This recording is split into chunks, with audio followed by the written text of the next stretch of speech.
Witamy Państwa bardzo serdecznie na 15. jubileuszowej, trudne słowo jak na poranek, Międzynarodowej Konferencji Bezpieczeństwo Dzieci i Młodzieży w Internecie. Jest ranek w Warszawie, iście listopadowy, mimo że wrześniowy, ale szczęśliwie Państwa od włączenia się do nas, od uczestniczenia w tej konferencji dzieliło tylko jedno kliknięcie. I to w zasadzie tyle, jeśli chodzi o pozytywy tego, że znów widzimy się online, a nie na żywo, tak jakbyśmy bardzo tego chcieli, bardzo tęsknimy za tą żywą widownią. I przyznam szczerze, że trochę się obawialiśmy, jak to będzie, bo szkoły ruszyły, dzieci są w szkołach. What it's going to be like, because schools have already got started and children are at schools.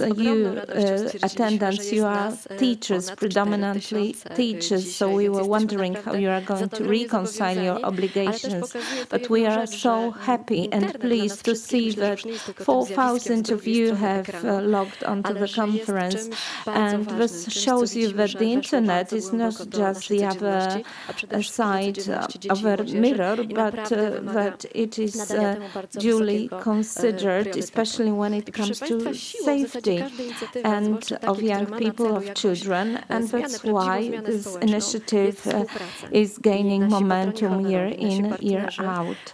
And we are very grateful for all the cooperation of our strategic partners who have been involved in the providing of safety. The NASK Foundation, and we also would like to thank the Ministry of Education and the Chancellery of Prime Minister, as much as long-standing klicksafe partner from Germany and the chief partner of the project and the conference, the Orange Foundation, as much as the International Telecommunications Union, ITU, Google and Librus. I will remind us of the patrons and partners and hand it over to the representatives. The conference is available in the English and Polish version, and we have also the sign language provided. So let me hand it over to the representative of the European Commission, who has been co-financing our activities in Poland. June Lowry-Kingston, over to you. Thank you. So I wish to thank the Polish Safer Internet Centre for this opportunity to bring the European Commission's greetings to your conference, Keeping Children and Young People Safe Online. Dziękuję za zaproszenie und herzlich willkommen auch an alle deutschsprachigen Teilnehmer. I also wish to congratulate you and your partners in the German Safer Internet Centre, klicksafe, for keeping this yearly event going now for 15 years, even under the exceptional circumstances of the pandemic. This is a laudable achievement and demonstrates your continuous devotion to children's online safety. As I often say, you, the Safer Internet Centres, are our eyes and ears, our hands and feet, and our voices in the member states. And we at the European Commission could not achieve our political ambitions if you were not there to put the theory or those words into practice. Thanks to the network, we have literally reached millions of children, parents, and teachers in every corner of Europe in their own languages. Now, I do not need to tell you that there is a wide range of opportunities and challenges now facing children online. And I assure you that we at the European Commission want to enhance these opportunities and at the same time help overcome the challenges so that every child in Europe can feel respected, protected and empowered online and offline.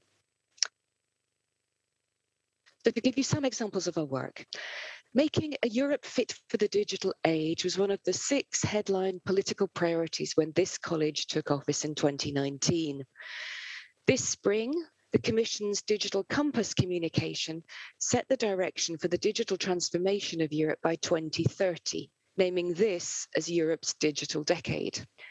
This compass includes also a proposed set of digital principles, a kind of moral compass, rights, which also refer explicitly to the protection and empowerment of children and young people online. Other recent and relevant EU initiatives include the European Strategy for a More Effective Fight Against Child Sexual Abuse, the European Strategy on the Rights of Victims, the Digital Education Action Plan, and among legislative proposals, I'd mention the first ever legal framework on artificial intelligence, which explicitly mentions children's rights, and the Digital Services Act, with its planned obligations on the largest platforms, including tackling illegal content and removing the current legal ambiguity for those detecting and removing child sexual abuse material online. And then, of course, there is the first ever comprehensive strategy on the rights of the child, which was adopted this March. And that strategy makes one thing very clear: children have digital rights too. But this Commission's focus does not end there on young people. In her State of the Union speech last week, Commission President Ursula von der Leyen proposed to make 2022, next year, the Year of European Youth. She stressed how we can all draw inspiration from young people because, and I quote, while they are anxious about the future, they are determined to make it better. And indeed, we continue to take steps for an even better digital environment in the future with active input from young people. And so an updated version of our European strategy for a better internet for children, the BIC strategy, is planned to be adopted next spring. The BIC strategy has set a global benchmark for nearly a decade now, guiding and shaping national policies in the member states and also our actions in the Commission. But the digital sphere, indeed even our societies in 2021, are not the same as they were back in 2012 when the strategy was adopted. Therefore, we need a new BIC strategy to complement the general rights of the child strategy acting as its digital arm. So this summer, hundreds of children around Europe have shared their views on what they think their digital future should look like. And we will soon have targeted consultations with industry, the member states, and the Safer Internet Centres. There is also an open online survey going on at the moment, aimed particularly at teachers, parents, and carers, but anyone interested in children's online well-being can have their say. And the survey was open until 11th of October, and I warmly invite you to take part in it. And finally, I wish to mention our yearly main event, the Safer Internet Forum, taking place now in less than 3 weeks' time. It will be devoted to gathering input for the new strategy. If you've not yet registered to take part in that online event, you still have time to do so until the 24th of September. But now, without any further ado, I wish you all an excellent time in this conference. Ich wünsche Ihnen allen einen fruchtbaren Austausch. Dziękuję udania konferencji. Thank you very much. Bardzo jesteśmy wdzięczni za te słowa We are very grateful for those words from the European Commission. As you have seen, June has highlighted so many different areas like protection against harmful content and social processes, also digital rights that are vested in children in digital environment. And this is what we are going to discuss during 2 plenary days and 3 workshop days. Now, without any further ado, let me hand over to President of the Foundation We Give Strength to Children, Monika Fejkowska. Good morning, ladies and gentlemen. It is my great pleasure to welcome you at our annual conference, Safety of Young Children and Young People Online. And every time, year in, year out, I'm proud to say that this is an excellent undertaking. The permanent feature of it is that for years and years we have been consistently wondering how to provide safety to children in the ever-changing world of the internet. Year in, year out, we organize this conference in partnership and in cooperation with NASK, the scientific academic network, and the standing cooperation very much contributes to the success of the venture. Also, our ever closer fold of partners contributes to the success of the event. Also, people who oversee the conference are our solid partners. I would like to thank the committee for making this event possible today. At the same time, for the consistency of the event, it is extremely important to highlight all the novelties and new features that enrich our meetings. Our conferences always take into account the dynamic change of new technologies. They always illustrate and highlight the areas that are novel, unresearched into, painful, poignant, and that require special attention and special responsibility vested in ourselves, adults, to protect children. Year in, year out, we meet eminent experts in this field, and my very warm welcome goes out to all the experts that will attend this year's edition of the conference. I'm so happy that we can be here. What is unique is that this is the 15th Jubilee meeting, and Jubilees always prompt a reflection. Well, this has been 15 years, and this is the 15th edition, and by no means the last edition, and certainly this is now part and parcel of education about keeping children and young people safe online. So we have an offer also to professionals in this area. The 15th conference is held in the jubilee of the 30th anniversary of our foundation.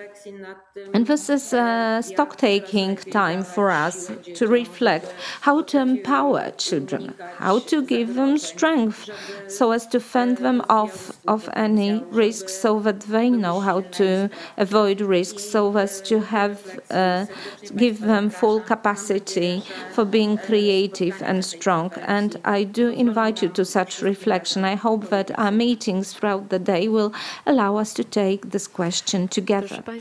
Ladies and gentlemen, cooperation will be the key word for us throughout this edition of the conference, especially in ever-changing world where everything is so volatile. And suddenly it turns out that you can be running conference with the same solid partners to identify threats and to fend them off. May I hand it over to Director Wojciech Pawlak from NASK. Good morning, ladies and gentlemen. It is my great pleasure and honor to take part in the opening and inauguration of the 15th Safer Internet Conference. This is the Jubilee edition, and for NASK, cybersecurity features as priority topic, and also keeping children and young people safe. So I congratulate all partner organizations that celebrate their jubilees this year. Let me start from the eye-opening experience that I had last Friday. I met with the governmental plenipotentiary for persons with disabilities, Minister Wdowik, with impaired sight and visually impaired. And Minister told me all his story about his professional advancement, and he illustrated to me how life has turned for the better, where the internet became so fast, easily available, with easily available applications depending on the internet. So we live in the world where it is usual, business as usual, that we use the internet applications, whereas the minister alerted me to the importance of this change. And our life is, of course, facilitated by the internet, but it has also its evil side. And this can be seen quite poignantly because we see so many cases of abuse of the internet to evil ends. And I think that we are going to visit this subject, talking about keeping children and young people safe online, but also what standards and norms have not yet been duly developed for the functioning online, where simple paradigms, good, evil, safety, lack of safety, this is not really distinguishable so easily. We may not realize everything and at the first glance, and especially children and young people, they need to learn. There is a saying that God was working on the creation of the world in 7 days, but he was working single-handed. Well, we cannot be working single-handed. NASK is very happy that is supported by the foundation Dajemy Dzieciom Siłę, Orange Foundation, our German partner, klicksafe. Also, I'm very pleased to mention our honorary partner, the Chancellery of Prime Minister, Ministry of Education and Science. Thanks to the coalition of all those forces, it is possible to have this 15th edition of the conference that will yield fantastic results. So we have like a jubilee agenda for us, and I hope that we'll have impressive results. Thank you and have very useful deliberations. Thank you very much for these kind words. And our partners of many years, klicksafe, will speak now. And Mr. Jan Oyman will speak on behalf. Dear hosts, dear co-organizing partners, on behalf of the German Safer Internet Center and our awareness center klicksafe, I would like to welcome you cordially. Please let me say right at the beginning, it's an amazing program our teams were setting up again in 2021. The so-called Warsaw Conference has long become a milestone on the European agenda when it comes to the large variety of European achievements and initiatives for making the internet a better place. Honestly, I really hope to make it possible this year to come to Warsaw and being part of this exceptional conference. My team tells me that it's always just fantastic to see the huge interest of hundreds of participants from Poland and abroad for digital education and safer internet issues. But again, unfortunately, we are forced to meet in an online format. And the more I hope we will see the light at the end of the tunnel and soon be able to meet each other physically in an on-site environment. Nevertheless, please let me first express my deep gratitude for such an extraordinary cooperation between the Polish and the German Safer Internet Centers. This year is the 15th edition of Keeping Children and Young People Safer Online. And with the view of our anniversary, I would like to emphasize again that for me personally, it is an amazing gift that the Polish and the German Safer Internet teams are cooperating for so many years and with such extraordinary results. Again, almost 2,000 registrations this year so far. Thank you very much, dear Polish Safer Internet Center, as well as all the partners, for this marvelous team spirit you are sharing with us, as well as for the support for such a respectable time. So, this is the second year in the pandemic. However, the scenario in 2021 has changed in many ways. We are not standing at the same point like last year. In 2020, we were literally shocked by the unprecedented events of COVID-19. Everywhere around the globe, people were suddenly talking about the relevance of digital education. Corona has shown, like in a looking glass, where the problems are. Today, 18 months further, we can identify the problems much clearer. For instance, the huge gap between those young people who live in a resilient and socially secure environment and those who are simply lost in the digital scenario becomes much more evident. Education is one of the most effective training methods against hate speech, fundamentalistic ideologies, conspiracy theories. An open and liberal society needs educated citizens. It is crucial that we give our children and young people the best education we could think of.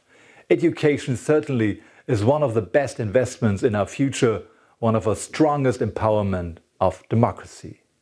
I am glad to see that with the Digital Europe program, the European institutions are clearly going in this direction.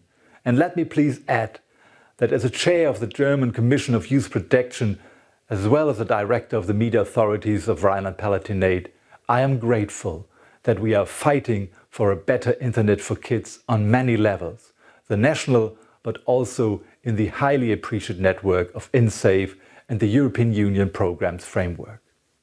I wish you all inspiring insights within the next 4 days program, whether you are live in Warsaw or participating remotely from wherever you are.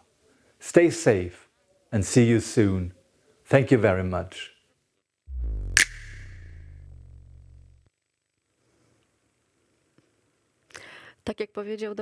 As Dr. Oyman has rightly said, we all hope that next year we'll be able to meet face-to-face next year together with our partners. And now, Jarosław Ponder from International Telecommunications Associations. Sir, the floor is yours.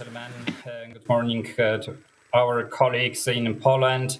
It's my great pleasure to greet you all today and as the ITU to contribute to this next edition of the conference. We are today here joining you because of the one important reason. We have developed together with different stakeholders a set of the guidelines on the child owner protection, which have been recognized by the international community to be rolled out at the global level. Also in Europe, we have the pleasure to roll them out in over 16 countries already in the first year, and the rollout is going on. This includes the translation of them, set of the trainings, series of the capacity building programs, and set of the assessments, the support to the countries which have still do some work in order to set up the appropriate approaches at the national level in order to strengthen their capacities in supporting the young people in capacity development, but more importantly of being safe in behaving in the ICT area. Of course, this is only the sample of the work which we are doing, and we hope that in the future we'll be able to scale up with the support of different partners these efforts and to ensure that no one is left behind and everybody stays safe online. This is the reason why I have the great pleasure to invite you for our special dedicated workshop, which will be happening on Friday, and we'll get all our partners displaying what can we do together.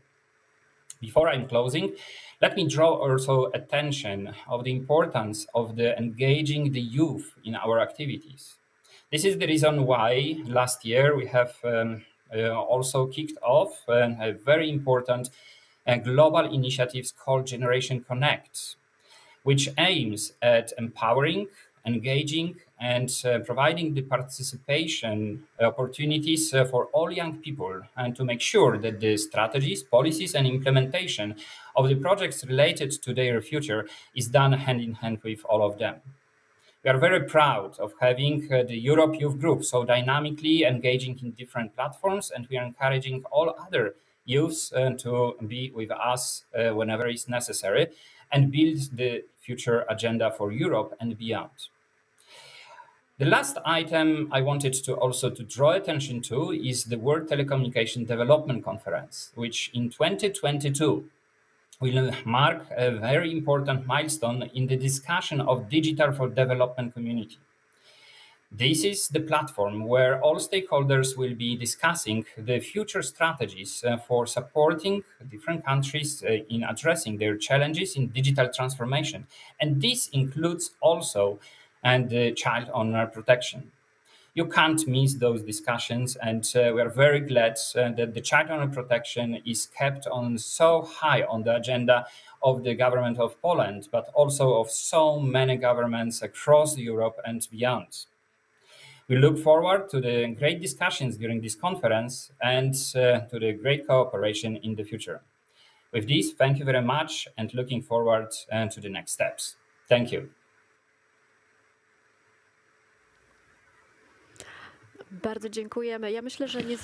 Thank you very much. I believe that it is very important and it's very heartwarming to see that efforts to develop digital technologies more and more engage young people in the debate, and their voice is heard, which has been underlined by both representatives of the European Commission and ITU. I believe that this is very important in our everyday work. We know children are our future, but we also want them to be happy here and now, and we should ask them about what makes them happy. And now our main partner of the conference, the Polish Center for Safer Internet, Konrad Ciesiełkiewicz from the Orange Foundation, our main partner. Good morning, ladies and gentlemen. Good morning on behalf of myself and the Orange Foundation. I would also like to express the words of gratitude, and I'm very happy that we are able to take part in this very important event. So many educators, so many teachers take part in it. All those people who take part in formal but also in a non-formal education. Those of you who are interested will hear from me that it is the mission of our foundation to look after children and the youth, but also for everyone who is learning in this digitized world. We also want to cooperate, educators, teachers. We want to support them in their formal and non-formal endeavors. The topics that you are going to discuss, that we are going to discuss, are very important, and they have really dominated our debate. They are also very important to teachers as they are part and parcel of their everyday life. These topics are object of our attention, and the FDDF is our partners, the screen time, the educational campaign, and also perception of your own body. That is a very important problem, something that we have already started discussing and will also be discussed later during this conference. We also took part in a number of initiatives with Safer Internet Center. Education at schools has become more and more digital. I am not able to mention all the important topics that have to do with the digital balance, but also problems connected with socializing and also with distortion of relationships between parents and children, teachers and pupils. We can see it in studies and surveys we carried out recently. They were titled "Between a Passion and a Profession," about roles and social status of teachers in Poland. Results will be presented also during this conference. Tomorrow you will hear from Bartłomiej Kuczyński from our foundation, who will speak about the results of this survey. these topics will certainly be highlighted there. It's very important to make sure that we take care of educators if we want to ensure safety for children and young people. So thank you very much. Thank you very much for being here, and thank you for the invitation to take part in this conference. And I'd like to wish you a very fruitful debate. Thank you very much. Governmental, non-governmental organization and the sector of education, as well as parents who look after children's safety every day, are very important actors. They can all contribute to greater safety of children online. But what could we do without companies that influence the situation? We are very pleased that Google has been our partners for a long time, and Martin will speak to us now. Well, thank you very much. Good morning. I am also very happy that Google is yet again a partner of this very important conference. I do hope that for the last time this year this conference is taking place online and is organized in a remote way. I congratulate the organizers, as you have had so many years of success. And it may sound obvious, technology has helped us to keep children and youth at schools. It helped us to continue to work throughout the pandemic. But the experience we've had so far shows us very, very clearly that it is very important to secure children's privacy and safety online, and we need to work together on this. This is one of our priorities. Education is very important. It has been mentioned many times already during these introductory remarks. The organizers of this conference are contributing greatly to better safety. Together with Szkoła z Klasą, we continue Champions of Internet as an internetu program, and we recommend this as a great way to make sure that children use internet safely and increase their awareness. And on Wednesday, we will speak about ASE Internetu, Champions of Internet. Do not miss this workshop. It's very important to educate young people and make them aware that they play a more and more active role when using internet. They should also use instruments that already exist but are sometimes not widely known. Many solutions are there. I often say this, but they are not used correctly. For example, children should not use an individual Google account.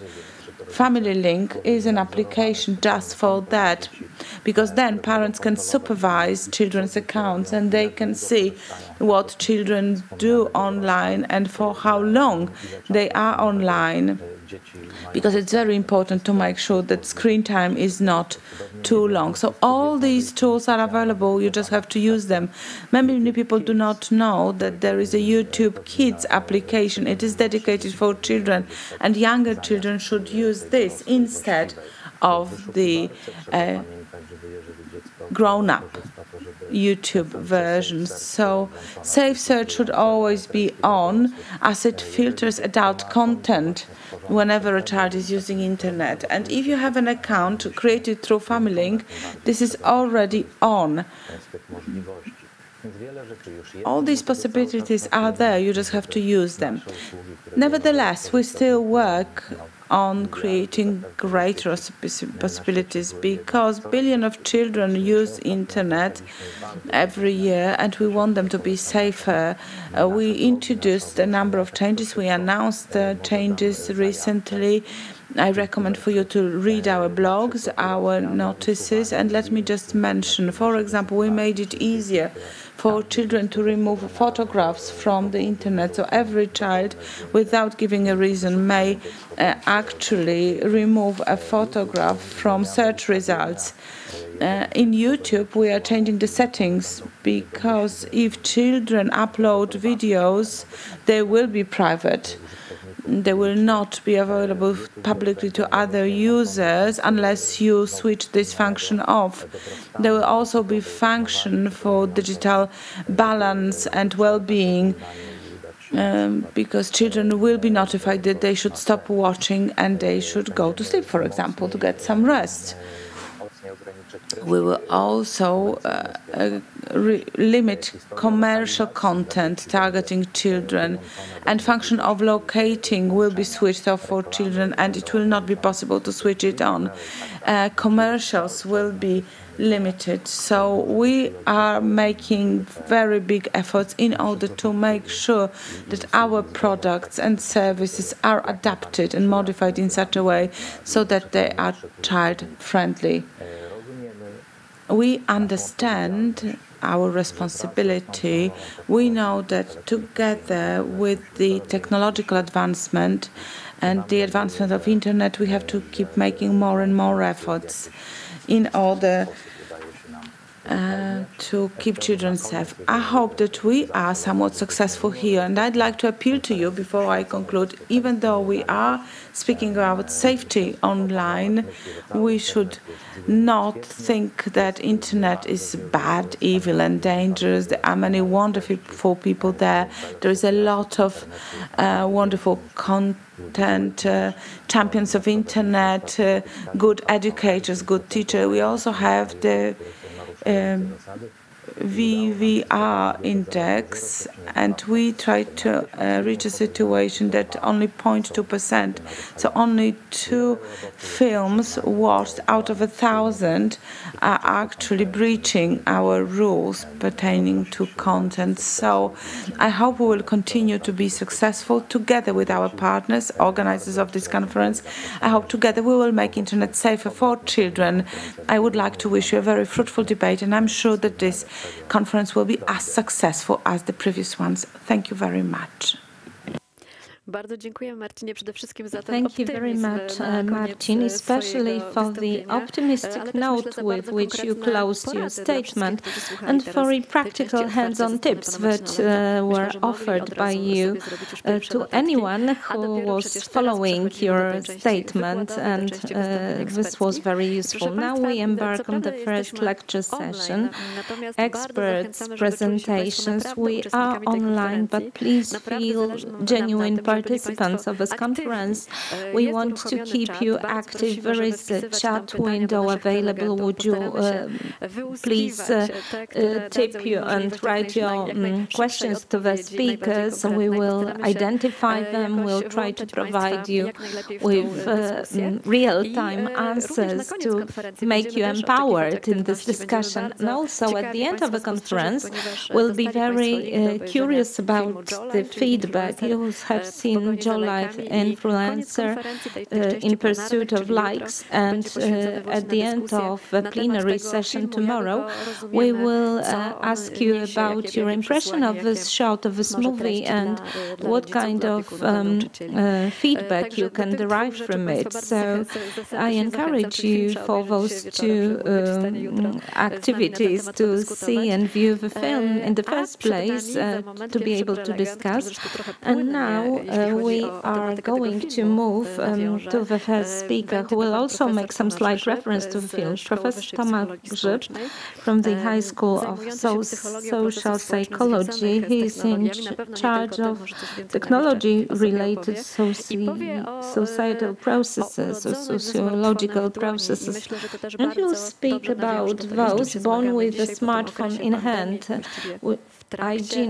generation, something that we have seen altogether too much over the pandemic, where children were glued to the smartphone like 12 hours and more, and keeping themselves online all the time, having a smartphone at hand. So over to Professor Grzyb.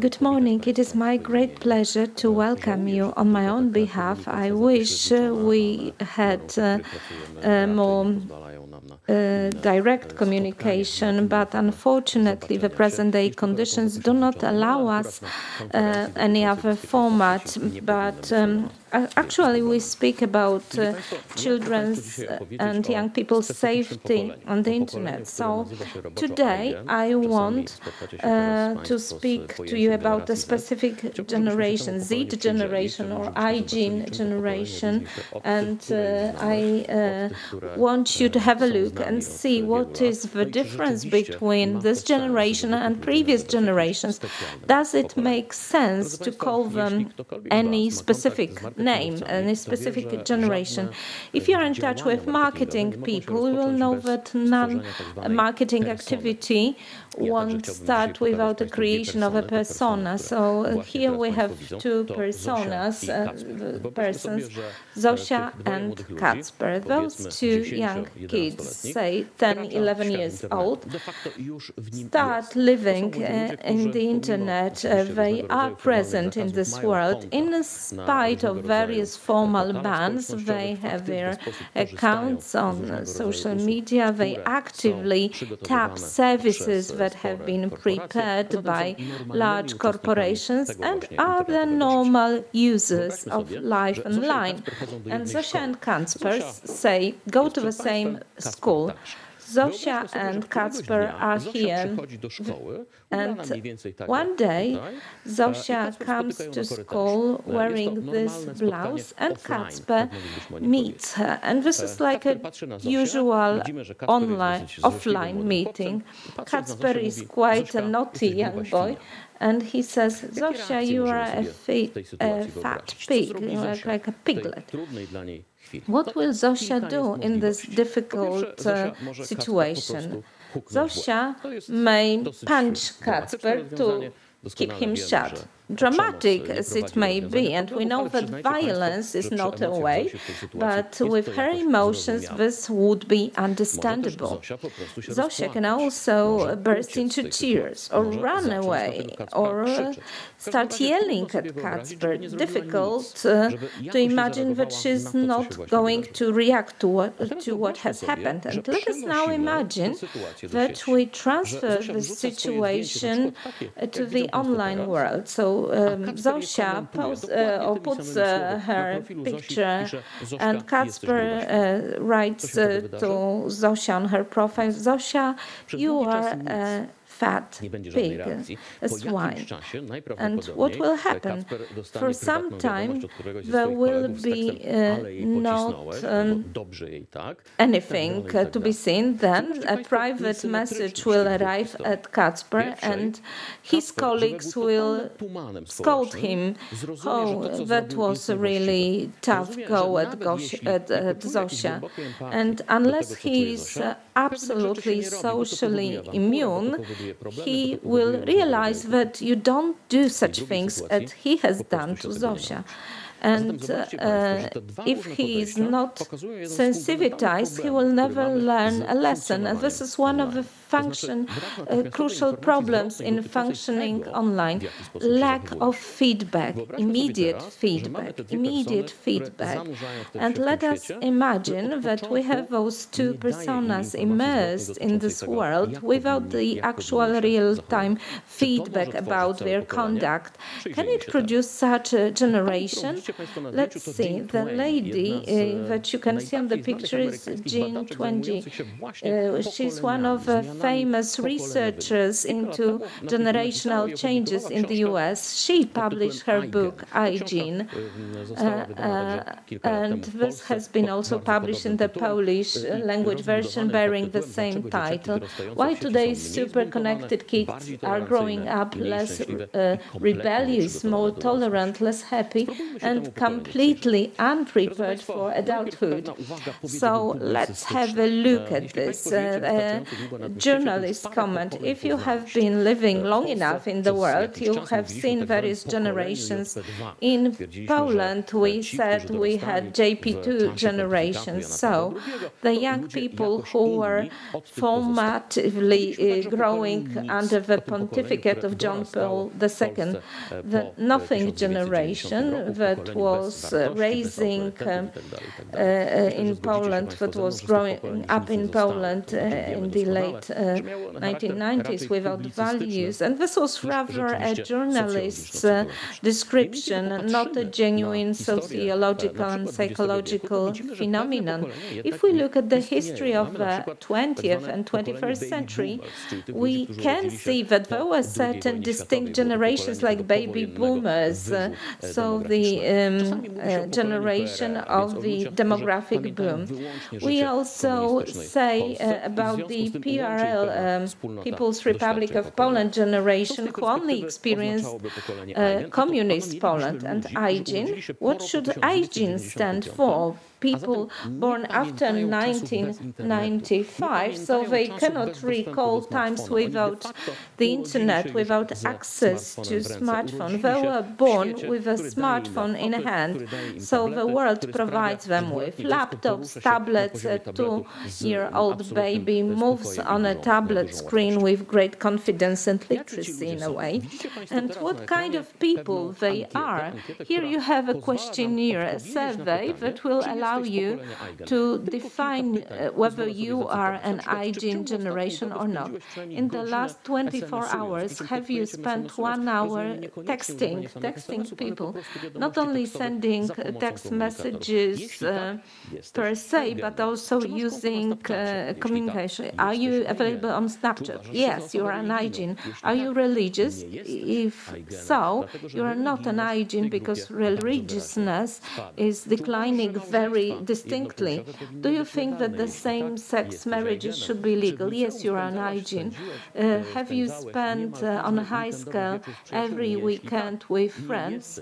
If so, you are not an IGIN, because IGINs do not meet up that frequently. If we were to summarize certain distinct features describing IGINs, what makes them distinct is immaturity. So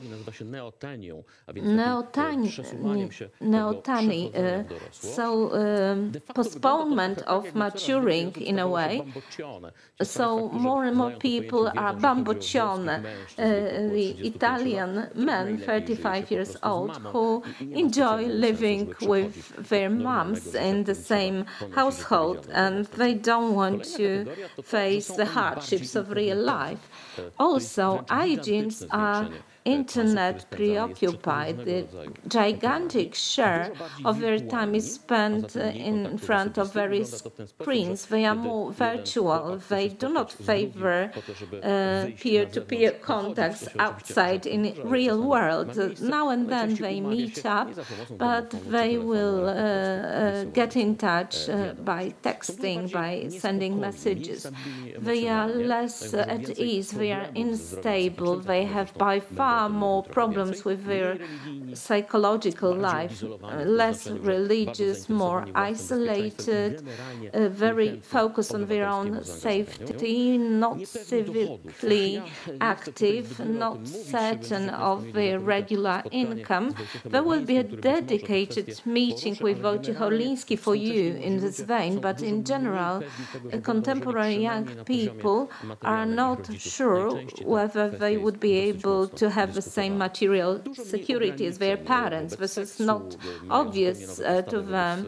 They see no restrictions, less restrictions concerning sexual life, or new attitudes towards children. They are inclusive, they approve of diversity, they expect equality, freedom of speech, and they are independent also in their political views, although this independence may be differently understood. In most recent elections, hygienists were very much in favor of Donald Trump, seeing that Donald Trump is extremely independent of the American establishment per se. If we were to look at their structure of time that is spent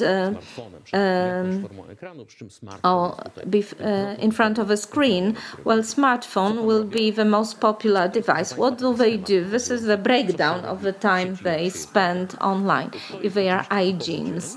This is a typical day. The typical day will be like 2 hours, 15 minutes for texting, 2 hours of surfing, searching the internet for various contents such as BuzzFeed, YouTube, or scrolling social media, 1.5 hours of gaming, which is like a bimodal distribution. So I would say that some teenagers spend hours and hours gaming, some others do not anything of the kind. 75% of young people are involved in playing some games on a mobile.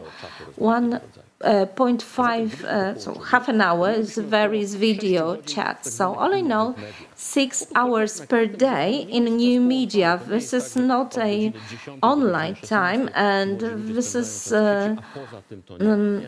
like a dedicated slot, 6 hours for living online. No.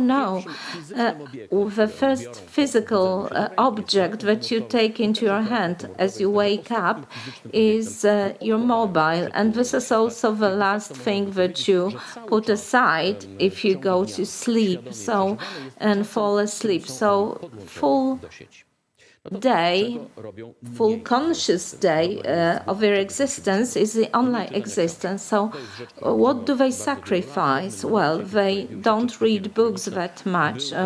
Electronic readers was just a ray of hope that young people would read more, but they don't. They limit their interests in reading. They only read obligatory reading for school.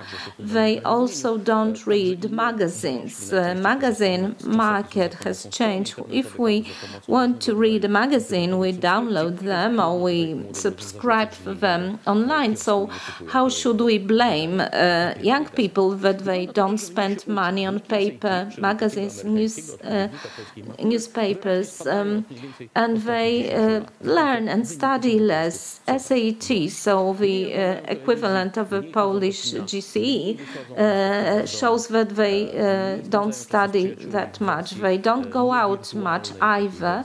They don't watch TV that often. They sleep less and they limit their social life in general, but they don't sleep that much, which is of course bad. I'm not a medical doctor myself, but this leads to a serious crisis in their mental health. So what are the basic factors that make you feel unhappy? You see that sports and exercise is like a buffer, as well as going to the church, contact with printed press, and your social life. And then we slide into the regions that enhance our sense of being unhappy. Video chats, gaming, texting, social media, and internet extensively met. So what fends off the risk of feeling unhappy? Sport, physical exercise. And what increases the risk of feeling unhappy? Well, the internet and various electronic media. Let me pause for a while. Why sports and exercise would feature so importantly? Why going to church would feature so importantly in keeping you happy? There are two reasons why you can feel more happy. In the first place, any doctor will tell you that any physical exercise will increase the production of happiness hormones. I may not look as a person who is jogging, but I do jog, I do run, and in spite of my obvious of being overweight, I managed to run like 5 kilometers a day, which is not a great burden. Moreover, if you exercise, if you go into sports, you do it in a team. So this makes you feel happy. This is very much similar to going to church. In the United States, going to church is very much related to the sense of belonging, the sense of community. You are part of a community, and this helps you to go through the ups and downs of your puberty. And the risks of suicide, again, very much the same breakdown. People who exercise, who go in for sports, show much lesser a risk of committing suicide. And those who are electronically dependent on devices, on the internet, who are addicted to social media, well, the risk of committing suicide is higher for such people. Let me digress at this point. Would you not draw too far-reaching conclusions on individual persons from this general presentation? If you see children and young people who use a lot of the internet, maybe too long they are online, and this should not lead you to the immediate conclusion that the risk of suicide is very high for this particular individual. The person you see on the slide is Professor Marty Pilecki. He is the head of the chair of psychiatry at the Medical University in Krakow. He works with young people and children, and he specializes in mental problems and mental illnesses. We know that the mental condition of young people has been a focus of attention, and he says for several years now the number of all mental problems observed in children and young people, not just suicidal attempts, increases, but also self-harm, anxiety, nutritional problems or distortions, depression, and addictions. So we know that our generation has all these problems, but somehow we are not able to help them. All the information and data that I have presented to you were predated 2020, and it did not take into account this very, very special period that started in May 2020, and that is namely the pandemic and lockdowns. And if we see this diagram, we see that the number of suicidal attempts or suicide attempts for young people increased greatly, from 348 back in 2013 up to 905. That's almost threefold in 2019. But then pandemic started.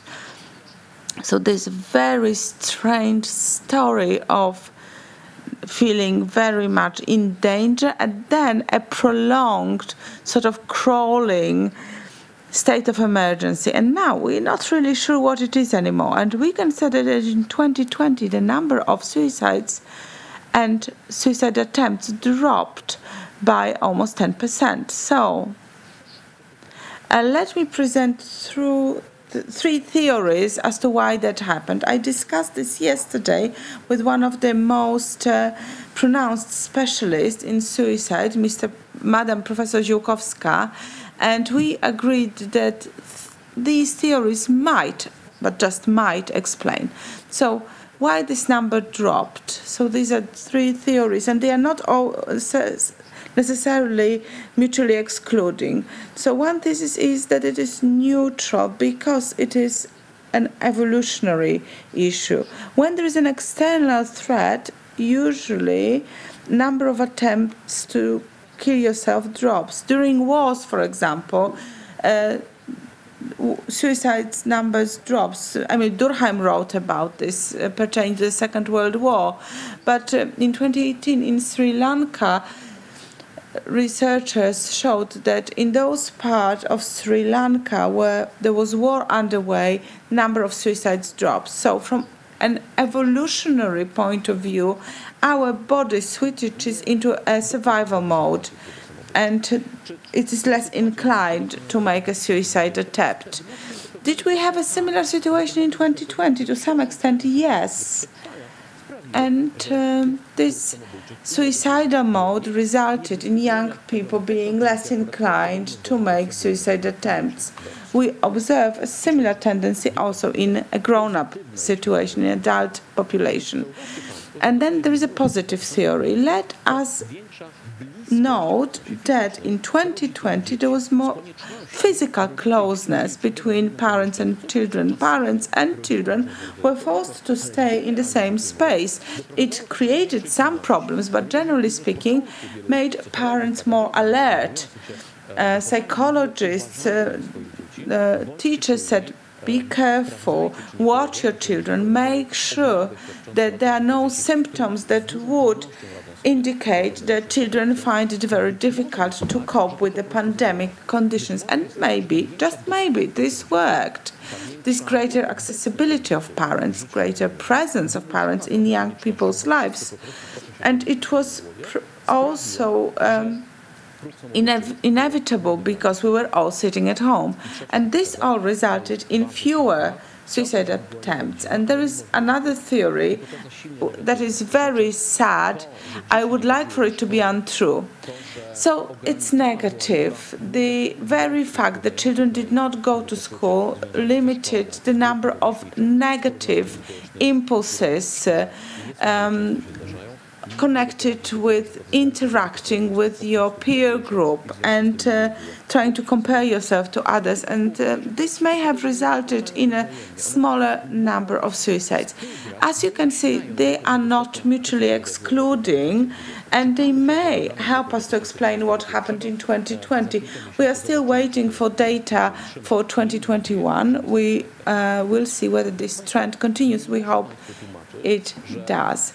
Ladies and gentlemen, I do not have to explain to you that it is difficult for us to count on the healthcare sector when it comes to psychiatry for children and young people. I come from a region where there is not even one clinic or surgery or hospital with a specialized psychiatric ward. So we do not have this network of support for young people who cannot cope. We could ask ourselves, we talk a lot about social media. We often say that social media can be related with the risk of feeling unhappy and also with attempting to commit suicide. Maybe this is just a correlation, so there is no influence. It may be so that people who have some inclinations to feel unhappy for some reason feel unhappy anyway, and they are more inclined to immerse in social media because they have no alternative. But this is not true. Morten Tornholt research from one of the Danish universities shows that when young people are encouraged to take a break, to take a holiday from Facebook, they felt happier. And this was noticeable, so it was enough for them to stop using Facebook for a week. And the well-being factors improved.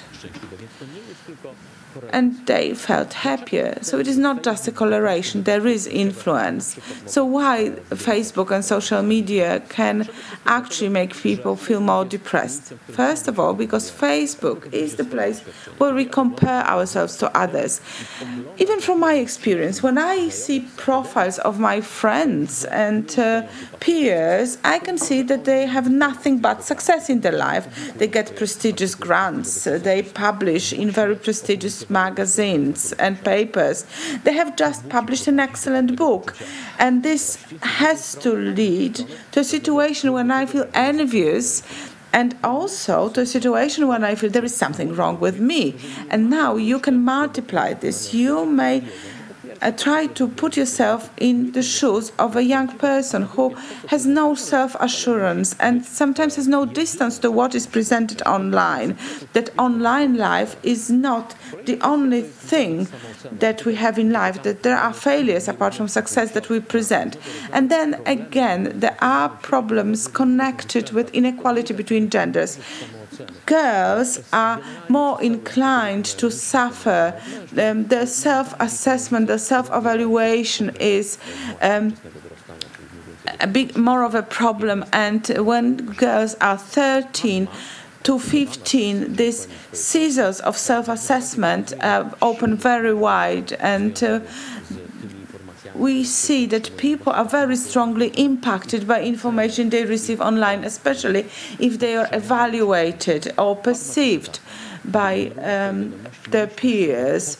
Padma researchers, when your messages are ignored, you start to think, why do I even exist? So young people are very consider what is being told about them and whether they are being discussed on the internet is very important. Young people also use this for their own purpose. Padma writes, I love this moment when I'm really upset with someone and this person sees that I've read his message and I still ignore him. So young people can manipulate very well. And why do they not reject it? Social media destroy our life, young people often say. So the question is, why don't you give up? Because then we would have no life at all. So what has to be done? And I would like to conclude my presentation with a number of recommendations. You can see a tweet by Reuters, and Reuters informs that China introduced new rules that limit the amount of time children can spend on video games and online. So there is a certain safeguard. If you play for more than 3 hours per week, this is blocked. It is a way, it is a very strict, very precise, and probably very effective, but the question is this really the best thing we can do? Let me quote someone better, not necessarily Chinese authorities. This counterfact, this picture, shows you Philippus Aureolus Theophrastus Bombastus von Hohenheim. We know him as Paracelsus. And he made a famous statement, everything is a cure and everything is a poison, and the outcome you get depends on the dose that you apply. So in the internet, everything may be a cure and everything may be a poison. The question is the dosage. So stay in touch with your children, speak to them, listen to what they say, and be available to them. Ask them about what is happening. And I know they usually say everything's fine, but it is up to us as parents, as teachers, as educators, to try to ask another open question, trying to find out how they really are. And we should also show them the world outside or beyond the internet. It is very easy to say, oh, young people see nothing outside the computer screen. And how about us? We often look for these wonderful things inside the screens. And if young people see that we are immersed in the digital world, it's a good thing to remember that we are the role model and we influence. Do not threaten them, show them the threats, and teach them to think in a critical way, and most importantly, be available.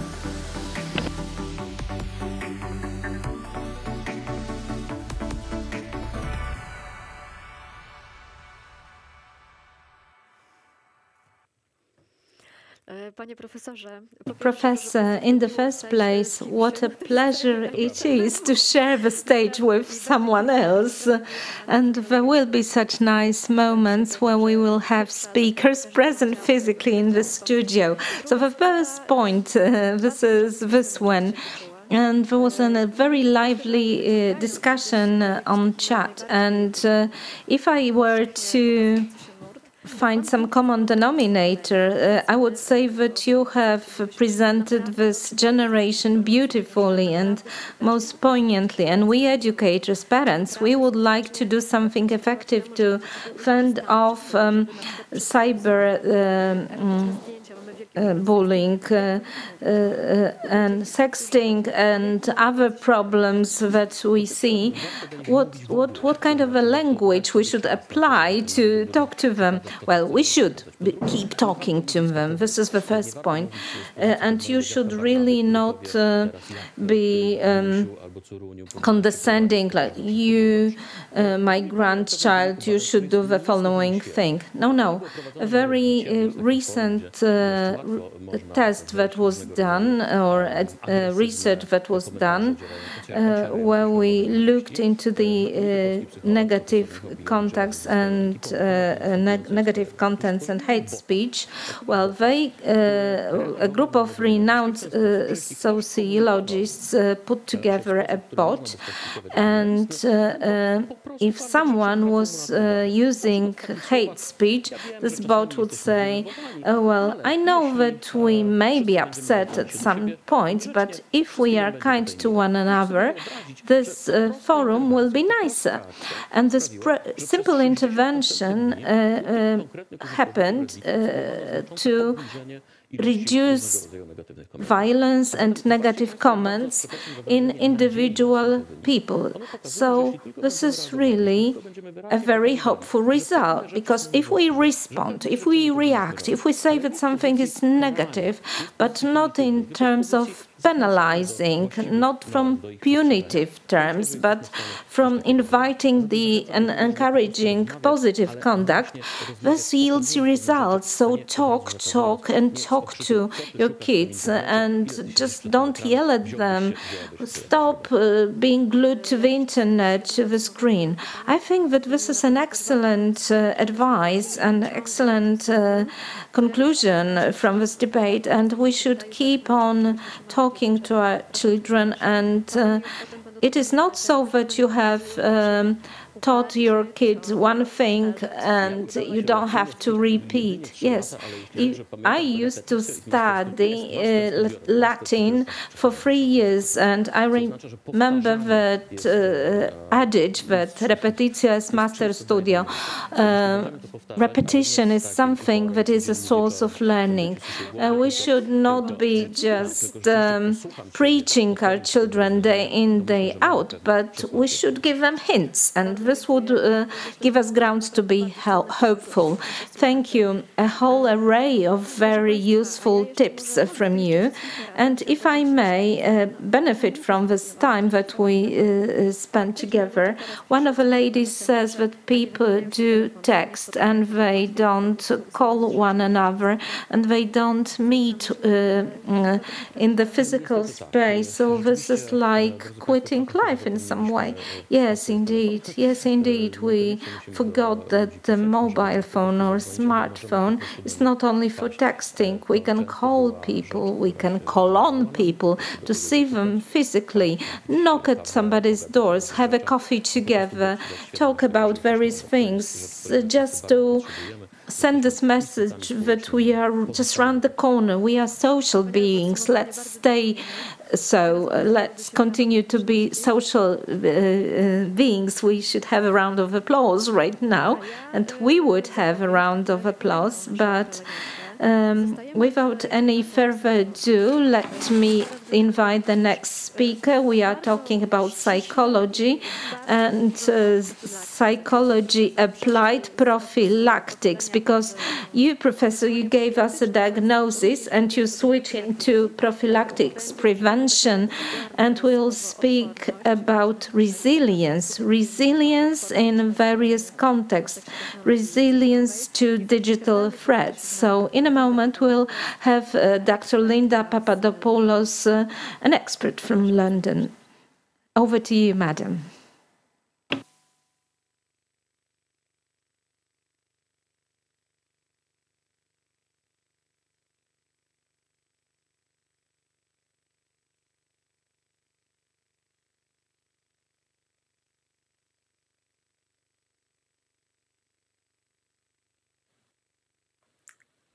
Hi, everybody. It's great to be here today, albeit remotely. However, hopefully we'll be back to normal soon.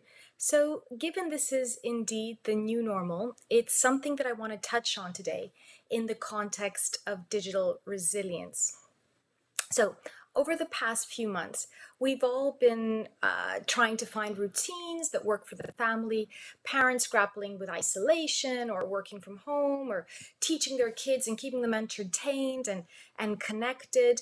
And we know all of this has involved technology. So in terms of what we've seen, screen time usage by kids was up around 50% at the start of the first COVID lockdown, with homeschooling driving up use across the world, unsurprisingly. Now, pre-lockdown evidence, of course, suggests that the more time spent online, the greater risk of harm. So the notion of digital resilience in many ways has never been more pertinent. So what I want to do is I want to kind of start by looking at some of what of those risks are. I think the first thing to look at is increased screen time, right? Because parents have had to loosen up rules with regards to how much time kids spend in front of their tablets, in front of their computers, this has led, unsurprisingly, to kids becoming more dependent on their screens. Now, as children become more active online, the possibility and probability that they'll be exposed to issues that are problematic increases. So it's important to understand what they could face and get them to prepare them to deal with that in this context. Secondly, cyberbullying. With more children socializing and sharing their day-to-day lives on social networks, there, of course, is an increased risk that they'll be exposed to different forms of cyberbullying. And, I'm going to go into cyberbullying a bit more later, but we know that during lockdown, the idea that everything happened online in a way that, pre-lockdown, one could argue, well, yes, still kids played online and, hung out online, but this was everything. It was learning, it was playing, it was connecting. So that was a bigger risk. Identity and body image. We've been doing some work with Internet Matters, and one of the things that kept coming up with kids that to a large extent came out from this sort of very connected year and a half they've had online is the fact that they began to feel quite self-conscious about the way they looked. So it's one thing taking a picture for Instagram and, going through the quite harmful, frankly, digital exercise of editing it and then reposting it. But this kind of being confronted with their faces on screen all the time made them begin to feel, A, very exposed, B, that they couldn't control it, of how they were seen. And so we saw that body images increased, but also there was an increase in kind of that social anxiety of feeling very much on, which was interesting. Peer pressure. We know that having the right kind of smartphone or tech or being on popular apps, in the same way that back in the day it would be about wearing the right kinds of clothes, right? Here it's about using the right language, which emojis are cool or not cool to use. So this is often very important. We saw this kids saying this was very important in terms of fitting in. Sexting was an issue, so depending on their age, they might be pressured into sending videos and sharing inappropriate images and content online. And finally, inappropriate content, right? So being exposed to sort of stuff that they may not be emotionally mature enough to process. So currently, there is no long-term evidence that we have for the impact of how this particular pandemic that happened in the past 18 months has affected our children. But I think what we do know is that it's important to focus on the things that we can be doing to support them in the here and now. So that's why I think it's critical to look at digital resilience. Right, so what is resilience? Well, let's clarify what we mean by that first. Resilience is not about reaching a point that we're so kind of hard and efficient that nothing can impact us. Rather, it's the ability to face setbacks, but critically recover from them, right? To feel angry or sad, but to know that you have the tools to deal with those feelings. So when we speak of digital resilience, in fact, what we're speaking about is bouncing back from the difficult times online. Now, depending on a child's emotional and cognitive development, they'll be faced by different challenges. So obviously, each of these areas will be age-specific, right? The resilience that you want to instill in a 5-year-old that's using their tablet to watch Peppa Pig safely is, of course, very different to the resilience you want to instill in a 15-year-old who's using Instagram. However, there are some key themes that in many ways transcend age and life stage. So let's take a moment to look at these. And what we'll do then is sort of break down into life stages what's important. I think the first one, and I think your previous speaker spoke about this beautifully in the Q&A, was consistent messaging. Speak about boundaries clearly and often. You know, psychologists call this the broken record technique. So in many ways, you know, kids need to hear something over and over again to see its value, to understand that this is a non-negotiable. So think of what the message is. So, you know, in terms of, I need you to be safe online. So these are the rules of the family. You know, you need to be aware of privacy measures. You need to be aware of how much time you spend. Whatever the message is, speak about it consistently, speak about it often. If there's two parents in the household, the message should come from them both. The second thing that I think is vital across the lifespan is critical thinking. As well as doing a lot of work in the online world, I do a lot of work on, you know, objectification and sexualization. And one of the things that I would often do with my little girl with critical thinking was get her to think about the images she was being exposed with. So if we were watching, I don't know, a hypersexualized music video, for example, she, you know, came across something, you know, I'd say, well, that's interesting. All the boys are dressed, but, you know, the girls seem to be kind of undressed. Do you think they're a bit cold? Do you think they might want a little cardigan? I was trying to kind of in one way be funny, but another way try and make her think, what's going on here? If we saw an ad for a lipstick or a mascara and you'd see fake eyelashes, we'd talk about that. So likewise with the online world, you know, someone says they like you. Do you think a double tap, do you think that really means that they really like something? Or do you think they're doing it to get taps, you know, as well? Well, why do you think someone posted that picture? What do you think they're trying to say about it? You know, what do you think it means if a lot of people like a picture? Can a lot of people like something that's interesting to them, but not so much represents the person on the other side? So I think all of these questions around critical thinking are key. And actually, it's something you can begin at a very early age. Stop, pause, ask yourself why, think through. And I think this is going to be one of the, I guess, the most important sort of ways to inoculate our kids and kind of ensure that digital resilience, because, you know, in terms of kind of keeping them away from things, that's going to be almost impossible. You know, we live in a connected world. They're more connected than ever before. So we need these raincoats. And I think critical thinking is one of the best psychological raincoats, as it were, that you can have. The third thing is feeling protected. Now, again, in the same way as if they were, you know, exploring a new place in the real world, we need to get our kids to ask themselves when they're on the online world, am I somewhere safe? Kind of, you know, in the same way you would say to them, well, look, you know, before crossing the road, you like look for other cars coming by. Well, what happens when they're on a new site? What, you know, what are the indicators of feeling safe? What do they need to do to watch out for? And when they don't feel safe, when something feels off, well, what are the mechanisms for reaching out and feeling safe? Now, this is kind of an important one because, again, a lot of what our research shows is that many times kids will avoid speaking to parents about feeling unsafe because they fear their tech will be taken away. So having that conversation of, look, I'm on your side here, we're on the same side, we want this to work.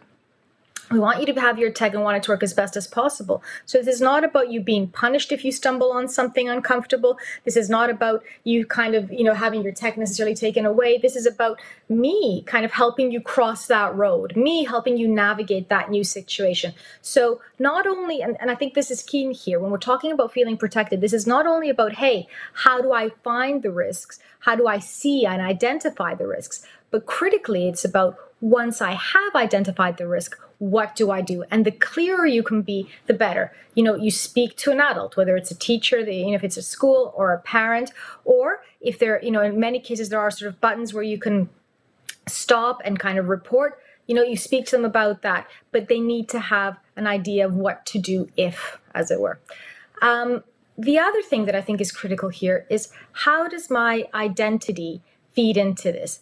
This is an important one because the identity that used to be offline, right? The way that we construct our identities offline is to a much greater extent happening online now. And as a kid, as a consequence, kids are kind of prone to be more vulnerable when considering questions like, what should I look like? What group should I be connected to? How, what language should I use? What represents me?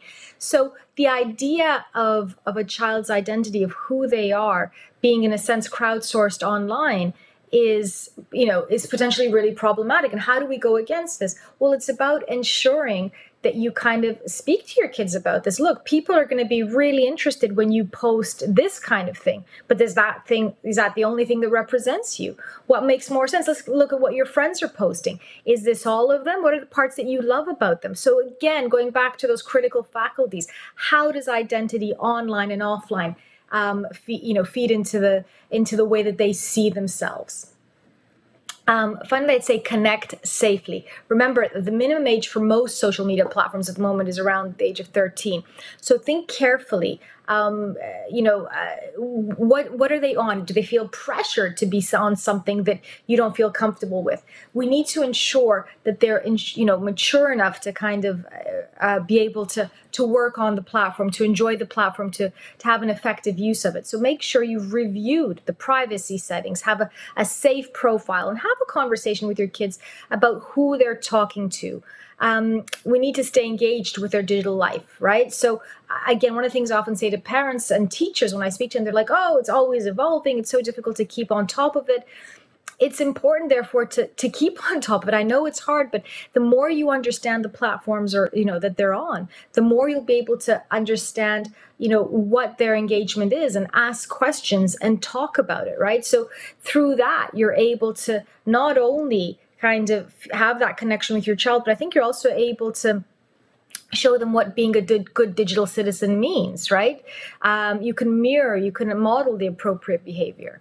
In many ways, parenting kids online or teaching kids about the online world, or even with policy about the online world, it's not that different to what we have offline. It's about understanding what the difficulties are, having a sense of progression when it comes to letting go, and having those ongoing discussions, right? I always give the example, none of us put our kids on a two-wheeler bike and told them to go off.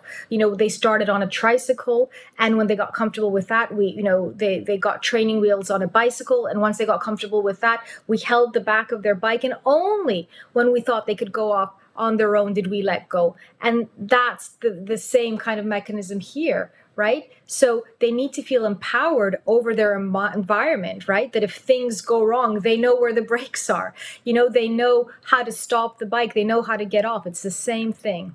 Now, like I said, those themes, of course, transcend age and developmental stage, but it's key that, again, we take a child's developmental stage into account when we're supporting them, so we can address the issues that they're most likely to be sort of relevant to them where they are, and sort of support them within those sort of issues. So let's kind of look at sort of really young children, right? So if you think about it, around the ages of 4 to 7, the big issue with kind of tech is how much time are they spending online? We know that little ones, anyone who's had a little one knows that they love repetition, right? So we all have that thing where we read their favorite book at night and it's the same book, or they want the same DVD. But, precisely because repetition is such an easy thing to do online, we need to be able to limit screen time, right? So make sure that, if you're a parent or a teacher, and there's some sort of engagement, that you're in the room when they're watching. Ensure also that they're watching from original sources. Now, we know that in recent years, places like YouTube will take children's cartoons, and then if you put them on a loop, they'll spiral into things that are much more insidious and not age appropriate. So make sure that you're watching from an original source. Make sure that all of their settings on the tablet are set for young children to filter out any inappropriate content. And also, if for whatever reason you've got to do something else and maybe you're not on it as much, so you're not directly watching them, make sure that you have something on your computer that it'll stop. You can do that. There's a lot of apps out there that stop after 20 minutes, 25 minutes, right? Because, this stage is very much about safe watching and time limitation, and there's a lot of apps and tools out there to help you.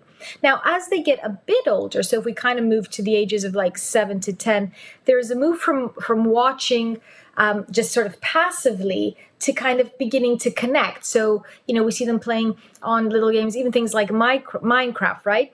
Now they're connecting with people digitally for the first time. So the question then becomes, who are they speaking to? Who are they sharing their details with? Do they know how to do this safely? Now, this is a critical period because ideally what we want to have to happen is by the time they get their smartphone when they're 11 or 12, they're already versed in the idea of online safety, of privacy, of communicating effectively. So beware of kind of how you speak to them about this. This needs a proper conversation in the same way that, you would explain, look, if you were meeting someone, you could just hear their, a voice, but not see them. How do you know for sure? If they asked you for information, how would you think about, giving this or not? So being aware of timing and settings, being aware of those great parental controls, and being aware that we participate is going to be key. The more we know about what our kids are doing online, the more likely we are to elicit concerns and help them be a good digital citizen. And finally, I think it's critical here to be assertive. I think many times there's an anxiety. I always say it's funny, everything else that we've done, in our lives, we've done first. We've, driven cars first and cooked first, and then we teach our kids. But the online world, it seems to be flipped. They do things first, and we're kind of playing catch up. And I think as a consequence, there's an anxiety around it. I think there absolutely needs to be that hierarchy of, I'm a parent, these are the rules, and this is how I do it. And that can be done, of course, in a warm, in a caring way, but it needs to feel boundaried so children feel themselves, they know what you expect from them. Now, as we look at older children, sort of from 11 to 13, this is a really interesting time because this is the time that studies show that most kids get their first smartphone, right? And this literally opens up a whole new world. So you need to approach this in the same way. In the same way, when would you let them walk down their street on their own or take a bus on their own? Ask yourself these questions. There needs to be some monitoring. So, we need to start thinking at this age how we hand over their phone, because it's here they're going to start discovering their identities, figuring out which groups they're going to follow or like or join. They're going to start communicating. So that digital footprint, that all important digital footprint that will follow them throughout life is going to be visible for all to see. So when you hand over that phone, you're literally handing over to your child a huge amount of responsibility. And the way to kind of, mitigate the dangers that might come of that is to be able to hand it over slowly, as it were. So, I think in those early days, it's critical here that you have some clear guidelines. For example, the phones, no phones when you're studying. We know, for example, that, being on a phone when someone's studying gets in the way of memory consolidation, right? So no phones when studying, no phones after a certain time at night, because we know it interferes with sleep, no phones at the dinner table because it interferes with communication. In those early stages, you need to be aware of what apps they're on, and be able to look at them. And again, this isn't done with your child, in a way that's sort of punitive. This needs to be done collaboratively. It's sort of you and me are on the same side, and I need to help you, as it were, walk down this new road. So I need to be aware. So all of those things need to be spoken about. The other thing that we know, for example, is that this is the age where most children will stumble onto inappropriate adult content, right? So we know a lot of the kids, a great majority, will stumble on around 11 or 12. Speak to your child, therefore, before a pornographer does. You might have all the safety settings on their phone, but they might be over at a friend's house. They may see something. So as uncomfortable these conversations are, in these sort of early teen years, preteen years, those conversations are critical to have. You will see things that aren't a real representation of what love is, of what relationship is, or what sex is. Try and, I've put these things on your phone, but this is how you've got to be aware of them, and then try not to engage. So you've got to have these conversations critically. And then the other big thing that comes at this age as well, I think, is online bullying.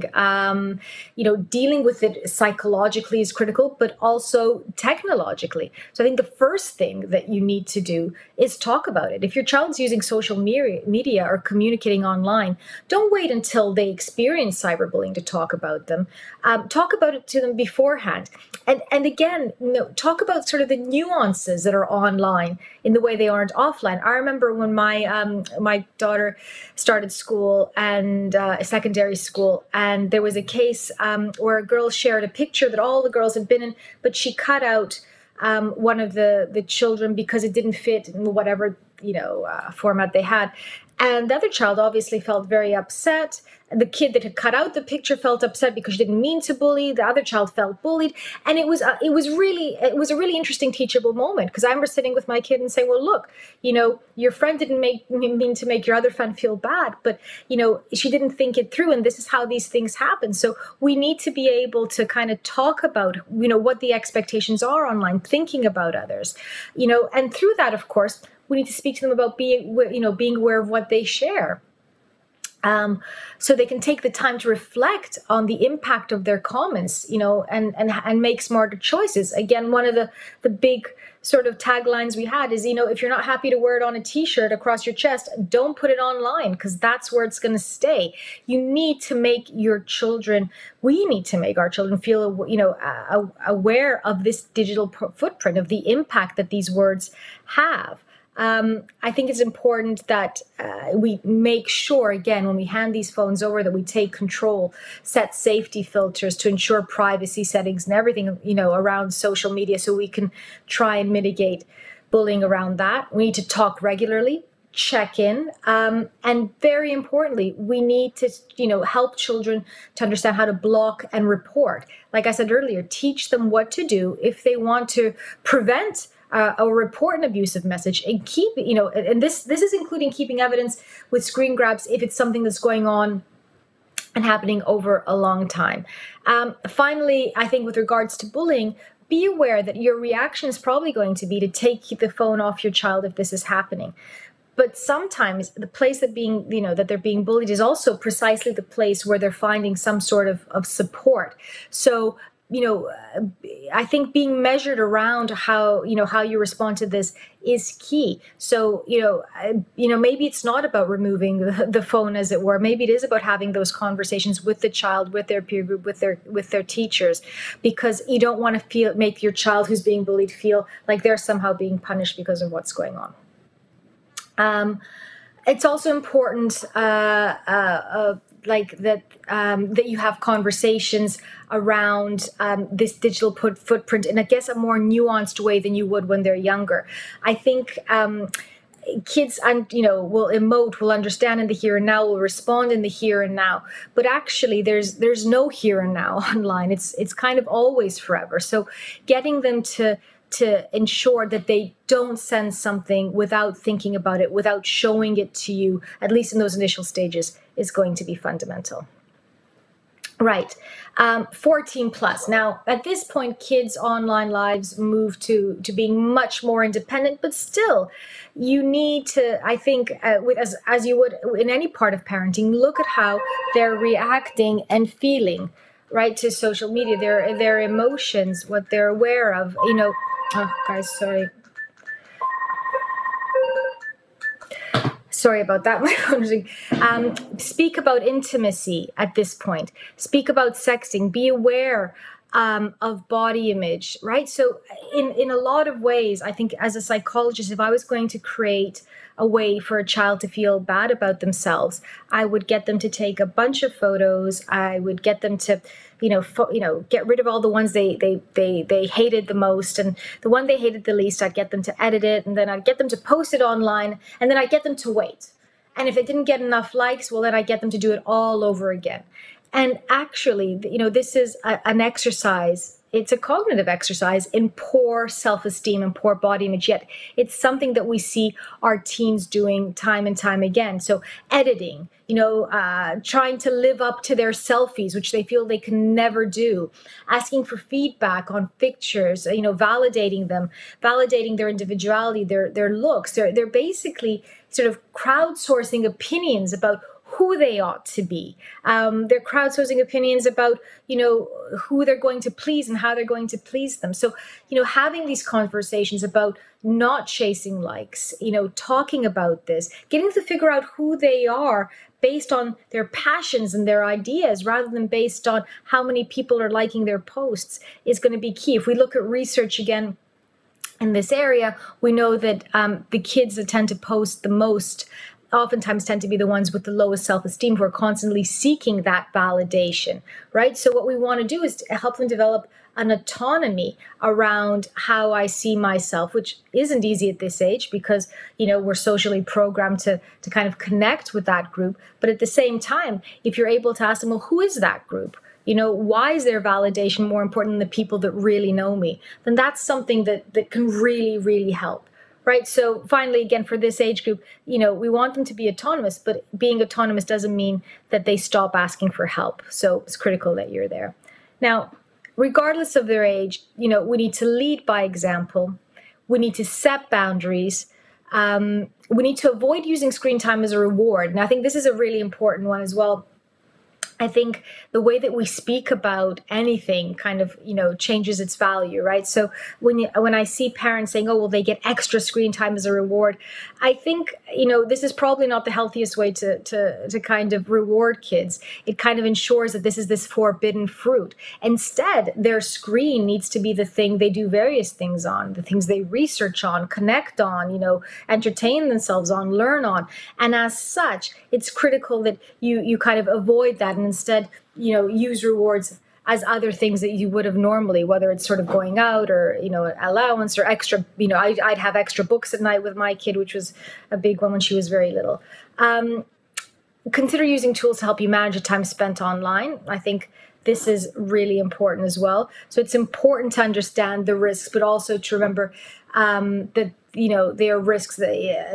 Just because the risks are there, it doesn't mean the harm is there, as long as you have a game plan. Right, so what is this game plan?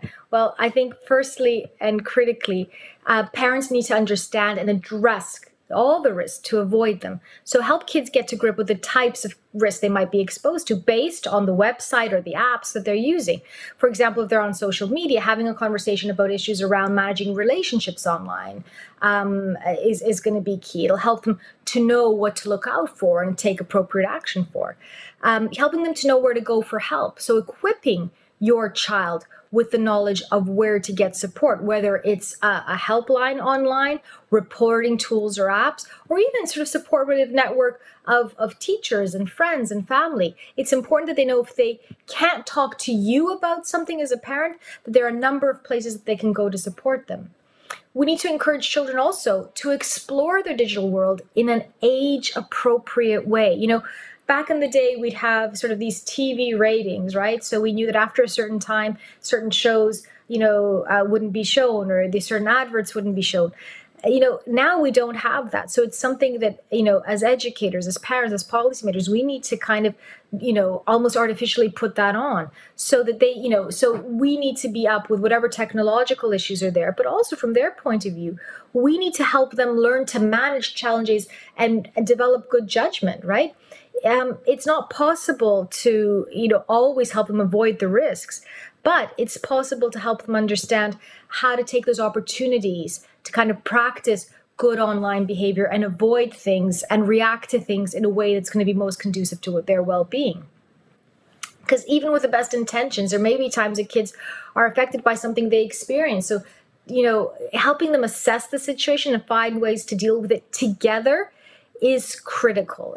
That's the way that kind of they develop confidence around these things. And it's critical to keep on talking, to stay engaged, help them understand the risks, and agree to strategies to deal with those risks that you kind of both, I guess in many ways feel kind of that you can rely on each other. You can trust them, that they know what they're doing, and they can trust you. Finally, I think it's really important to create a balanced digital diet. A great way to think about this is to think about what the main things are that kids do online. So ideally, what you want, like the biggest sort of chunk of time, should be spent on learning and creating with educational games, discovering, researching, finding meaningful content.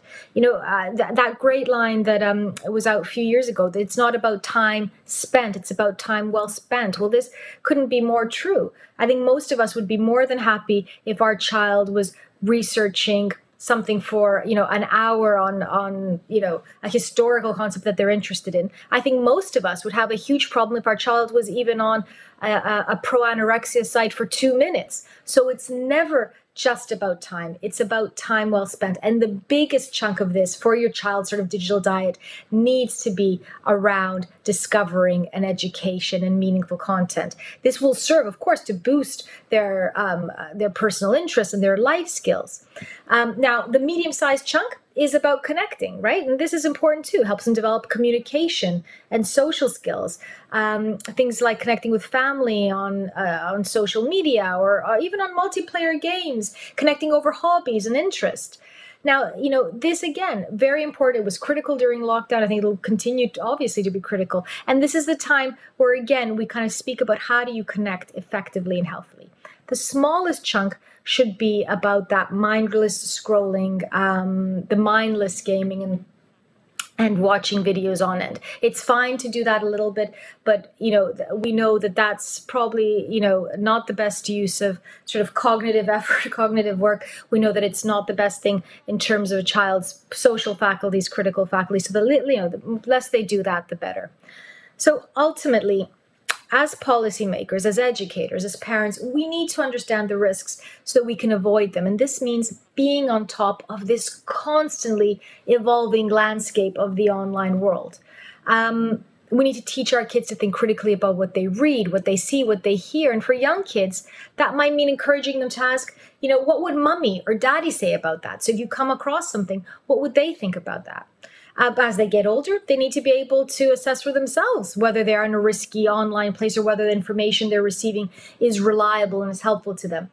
We need to think about how communication is different online. We know that it's much harder for people to empathize, for example, with each other when their communication is digital. We can't see each other's faces.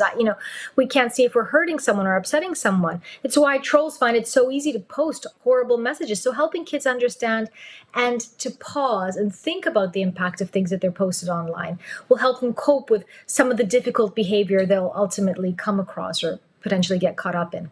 And finally, it's key that we maintain a positive outlook on our child's use of the internet. You know, whatever you think of the things that they're watching or, you know, on TikTok or playing on PS4, if you're constantly criticizing the apps and the games they love, they're not going to want to talk to you about their online life. They're going to feel that they're being, you know, rejected or judged by it. So we know that children who can recover from an online mistake can learn and avoid making the same mistake again. So you can help by making it easy for them to talk to you about those mistakes, making sure that they know where to go for help if they need it, and by recognizing that if they're not recovering well, you can step in and help them. Because ultimately, we need our children to explore and take charge of their online lives. Having some control over any given situation is an important part of resilience, right? I can't control what happens to me, but if I can control what to do if something happens, that's key in terms of their confidence.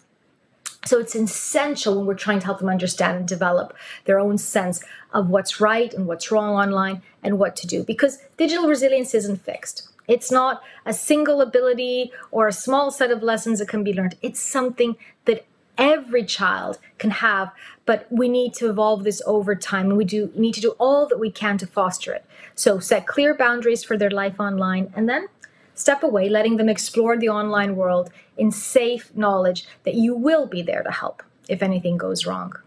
Thank you very much.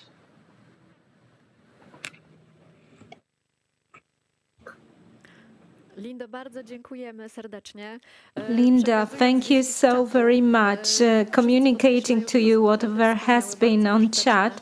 Everyone says that these are so useful, so hands-on tips, and the this parallel to the bike and the free will bike is excellent. It has worked volumes for us. And another interesting comment is that there is an improvement in parents' awareness about what children do online and taking care of this during online learning. And have you also noticed this improvement of parents' awareness in your discussions or in your research? Absolutely. I think parents are thirsting for this knowledge. I think it's like I said earlier, it feels weird to be teaching your kids something that they were born into and, we got later in life, that they're faster, they seem to be more adept. So I think parents absolutely are thirsting for this. And when they're provided with the information and they're provided, with it in a very sort of concrete way, we see parents feeling much more comfortable in speaking to their kids, much more comfortable in dealing with the tech itself, sort of, applying those privacy settings and whatnot. And ultimately, I think they feel much more comfortable with their child using technology because they feel on top of it.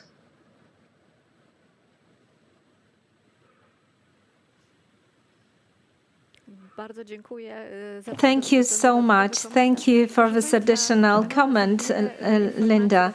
We have two housekeeping pieces of information.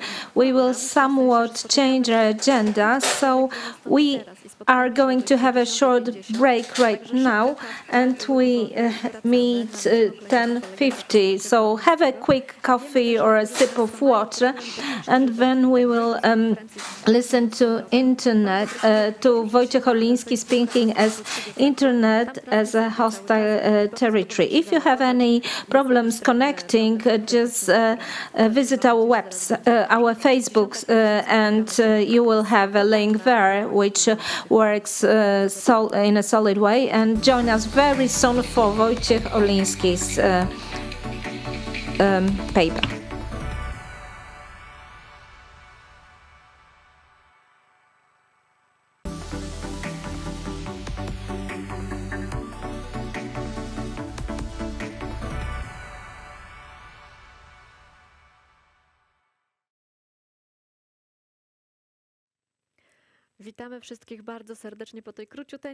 Welcome after the very brief break. I hope you managed to stretch. And the next speaker on the agenda is Wojciech Oliński, journalist, author of books, and we will somewhat move away from the prevention and we will go deeper into the internet ecosystem, internet culture. Is it only a forum of exchange of views and sourcing solid information, or perhaps is it evolving into something else? So join us in a moment.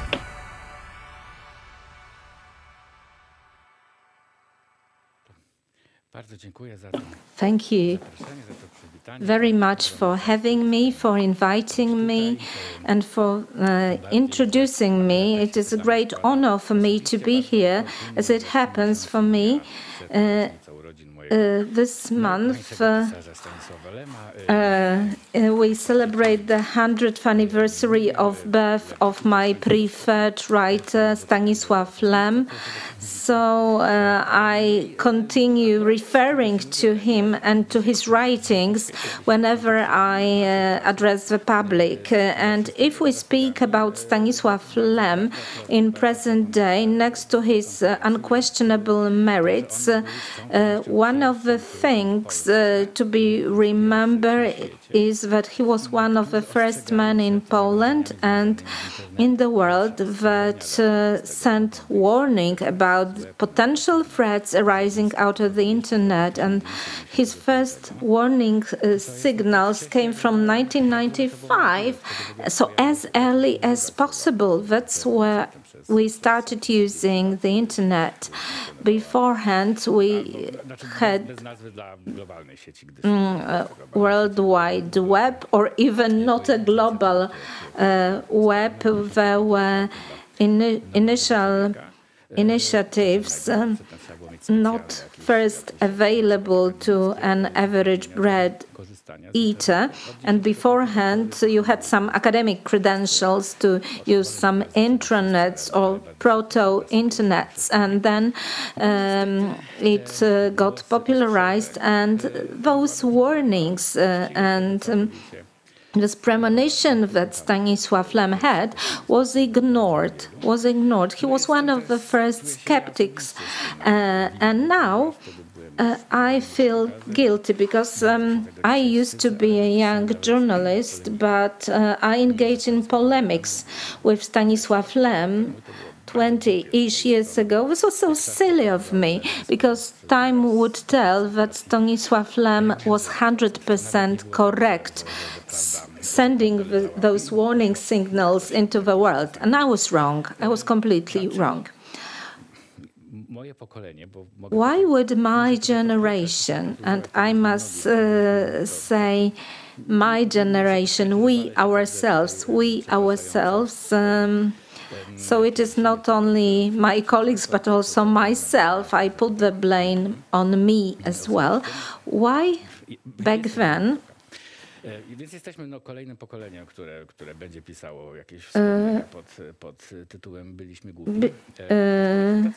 We were so silly because with the benefit of hindsight, why do we say that we were so silly? Why were we not able to identify so obvious threats and risks?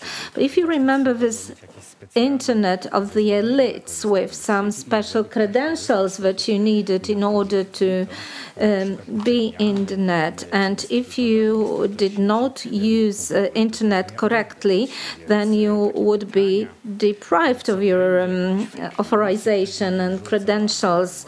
If the university administrator found you guilty of hate speech or downloading inappropriate content, it was obvious the net administrator would deprive you of your access. And this was the situation back in 1995. And slowly, step by step, we slided into the internet as we have it today. I think that we had a naive misconception that the academic network could be easily copied and pasted on general society, public at large.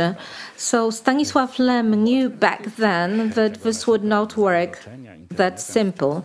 An additional byproduct of our infatuation with internet at the academic days was that the first online entrepreneurs, like the founders of Future, Amazon and Google, seemed to us, students of the University of Warsaw, like folks belonging to the same group as we ourselves.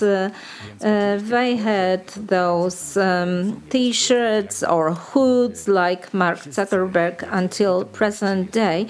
So they were very much like someone out of our milieu, and they didn't look like classical CEOs in suits and with ties, and they managed to persuade to us that they are so nice and friendly. They are PhD students of Stanford University, and our doctoral papers translated into boosting enterprises, startups, and we were driven to believe that they were doing something non-for-profit, as if by charity, that they invited banks to finance their venture, but their point was not profit, but giving us better access.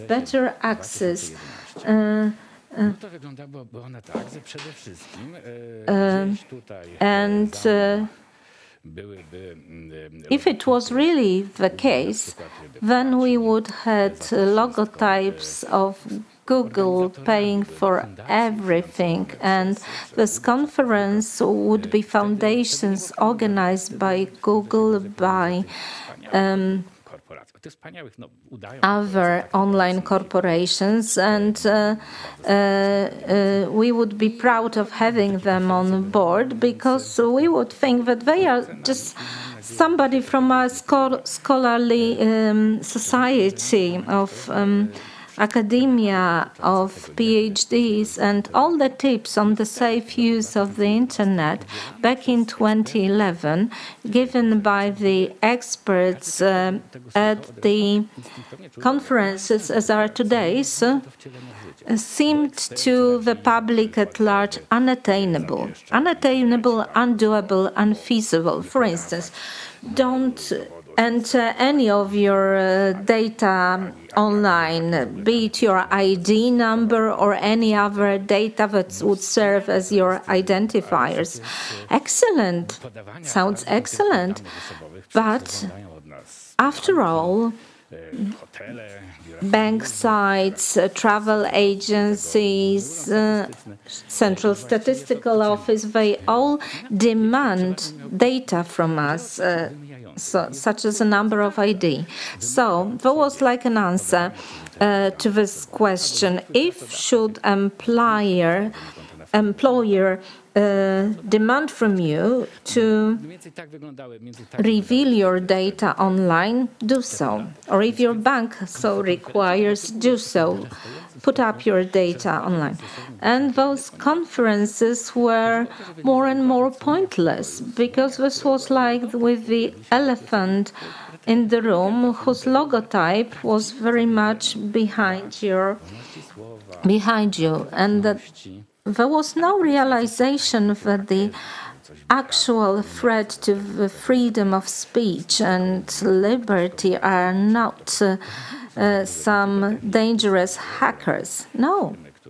Those great illustrious corporations that have taken over the power over the internet, because politicians of my generation, not myself, not my peers, but other people, decision makers, decided not to launch antitrust proceedings 10 years ago, decided to deregulate and facilitate their operations. And of course, we and myself as a journalist may take on some blame on it, because we were also consulted, but I don't know if I was vocal enough. I attended conferences and I provided such pointless advice myself back then. And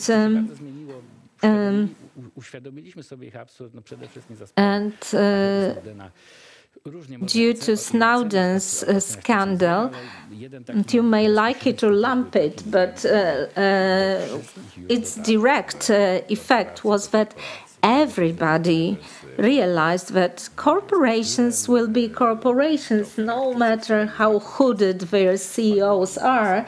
It doesn't really mean that they are philanthropists, disinterested helpers that we believe them to be. So, as a result, we found ourselves in a transition period, which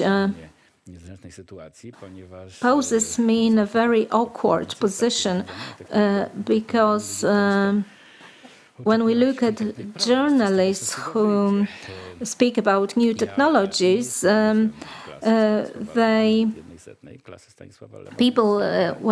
confronted with such experts, people expect some advice and some premonition and some warning. I was silly and naive, because I expected that the internet will only produce what is good things. And in the transition period, Since I have classes on the subject of my on the subject with my students from Collegium Civitas, I told them, well, and I'm telling them that don't get accustomed to business as usual, because things do change and will change before you graduate. I had, for instance, classes and workshops on hate and ban, and in spite of having such classes concerning the subject with traditional students and extramural students, there was what happened all of a sudden was a ban on Twitter issued for President Donald Trump. So a week before, it would be no go, like the Mission Impossible, and yet it happened. And in 2 or 3 years, it was, as I expected, we would institute strong regulatory mechanisms on the two sides of the Atlantic. The pressure is very strong on both sides of the Atlantic, and neither China nor Russia nor anyone else bought into this idea of rule-free internet. So we should really expect some regulation that will dramatically change the way in which internet is applied. So it is going to have bearing on Facebook contents, but also on our professions. One of the byproducts of the deregulation of the internet that seemed to us to be a realm that would not need any regulation. And it seemed to us that politicians were still analog, they would never be atop of digital revolution, and that it would be best for the professionals to regulate their realms. And the byproduct of such a mindset and attitude is that many of our constitutional and fundamental liberties and values are reduced to the simple EUL, where you agree to what you get, because there is no way to disagree.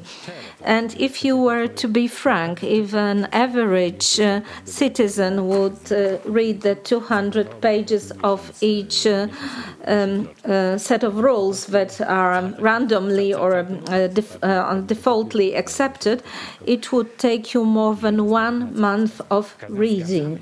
So we buy into something like the terms and conditions for services provided by Google or anyone else, and suddenly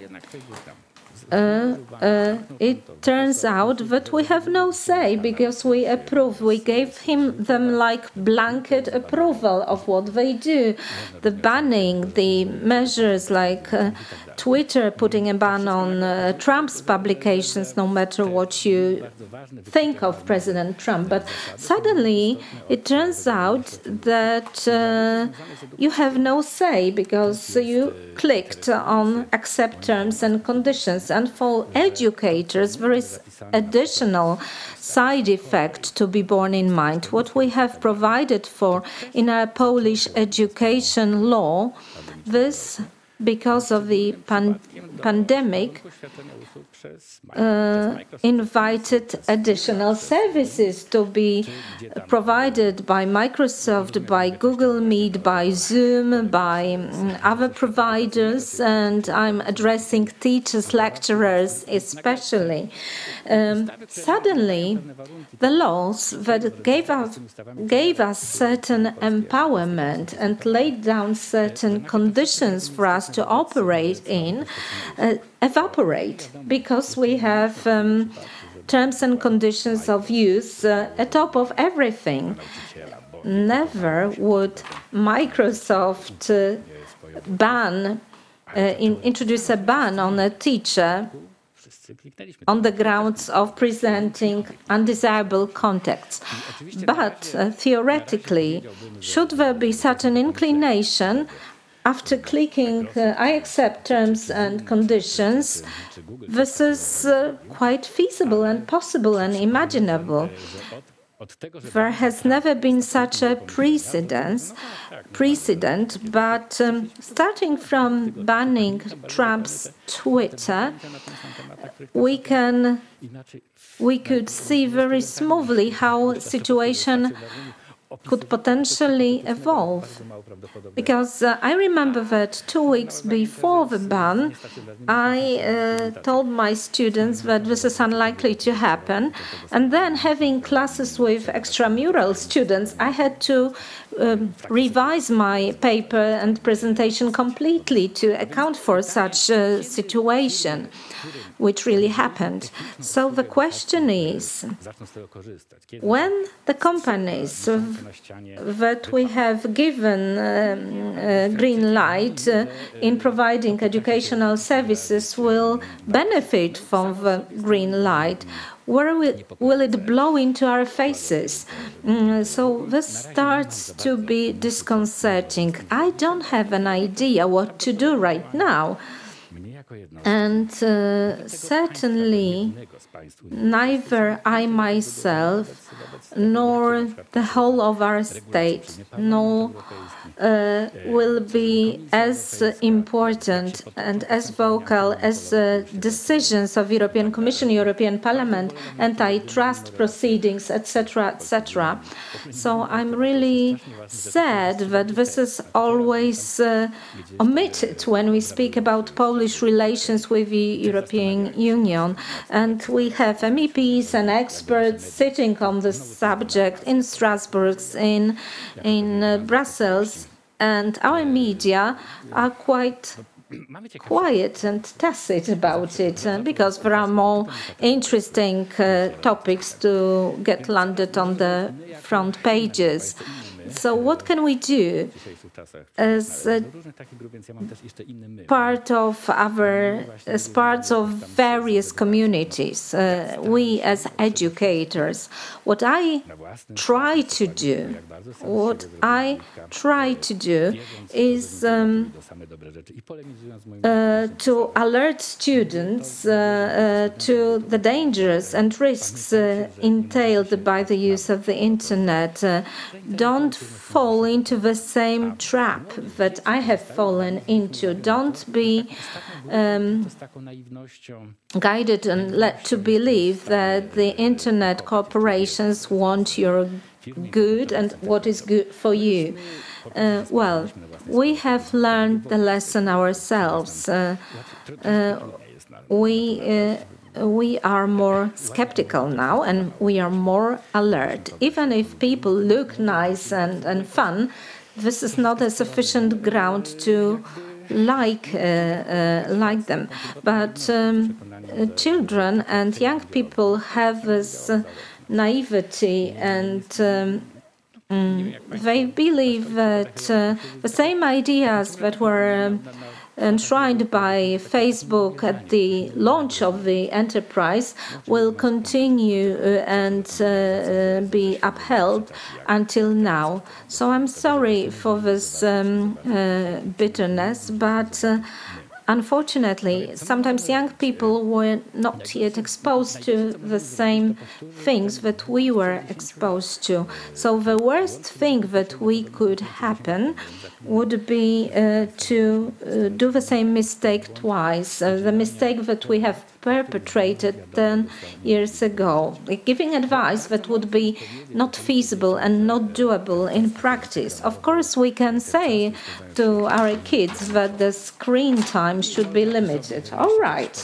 And you can come up with ideas like an hour per day, 2 hours per day, and say 2 hours for your tablet, 2 hours for your smartphone. But the pandemic has consigned this to the past. At present, this is like that we never know. We never know whether we are going to have stationary tuition or online tuition. So you cannot really try to introduce restrictions onto the screen time, because in a situation of lockdown, we as parents, we as educators will be doomed to use the internet for teaching purposes. Of course, you can divide the time online, like homework, like education, entertainment, but we will not be able to restrain and control the time online.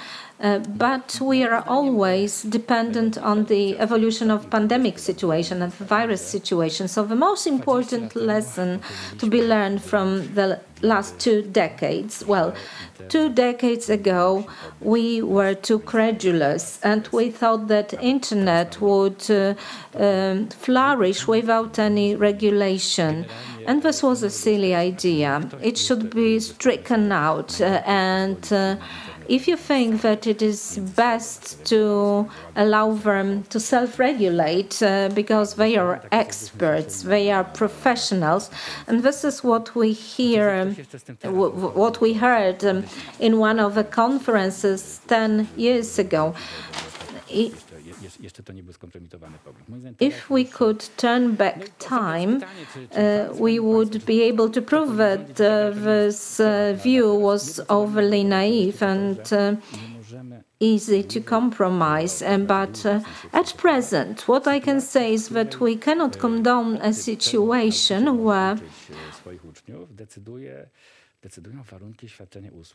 terms and conditions of Teams services will predefine the content of the teaching materials used by an individual teacher. So this is another story. This is another story. I have once committed a blunder. I don't want to do it twice. But if you have any ideas or any points, well, I invite you to put up your comments. But to my mind, new regulations is the only way out. We'll need to amend or write new laws.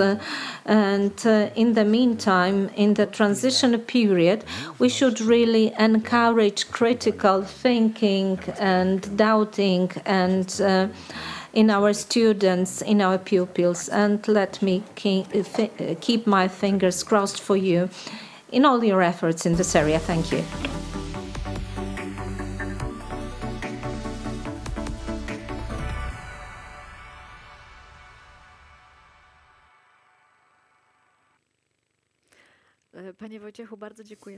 Wojciech, thank you very much. It's been both pleasure and a privilege. I'm so glad I am having someone here physically present on stage. I've had such a deficit of human presence. Yes, we all do during the pandemic, but just a question from the lobby. In 2013, you wrote a book, Internet, Time to be Afraid. Should we be more afraid or less afraid? Well, if I were to write part 2, I would say time to act. Some legal regulation, some regulatory framework is being prepared, is being drafted, so we should take part of that.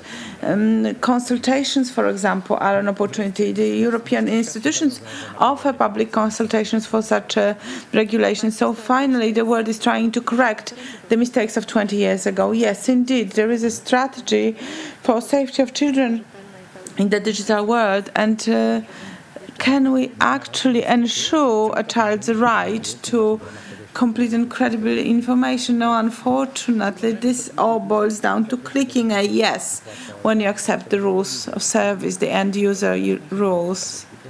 So we have less and less possibilities of control over this, but we should fight against it, and we have already begun that fight as a humanity.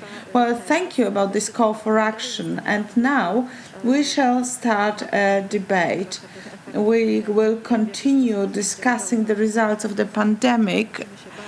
However, we will focus on school. post-pandemic school, what it is and what it could be. Maybe we find some potential that we were not aware about. Szymon Wójcik will be the moderator from Empowering the Children Foundation, and he will introduce our panelists.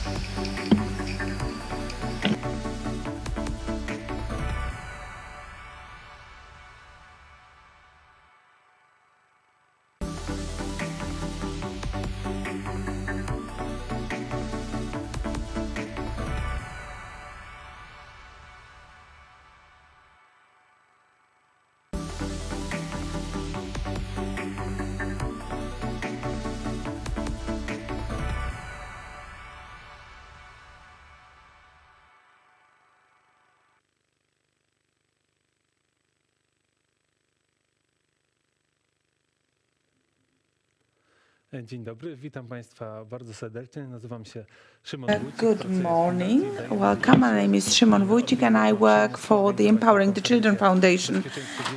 We have been a partner for this conference for many years. Today we are taking part in a Jubilee 15th edition. Let me invite you to an online debate. Myself as a moderator, I'm present here physically. However, 4 of our panelists are connected with us online. I'm very happy to see them on screen.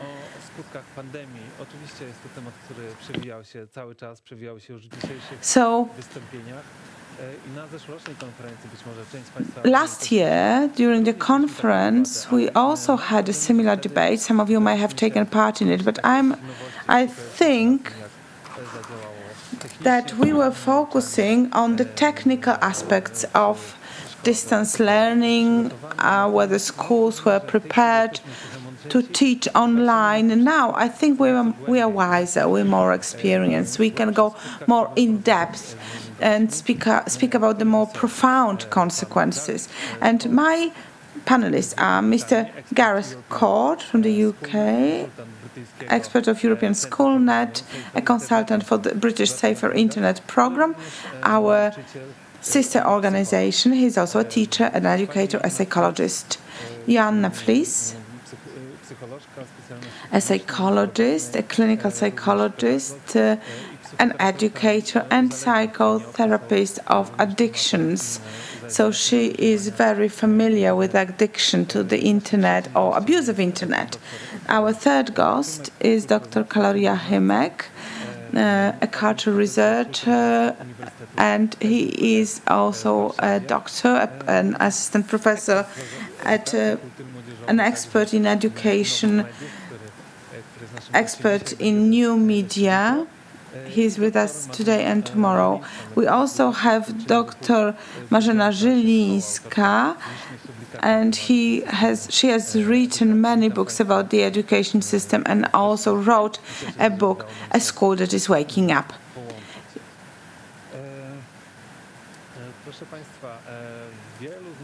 Ladies and gentlemen, many of our participants are educators, teachers.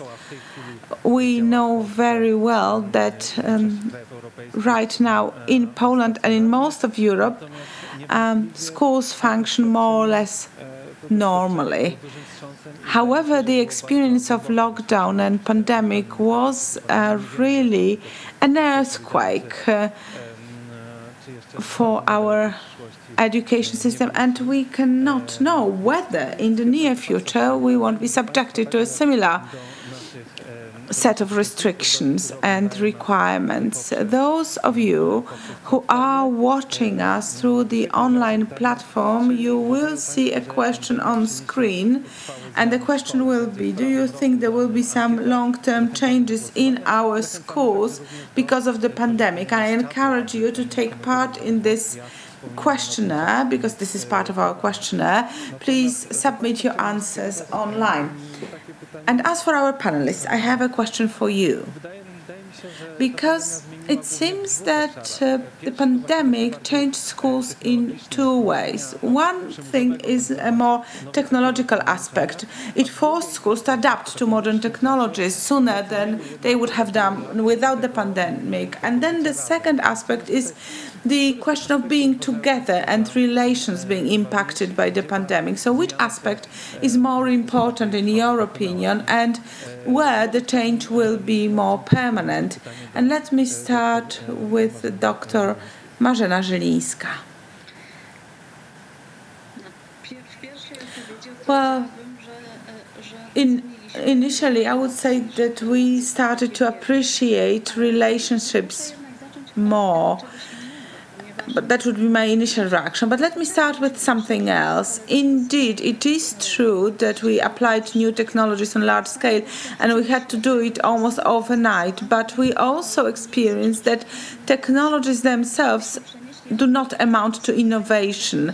And as a person who is an expert in methodology, I must say that we simply transferred our old model to the internet. So instead of sitting in a classroom listening to a teacher, kids were sitting for hours in front of the computer screen still listening to their teacher. So it was still a lecture type education.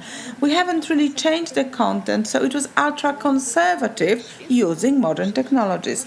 However, modern technologies are very well suited to use them in order to introduce a real change in the system of education. We should wonder how to use new technologies in order to make education more creative, to make education where students are no longer so passive. And we have been asking this question for 4 centuries now. How to stop lecturing and how to change the way we teach.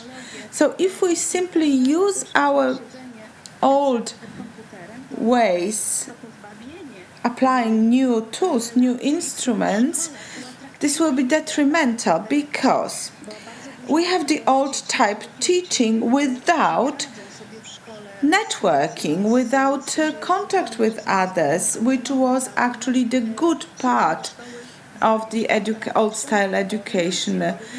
Kids were maybe not very happy with listening to lectures, but at least they were looking forward to meeting their peers, their friends. So if a school is attractive, it is attractive for many pupils because this is where they build relationships. And these new technologies deprived schools of this advantage. You cannot build good supporting relations. You're left with technology, pure and simple. And this is what we had for many pupils and teachers. It was unbearable. Well, thank you very much. So you spoke about this very initial period when the lockdown was introduced and we simply had to transfer our classrooms online. But have you observed some changes that followed? Were we able to adapt in the way we teach? No, I haven't seen that. And I'm in touch with schools, with teachers. I run a foundation, a school that is waking up. I have contacts with hundreds of teachers, with dozens of schools, and those were just very few cases. And we can really not complain saying that teachers are not able to do that, because this is not very easy to learn. For teachers, just the technological aspect was difficult, so we couldn't expect them to be at the same time able to change the way in which they teach, because they would need to change the way they manage classes. As long as we do not depart from lecturing, as long as we do not depart from lesson plans planned minute by minute, nothing will change. So this was a major problem for many teachers. Teachers had to learn the technology, so it was very difficult to expect from them to be able to, at the same time, amend the teaching methods. 15 years ago, or even more, I took part in a project by the Goethe Institute. It was a computer driver's license, it was called, and there were international groups composed of 20 teachers each. Some of the lecturers were from Poland, some from Germany, some from the UK, and the objective was to teach people how to work with platforms, and e-learning never really became a product of any of the groups. What we achieved was blended learning. So we had to create relationships, and once relationships are established in the real world, we could move to e-learning. So relations, they are most important. Thank you. And let me now direct a question to Dr. Jachimek. You study the social aspects on new technologies. So what's your assessment? What's your take on what we've been through, this digital revolution in schools? Or maybe it is not really truly a real revolution. What's your opinion? Well, actually, I would just resonate what Dr. Zielińska has just said. I've observed similar processes. And going back to your first question, is this a technological revolution, or are relationships more important? Well, the pandemic made us realize that relationships are important. But we were able to realize this, and why we keep speaking about relationships being important in the process of education, because this was actually the way we tried to defend ourselves in this situation. So when you said about a revolution, it's important to think of it as a revolution. However, the most important thing we should look at is the quick pace. In this way, it's a revolution. However, whether we can see this as a long-term transition, that's another question. As Dr. Zielińska said, we simply tried to transfer traditional education online. So we used the language of new technologies, trying to teach old contents, and that's very problematic because and what I'm saying may not be an absolute truth, because there are some young people who are very proficient in using the internet and modern technologies, but not all of them are. So this entry barrier, or this difficulty with entering this world, resulted in the fact that online education was portrayed as something inferior.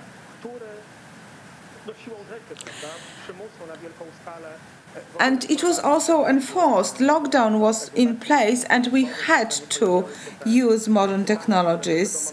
We had no time to ask ourselves the right questions, because in February 2020 we were simply not expecting this to happen, whether it's better to have the smartphone there, or maybe it's better not to introduce smartphones into schools.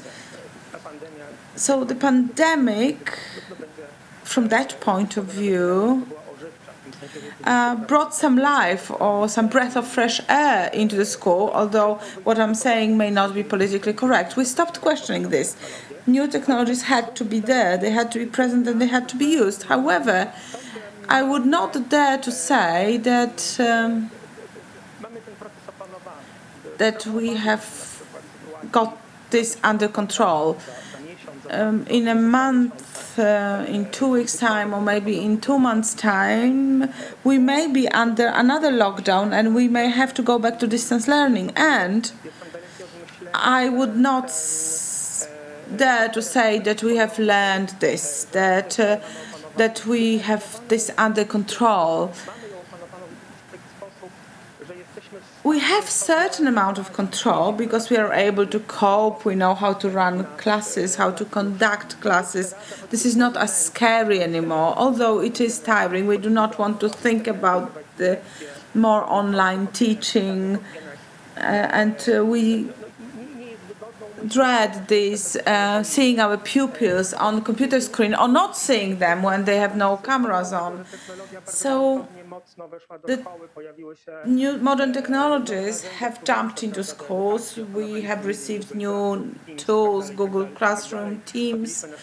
We were trained to use them, and I'm smiling to myself because I am an educator. I teach about TikTok, Instagram, Discord, and so on and so forth. So maybe we know more about these things. We have learned them, but the biggest problem, in my opinion, and I'm sorry if I'm speaking about problems, so the biggest problem is probably something that is inscribed in your question: technology versus relationships. So we tend to look at this situation and we ask ourselves either or.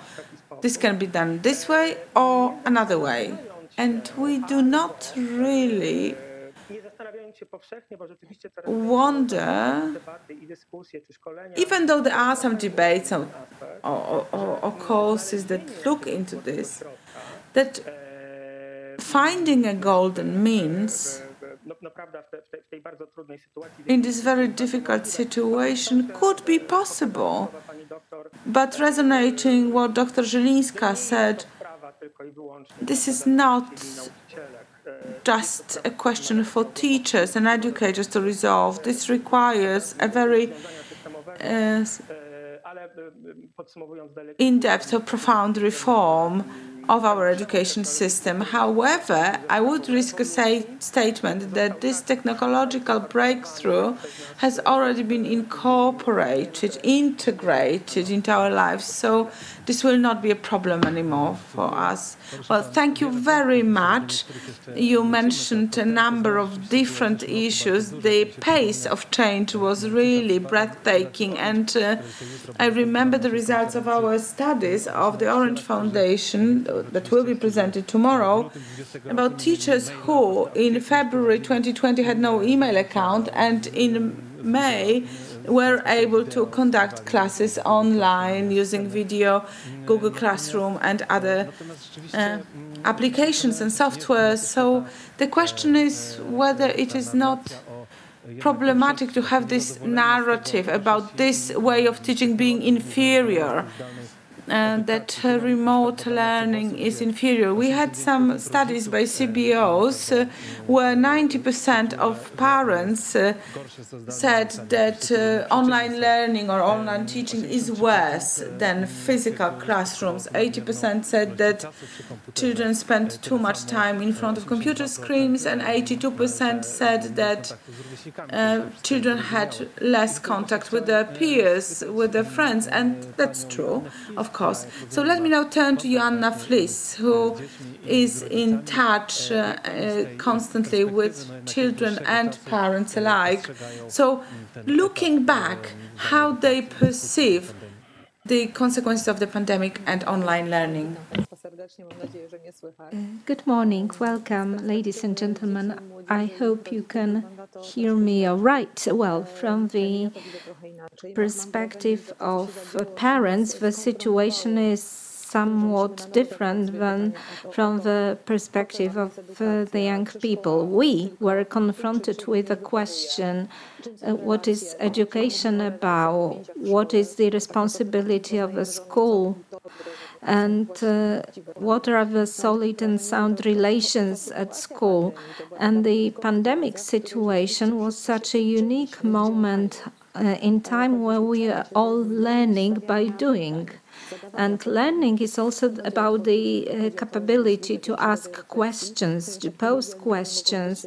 And of course, there may be different answers to your questions depending in what context you operate. But coming back to the original question and comments, I must say that as for the narrative, if we build a narrative where we live in two different worlds, digital and analog world, and I don't think this juxtaposition will be beneficial to us, because we need equally analog competences and digital competences. The digital world expands our potential to start relationships.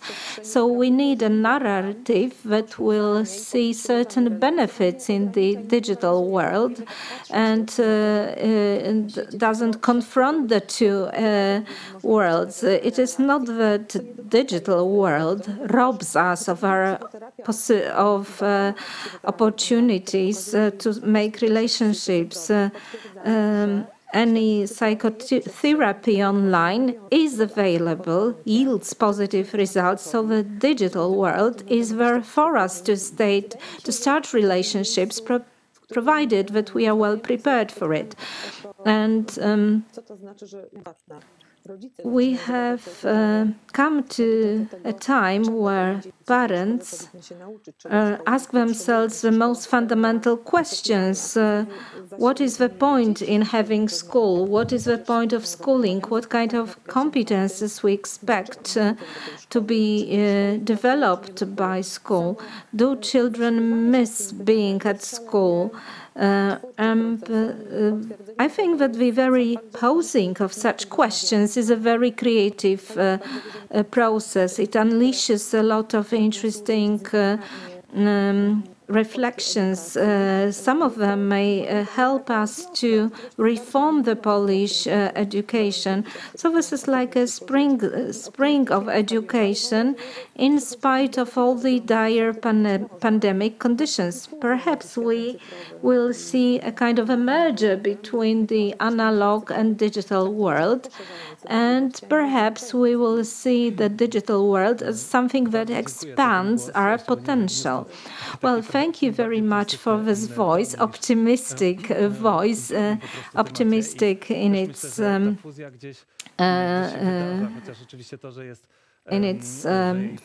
formulation. And indeed, such a merger might happen and might be accelerated by the pandemic, bad as the pandemic is. And it will be like a facilitator of a merger of the two worlds. And may I hand it over to Gareth Court. You had this unique possibility of running a course for 1,200 teachers or more all across Europe working in pandemics. So you have heard various voices, and were problems with remote teaching different in different countries, or were they similar?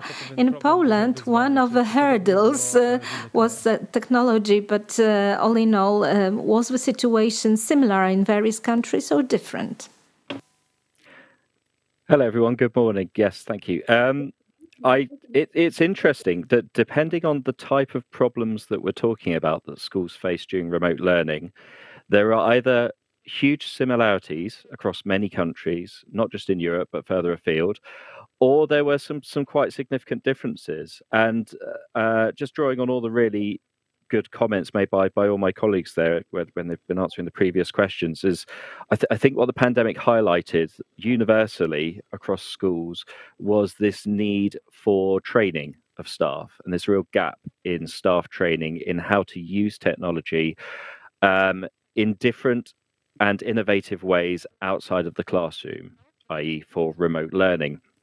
And this was a challenge that many teachers just hadn't had to face before. You know, they had never had to teach children while children were all still sat at home. This was a new experience for them, and understandably, they didn't have the full understanding and the full skills to be able to carry that out. So as we heard previously, what we ended up with was this transition of the tried and tested methods used in the classroom being transferred over to a Zoom call or a Microsoft Teams call and trying to apply the same process there again. And of course, depending on the children involved, depending on what you're trying to teach, depending on the teacher delivering it, that was either fairly successful or in some cases an abysmal failure. And as a parent of 3 children who all sat in various lockdowns experiencing their remote learning, I saw the best of teaching come through on some of these sessions that I stuck my head in and had a look at while my children were working, and I saw ones that just didn't work at all. So there's this clear need for training, for teachers, and I think it's a bit like Pandora's box having been open now that we are aware of this, and now that we face the prospect of possible lockdowns in the future. I don't think we can get away from the fact that teachers do need help and support and training, and there is a real will amongst teachers to want to learn these skills, to want to be able to teach in new and innovative ways using technology. The will is there. What isn't there in some cases, in some countries, is the budget and the structured professional development for those teachers to be able to achieve that. So I think that's a real area where universally there were issues faced in schools and in different countries the world over, is training and knowing how to use this technology to do the bit that teachers know how to do really well, which is teach. I also thought there was this rather interesting universal issue around screen time that we've already touched upon a bit. This whole idea that it was frowned upon before March 2020 for children to be staring at screens for more than, say, a couple of hours, whether that was because they were watching YouTube, creating social media content on TikTok, or playing games. Many families thought it wasn't a great idea to be staring at a screen for a long period. And then along came the pandemic and lockdowns, and suddenly it became far more acceptable to sit in front of a screen for 6, 7, maybe even 8 hours a day. And it really sort of dispelled this whole myth around screen time and the amount of time being the important factor. It really threw up this issue of context and application. What you're doing while you're engaging with technology is far more important than the amount of time you're necessarily spending in front of that. And indeed, going back to the whole teaching perspective of teaching a school day, that threw up various challenges for teachers of different age groups. If you think about a class of 5 and 6 year olds, where you would normally have them in the school day for about 6 hours, and then suddenly you want to translate that into an online context, that's very, very difficult to get 4 and 5 year olds or 5 and 6 year olds to sit in front of a screen for 6 hours. It's hard enough to keep them in front of a screen for 10 minutes, depending on what it is. So suddenly you had this whole problem there about how you apply screen time in a remote learning context. And I think that there are lots of different opinions on that as to what is the right amount of time, or what are the right kind of activities or less productive activities. But it threw up this whole perspective around screen time that we hadn't seen before.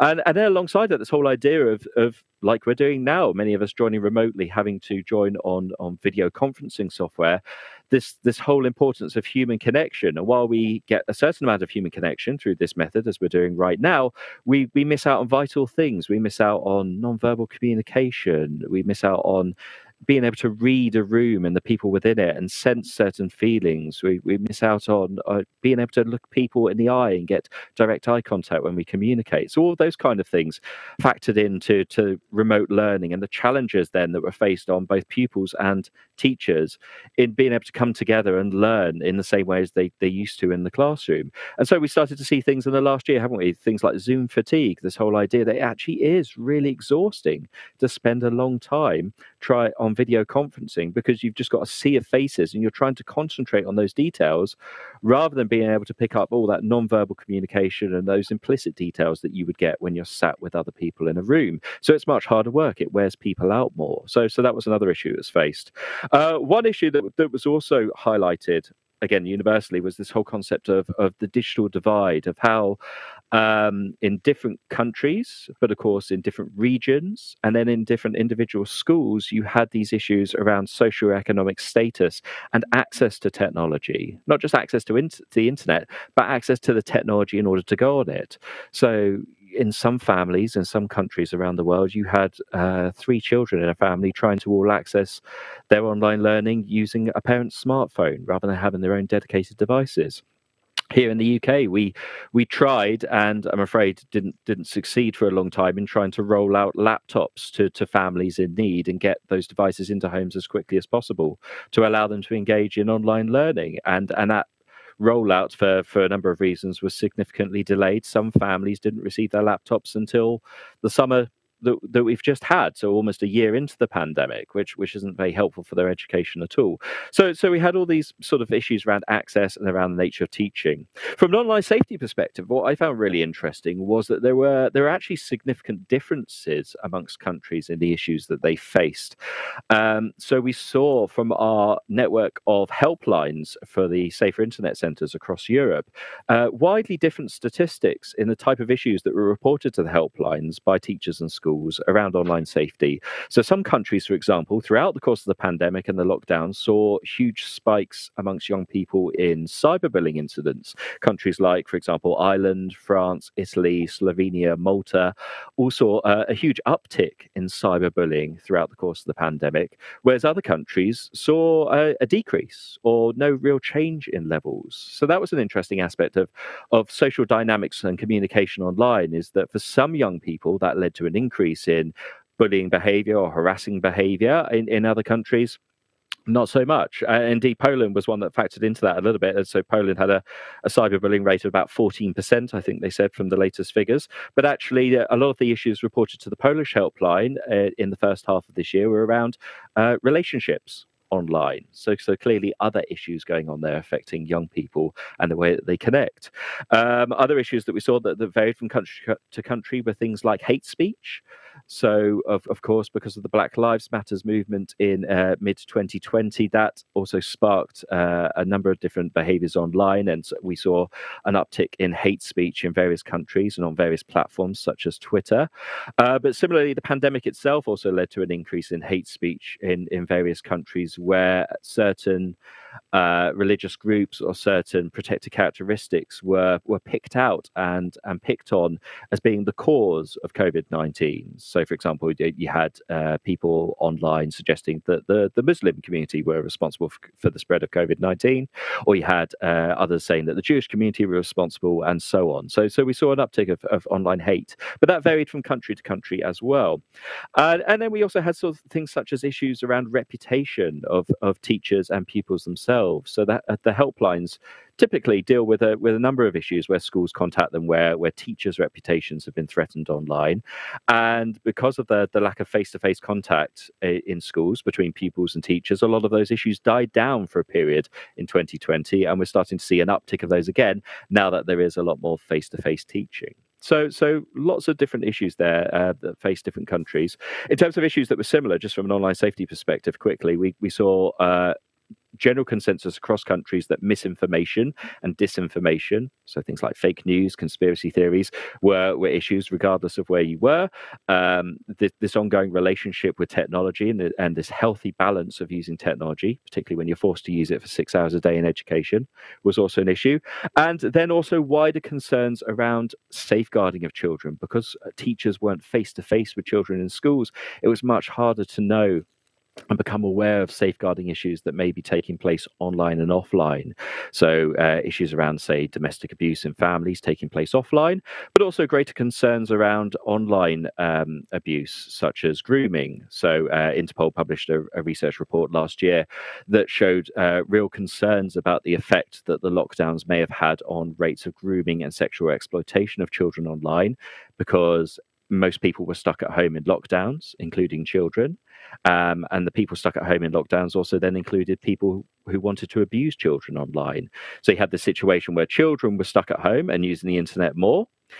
People who wanted to abuse children were stuck at home and using the internet more, and therefore there was much greater opportunity for those two groups to meet at various points and places online, and for that abuse to potentially take place. And I think we're still at a point where it's too early, unfortunately, to see the ramifications of that. But sadly, I do think it's going to come out in research and in reports in the next few years that led to a huge increase in child sexual abuse. So that's one of the huge negative points of the pandemic in terms of online safety, is that we are worried that some of the issues that we knew were around for a long time before were actually exacerbated and made worse by the pandemic. So now I think is the time to take action and try to put those things back onto a more even keel and find a way of empowering pupils and students to stay safer online moving forward. Dziękuję bardzo. Thank you very much indeed. I think that many of those threats, many of those risks that Gareth Port identified were ever present in Poland. The global pandemic and our dependency on the internet creates similar challenges in similar countries.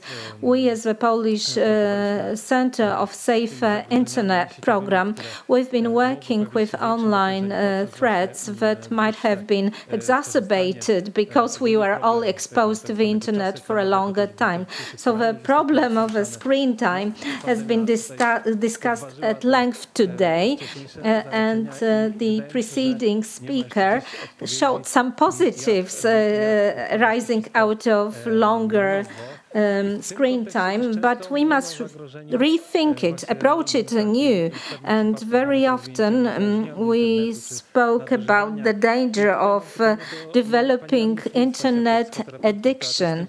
Anna Flies, she's a psychotherapist, and she works with people with internet dependency, internet addiction, and this is not a new problem, but it existed before pandemic. Has it exacerbated? Well, it's difficult to say whether internet addiction got worse. Not necessarily, but certainly people started suffering from the syndrome of electronic stress and electronic fatigue. They are the new conditions. Zoom fatigue, for instance, with certain cognitive fatigue and physical fatigue, and people who started feeling the overstimulation and fatigue. The number of such persons is growing, and children and young people are now really getting in touch with me. And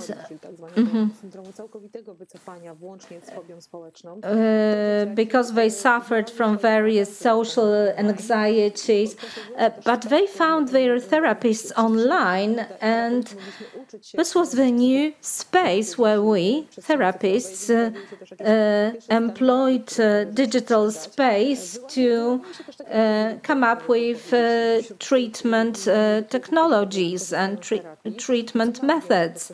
And this is something new. And also some of the children that suffered from school anxiety, school phobia, in the pandemic had this sense of anxiety, social anxiety, not willing to return to school ever.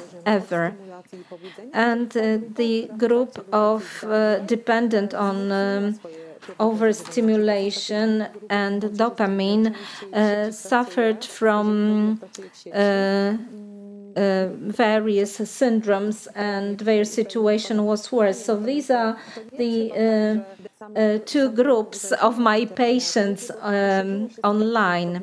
So I wouldn't say that grew more dependent online, but the pandemic exacerbating existed problems. We have also additional addictions or dependencies.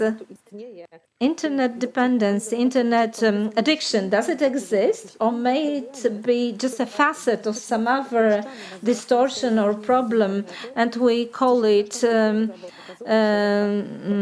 generally internet addiction? The tools that we employ in the classical psychotherapy when we try to fight addictions and may not be well suited to treating our new generation of patients. Well, thank you very much for this comment.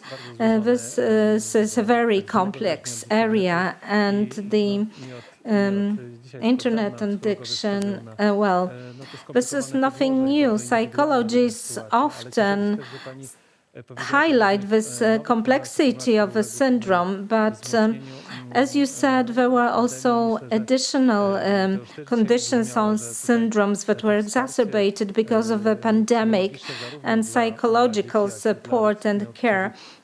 is equally needed for children, by children and by parents. This will be needed, and unfortunately it is not as easily available as we would like it to be. And also I'm following the chat discussion, vibrant as it is, so I cannot really summarize everything in a nutshell, but thank you for being so active. And you've been discussing cyberbullying. There will be a dedicated session today dedicated to cyberbullying, and additionally, you were mentioning in chat how difficult it is to organize learning at home, in the home environment. So my question goes to Dr. Jachemek. In one of the interviews I read, the interviews you gave, I read that school became less transparent and parents were empowered to control the contacts of their children, but also the contents of the teaching materials. And what will be the results, long-term results of this penetration, if you like? Well, this very well falls in line with my premonitions and intuitions May last year. The situation where education at home is delivered often on one computer and under searching parents' eyes, well, the stripped education of its rights and costumes and roles. And what is most problematic here is that this aspect has not yet led to a redefinition of education and how it is going to be delivered. If we look at what has happened to education, if we imagine a situation, typical situation when we are at school, in a classroom, and we have this opportunity of having physical classes, and our classes are often predetermined by the existing circumstances in the classroom. And as I'm saying, the pandemic situation, remote education suddenly deprived us of a number of traditional instruments. And suddenly it turned out that school had also many other functions to it, not only educational function, but social function, entertainment function, relationship function. And this is not a very convenient finding to us. Looking from the young people's perspective, something that I neglected completely, like the cameras and microphones off, and education that was like one-to-one, where there was a time where we only provided information to students, and then we pick up another topic, another subject. But what was happening on the receiving end, which is very important, receiving end, because the black screen without cameras on became for me a symbol of corona fatigue and yearning for back to normal. And to me, this black screen is also a kind of a symbol of a new status quo, because young people suddenly could decide how they participate in online classes. They could turn off and they could leave the class, and this is very disconnect, and we followed very lively discussions on various fora. So it gives you a very interesting reading. Would you go to TikTok or Discord and see this parallel discourse that is ongoing in our teachers, educators community, for instance? And we see also certain comments and comments bringing on hate speech because cameras are off, coming from the students, and this is another face of it. So we are evaluated. We also spoke about digital poverty, but poverty in general is also a problem here. And what we have seen was like a segmentation, shifts in relationships and shifts in the hierarchy. And if we were not to grasp this process, and if we do not produce a more consistent dialogue, back to normal will be extremely difficult. Extremely difficult, because probably we are moving apart in some respects. Well, thank you. I think that in this debate we hear about mounting challenges in store for us. And this is a challenge to us and to our organizations that we represent. We have been racking our brains and thinking how to stimulate the debate in our community, but also to be of assistance. May I hand it over briefly to Dr. Marzena Żylińska? In your first statement, you gathered a number of voices of support in the chat window, but perhaps this juxtaposition, technology versus relations, this is too extreme. Perhaps relations were ongoing all the same, and coming to the close of our session, should such a situation happen again of remote education, or should it not happen? Do you have any simple tips about building relationships, about building a solid groundwork for education? Could you give us a handful of practical tips? Well, actually, this is something I've been saying and writing about for many years. Doesn't change. So we should change the teaching culture into educating culture. We should support development. This can happen online and offline. And one of the conclusions we were all able to draw from pandemic was the fact that in order to develop in a healthy way, children need to move, they need sport, they need exercise. Exercise is a developmental need. Children really need it in order, for example, to release tension, but also to improve the sensory integration, because in front of a computer screen only two senses are active.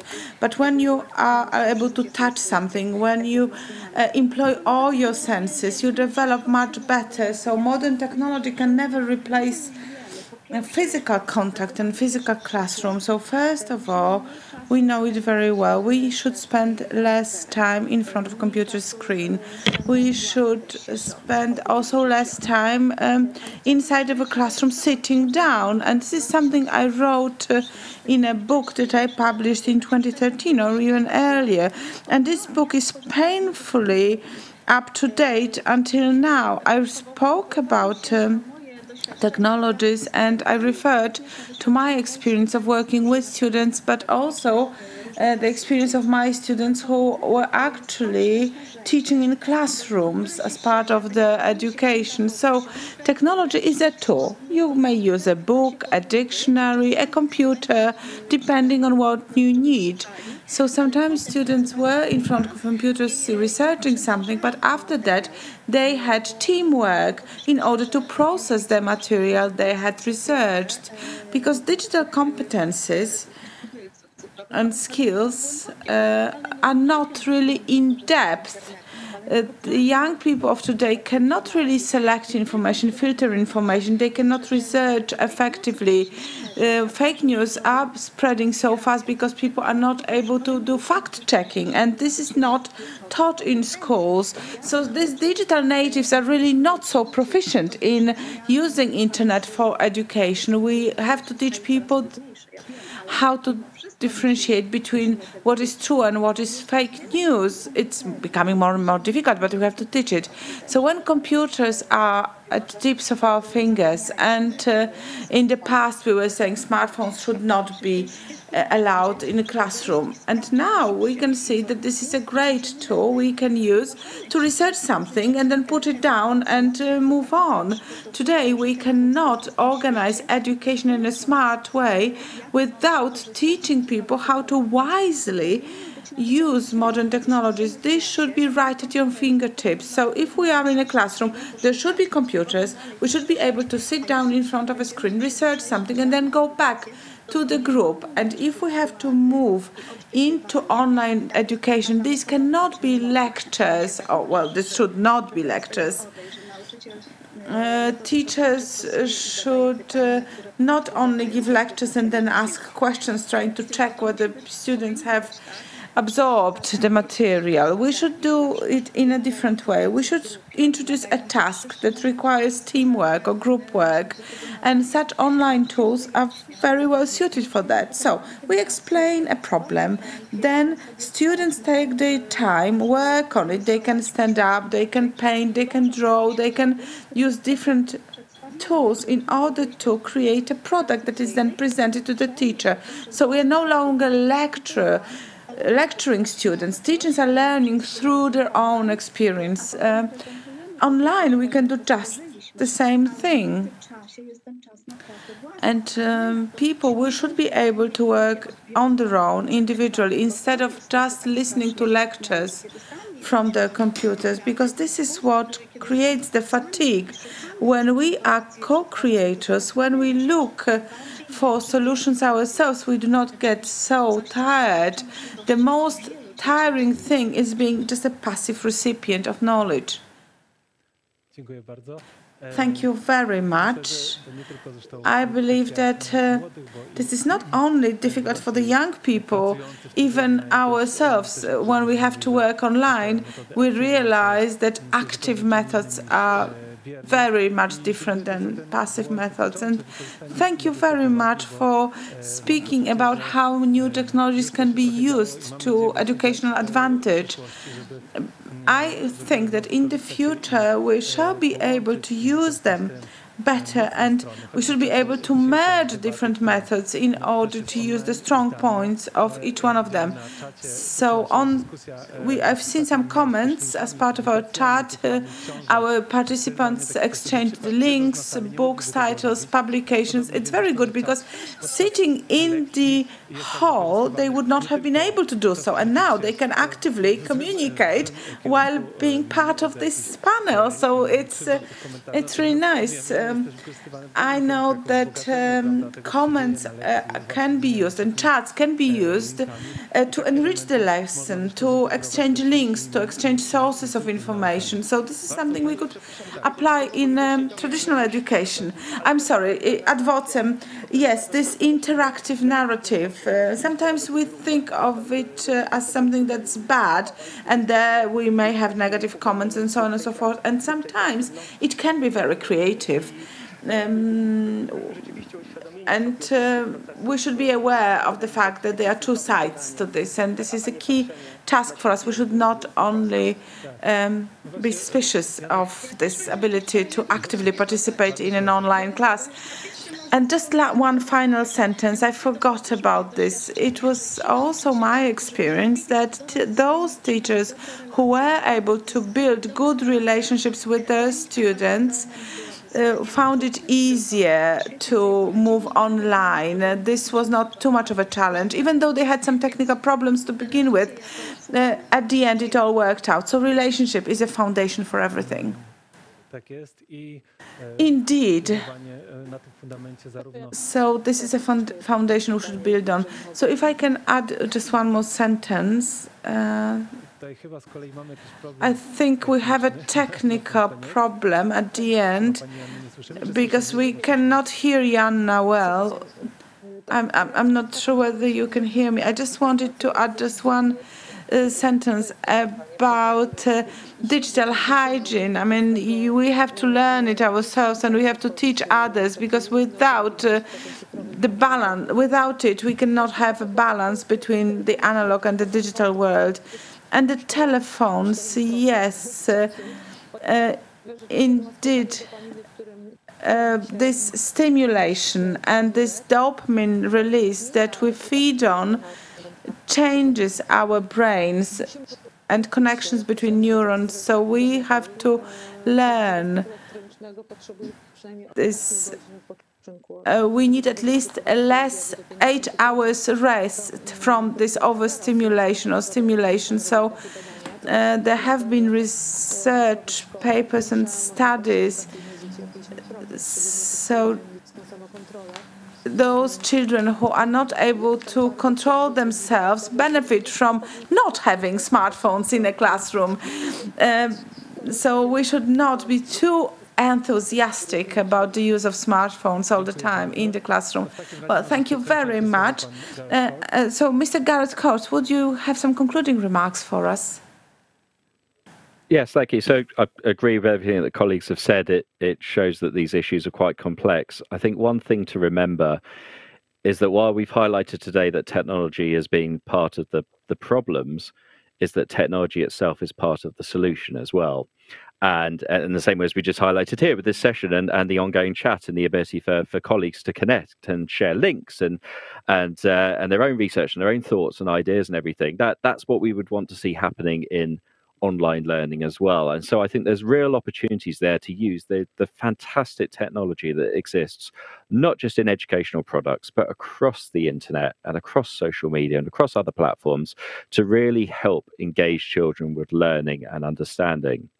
However, to do that, I think alongside that, there are a couple of things. So firstly is that balance, that healthy balance and those healthy attitudes to technology, as my colleagues have suggested this morning, and they're absolutely right to do so. You have to understand technology as a tool, and you have to use it purposefully, and you have to understand when it's a good idea to use it and when it's not such a good idea to use it. And that is a lifelong skill to develop and learn, not just for us who are already adults, but of course the children who are using it, some of whom from birth. I understand at the start of today you had a session talking about the iGen generation or Generation Alpha.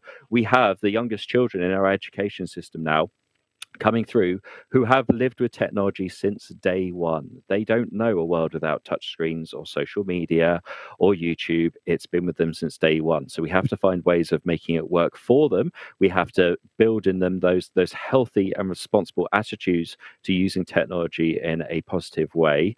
And similarly, I think the other side of it, and although it sounds like a lot of work for us in schools, I think we can reap huge long-term benefits, is we have to take time to actually dedicate education to teaching them not just about the relationships that they form offline and the face-to-face social interactions, but how to understand relationships in an online context as well. Because I think if we can get that right and we can get that learning and those skills in place, then it mitigates the impact of having to be from one screen to another, discussing things and communicating with someone else. They will understand the nuances of that behavior and the strategies to engage in those discussions and those relationships much more positively. So education is needed, but it's quite a difficult education. It's education about relationships in an online context as well as offline.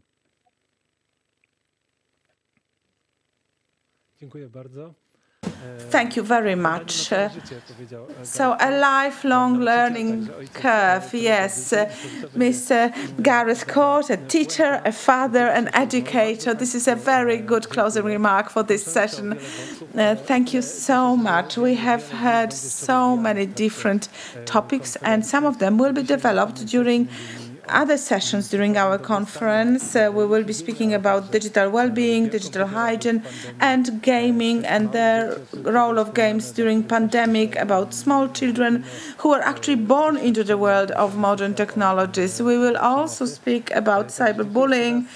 Thank you very much. I'd like to thank our panelists, and we shall now move on to another session after a break. Tomorrow is another plenary session, and then workshops that will start on Wednesday. Joanna Fliss will be running one of the workshops. Please subscribe to these workshops. I encourage you to take part in them. You will hear more about the issues that we have touched upon. And we spoke a lot about psychological assistance, also helplines. So let me remind you, 116, 117, the numbers that can be used by children, and 800, 100, 100. This is where parents can call in order to report problems, to ask questions, to present challenges. We are always trying to be there for you and to help you as much as we can. So thank you very much. We shall now have a break, and we shall start again at 12:30.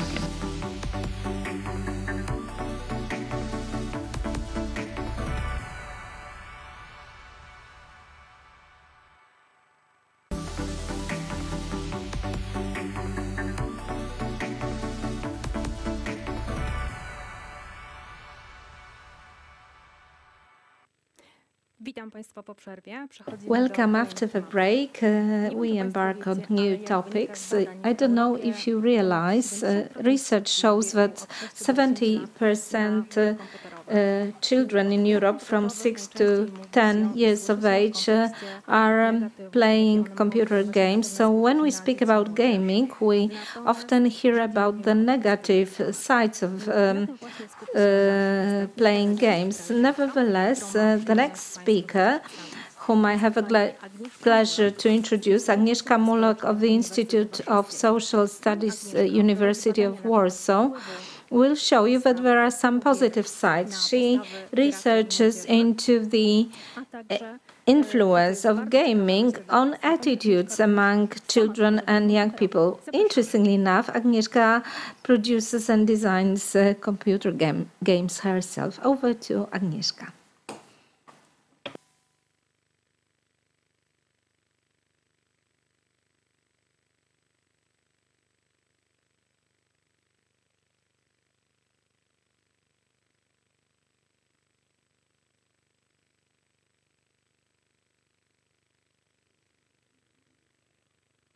Dzień dobry. Good afternoon. I'm very happy to relate to you something about the benefits of playing computer games.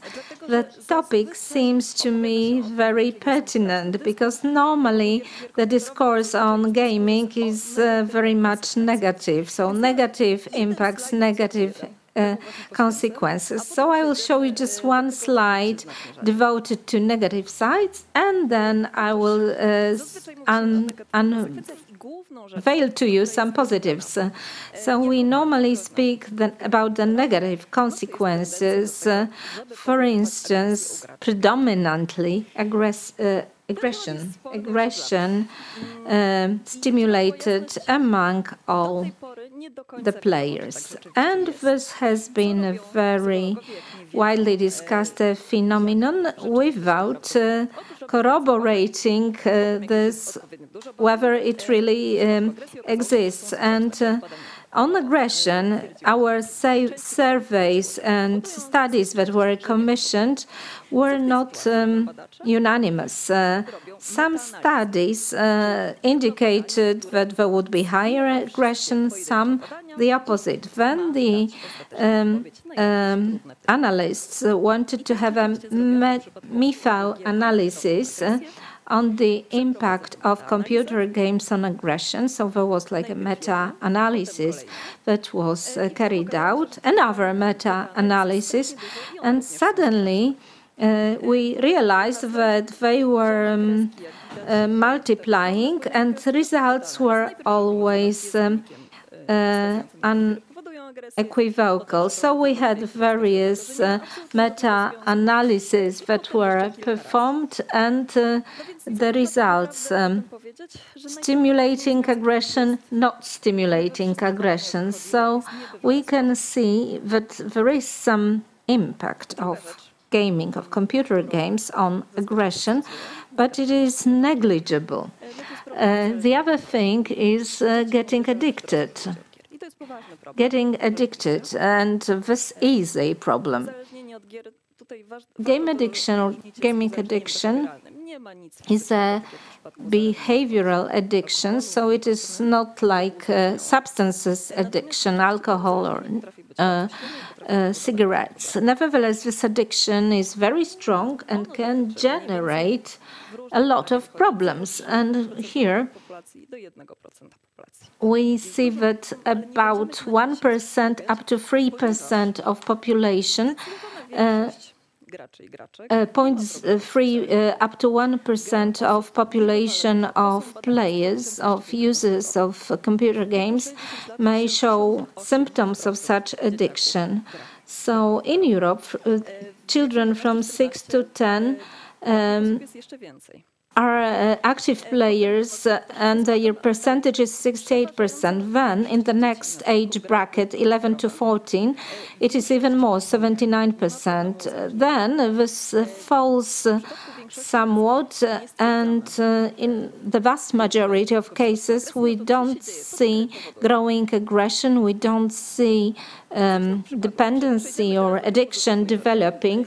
So what is really happening in those young children and young people? And let's break down possible impacts into various fields. Education. Back in 2009 in New York, there was a new idea to start a primary school that would be 100% reliant on games. So teachers and game designers were meant to translate all the curriculum into games. So here we see a typical class and classroom and a lesson. The school's name is Quest to Learn. It continues to exist, and as I'm saying, the school's idea was to translate the curriculum and teaching context into games. Instead of homework, children had missions to perform, like unveil something or discover something. And to us, it may sound absurd. For instance, children were going to local libraries. They were picking up selected books, and out of the book, a single page with a description of a homework would slip. And it may really sound surreal, but there were very interesting missions invented for children. So children had the several stages to complete throughout the school year, so that to give the children a sense of achievement, of moving to the next stage. At the same time, everything was supported by the joint internet platform, so it all looked perfect. All children were committed. The Quest to Learn venture was described widely. However, now after the first graduations, could we prove vitally whether the experiment worked. So, as I'm saying, there was a graduation, and graduates were submitted to exams, universal exams, to start a high school. And what is interesting is that the results were not excellent in any way. What changed and what was entirely different was the level of engagement. Children were were big enough because they would log on to the school platform and discuss into late hours at night various homeworks, assignments. They wanted to learn. They were prepared to go to greater lengths than average skill pupils. They discovered how to use programming for designing new classroom assignments, home assignments, and this is a very rare phenomenon. So in that sense, Quest to Learn was incredible, really incredible, quite surprising results. So games are well suited to teaching. But to teaching what? Well, the very construction of the games, the game design is very much well suited to learning, developing skills. So we have like onboarding, climbing, and then players are rewarded. Any failures are gentle, so as not to be felt acutely. And then we have the growing level of difficulty or competence. And games must be difficult, otherwise they will not draw you in. And if in the very game design there is the intention or the object that this must be a learning experience. The game must be a learning experience. So, what kind of competences can you discover? Well, if this is not traditional school knowledge, what is it? This is one of the shooting games available on the market. And one of the things that is taught by this game, can you see two enemies present there facing us from the front? Can you see those two enemies? Well, they will spot them immediately. They will spot them immediately. After a few hours of playing the game, most of the players will be able to discern the shades of grey perfectly well, seeing all the details. And these are the games that are not designed to learn, to teach. This is like a shooting game, and yet it developed an additional competence.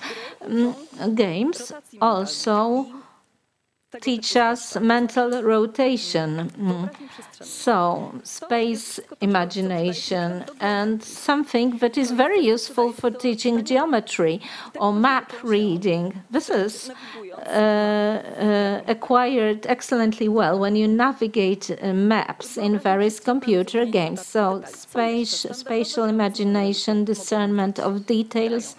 What else? What else in your everyday life? This is the average MMO.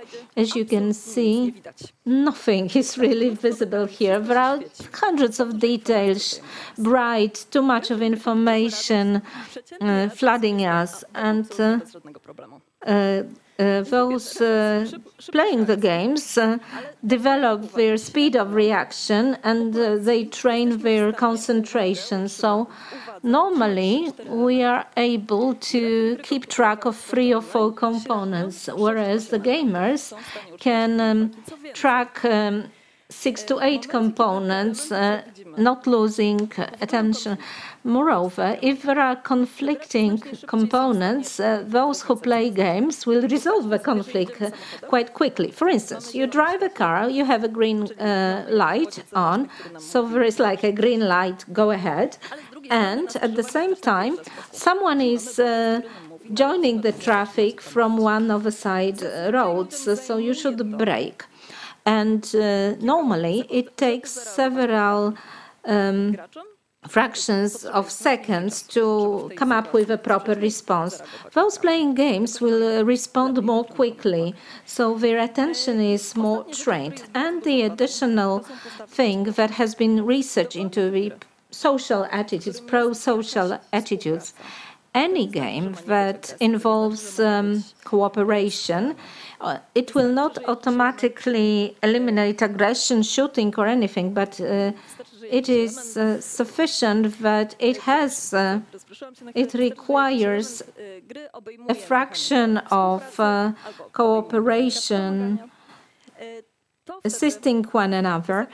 Well, it develops pro-social attitudes, and even after the game has been completed, young people are more willing to help and to assist others.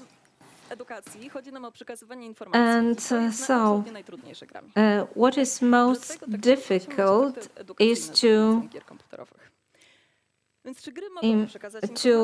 provide information that would be lasting. Well, it is possible to employ games to this end, but they may be specifically designed. For instance, about storytelling.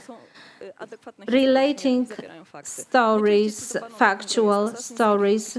Assassin's Creed is probably the most quoted example, starting from Crusades and Crusade epoch throughout Florence, Baroque, and Industrial Revolution. Many scholars of history have been playing Assassin's Creed. Some of them are even more into education. Attentat, where players can talk to people who live under German occupation, for instance. And there are many examples, but now that we are flooded with games on the market, it will be difficult to identify them. But if you enter the sites that are dedicated to historic games, you will find quite many. Next to storytelling, you can unveil certain mechanisms through games. Certain games are designed specifically in order to explain how certain part of reality is perceived by, for instance, people with autism. And the gamers start automatically responding to new situations as autistic people would. Games for Change is a very interesting website. It presents a very wide collection of such games. The selection of games is difficult. If we want to impart particular information, type of information, you must really tailor information and tailor the game. However, there are also other games that do not require that much effort, and selection will not be very important. In pandemic, it turned out that games can have a very good impact on mental health. I put it mental health, but this is not like the absence of mental disease, but well-being, positive mindset. The most important thing is that games develop engagement, the sense of commitment, and this is a very positive result, and it generates a lot of positive emotions and feelings. Also, games produce the sense of achievement, and it may sound simple, but all in all, what we see in surveys is that those playing computer games will have somewhat better self-assessment than those who don't. Moreover, very often this is a social activity because you engage with your friends, with your acquaintances, and if something is achieved, the prestige will be shared by the peer group. So this is not your private own little victory in the fantasy world. No, this is like a shared sensation. And this is also a binding experience for a group who have achieved something. And the best research into component is positive emotions. Games are designed in such a way so as to furnish positive emotions and to develop the sense of positive emotions. Playing games is pleasant. That's why games are designed. The games are capable of reducing stress among children and young people, but not only. They develop emotional stability, which may be surprising and not intuitive, but games help us to vent anger and negative emotions. Many negative emotions may be vented and released and removed thanks to gaming. And this contributes to mental stability, emotional stability of children and young people. And this is a repetitive result in various surveys, and children and young people tell us we use games in order to as a remedy against any doldrums, any negative thoughts. So I would say that all those benefits are visible are only visible in the population of young people, children, who don't play excessively. So all the benefits are there for them who use games with moderation. With moderation, not too much. And the last point I want to mention to you is that games facilitate social relations, which in the era of pandemic was crucially important. The survey started with the assumption that internet might help in people who have social anxieties and various other problems, and online communication and communication within games will be easier for such people. Moreover, they will be a source of support. 20% of players are declare that they are able to discuss with game colleagues and peers such trying and difficult and complex problems that would be never discussed offline. Sometimes those playing games may have more solid family relations. They are not willing to engage in some risky acquaintances, and communication, proximity, quality of communication with the nearest and dearest are all enhanced thanks to games. And this is very beneficial as much as the traditional communication is for children and young people.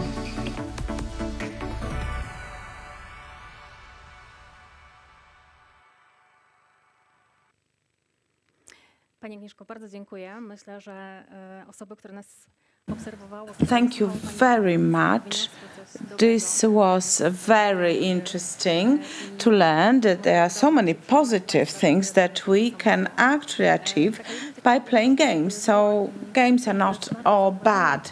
That's an important lesson for us. One of the persons on chat said that sometimes parents allow children to play what children want to play, and I think this is something that you would agree with me. So parents often do not pay attention to age restrictions. Children say, oh, my friend is playing this, and mom or dad agrees on that and we're not interested in that. And I have a tricky question for you. What two most important negative consequences of playing games you could list? Not the positive ones, because you spoke enough about those, but well, playing computer games is similar to any other interesting and engaging activity. So if I would see a danger in there was abusing playing games, playing too much. And there is also something that's been mentioned for a long time. So game developers try to introduce safeguards, which means you cannot play for too long. After a few hours in a playing MMO game, the game sort of forces you to stop because it doesn't allow you to progress. You need to log out and return. So there are some mechanisms. During pandemic, when people were playing more, it was difficult to introduce these safeguards. It's also very difficult to say what does it mean to play too much. People are different. It's different when you play with your friends. It is becoming a social activity, and it's very difficult to say when it is too much, because you're spending time playing, but you're also spending time with your friends, because in most cases, spending time with friends is good for you. So it's not black and white, and you have to find this golden means. Yes, indeed, I encourage you, if you are concerned with what children are doing, you should try to play together. This will be fun. So it will be educational. On one hand, we will learn whether what they're doing is not dangerous. And it is also good because it binds you. An average player is 31 years old, so games are not for children. I encourage you to play together with your kids. Ladies and gentlemen, and it is my great pleasure to introduce our next speaker, Stephanie Fachner, who is an media education consultant at the German klicksafe, Safer Internet Center. We will hear from Stephanie, who is with us online.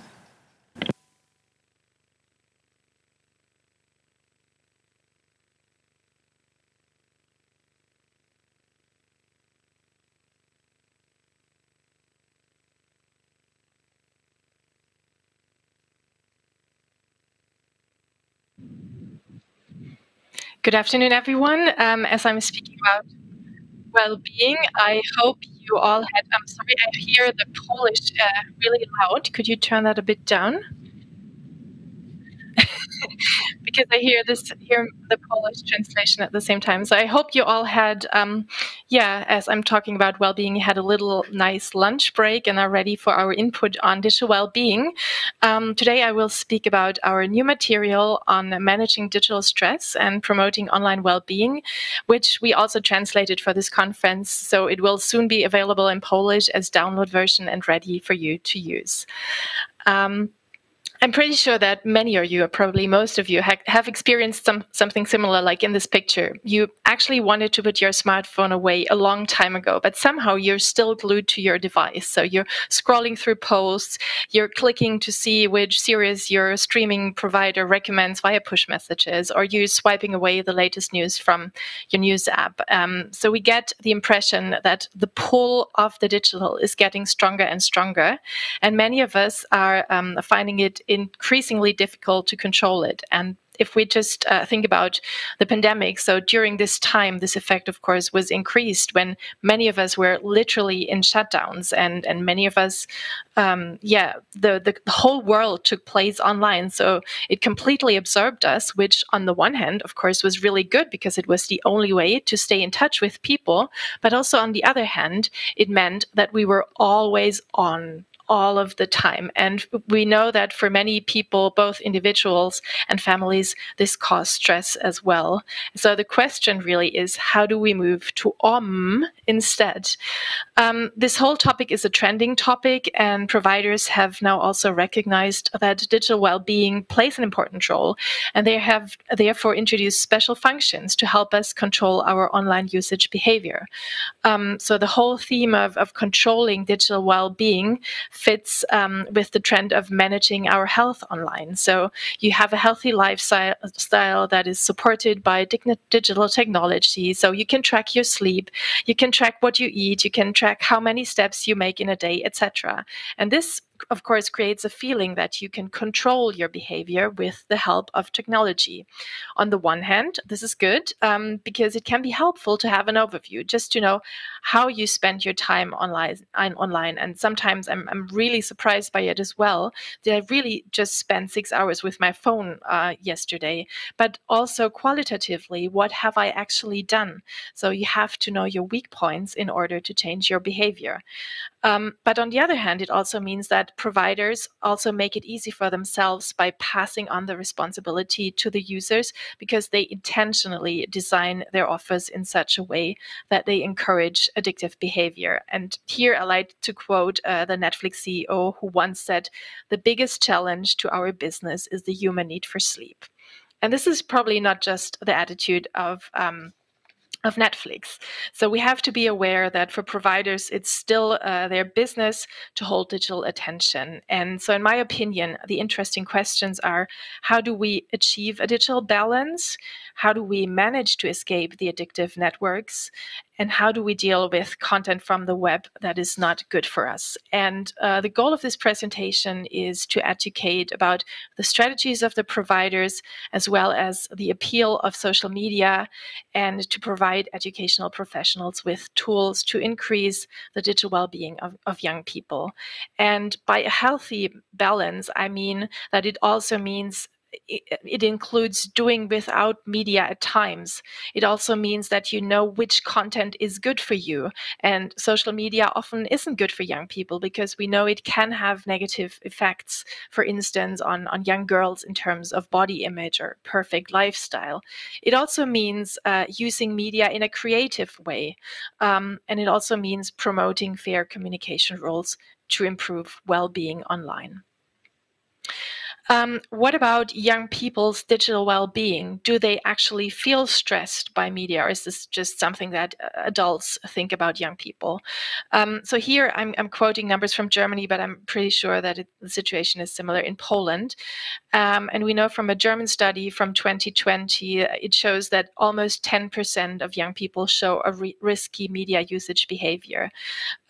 This was during the pandemic, but I think it's probably similar nowadays. So if you think about an average school class, an average classroom, 2 or 3 young people probably will have a problematic media usage behavior. So using media isn't just fun, but it can cause distraction.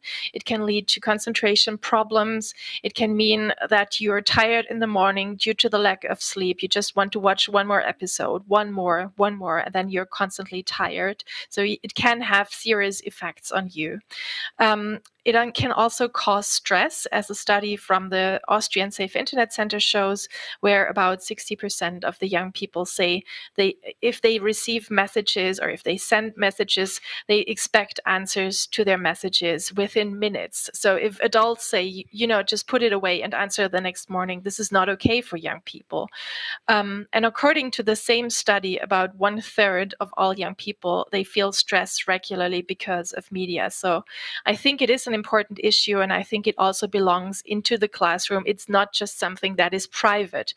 So it is important to give young people time to speak about their experience and not to judge their behavior as right or wrong, but to work out solutions together. And I will show you some practical examples later on. Of course, this topic is also relevant to families, and I know in many families there are discussions about the media use of young people, and many parents are worried about overuse of their children. Parents also often wonder if their child might be addicted to media, and for this we have developed a checklist that allows just an initial assessment. It also helps to start a conversation about this rather problematic topic. So it's also available in Polish, so please feel free to check it out and to share it with families. So what influences our digital well-being? Well, first of all, there are certain strategies that make us stay on our devices as long as possible, and I will talk about this in a moment. Another factor are social comparisons on social media. I think just last week, an internal paper from Facebook was leaked that showed that about 1/3 of teenage girls feel bad due to the pressure on Instagram.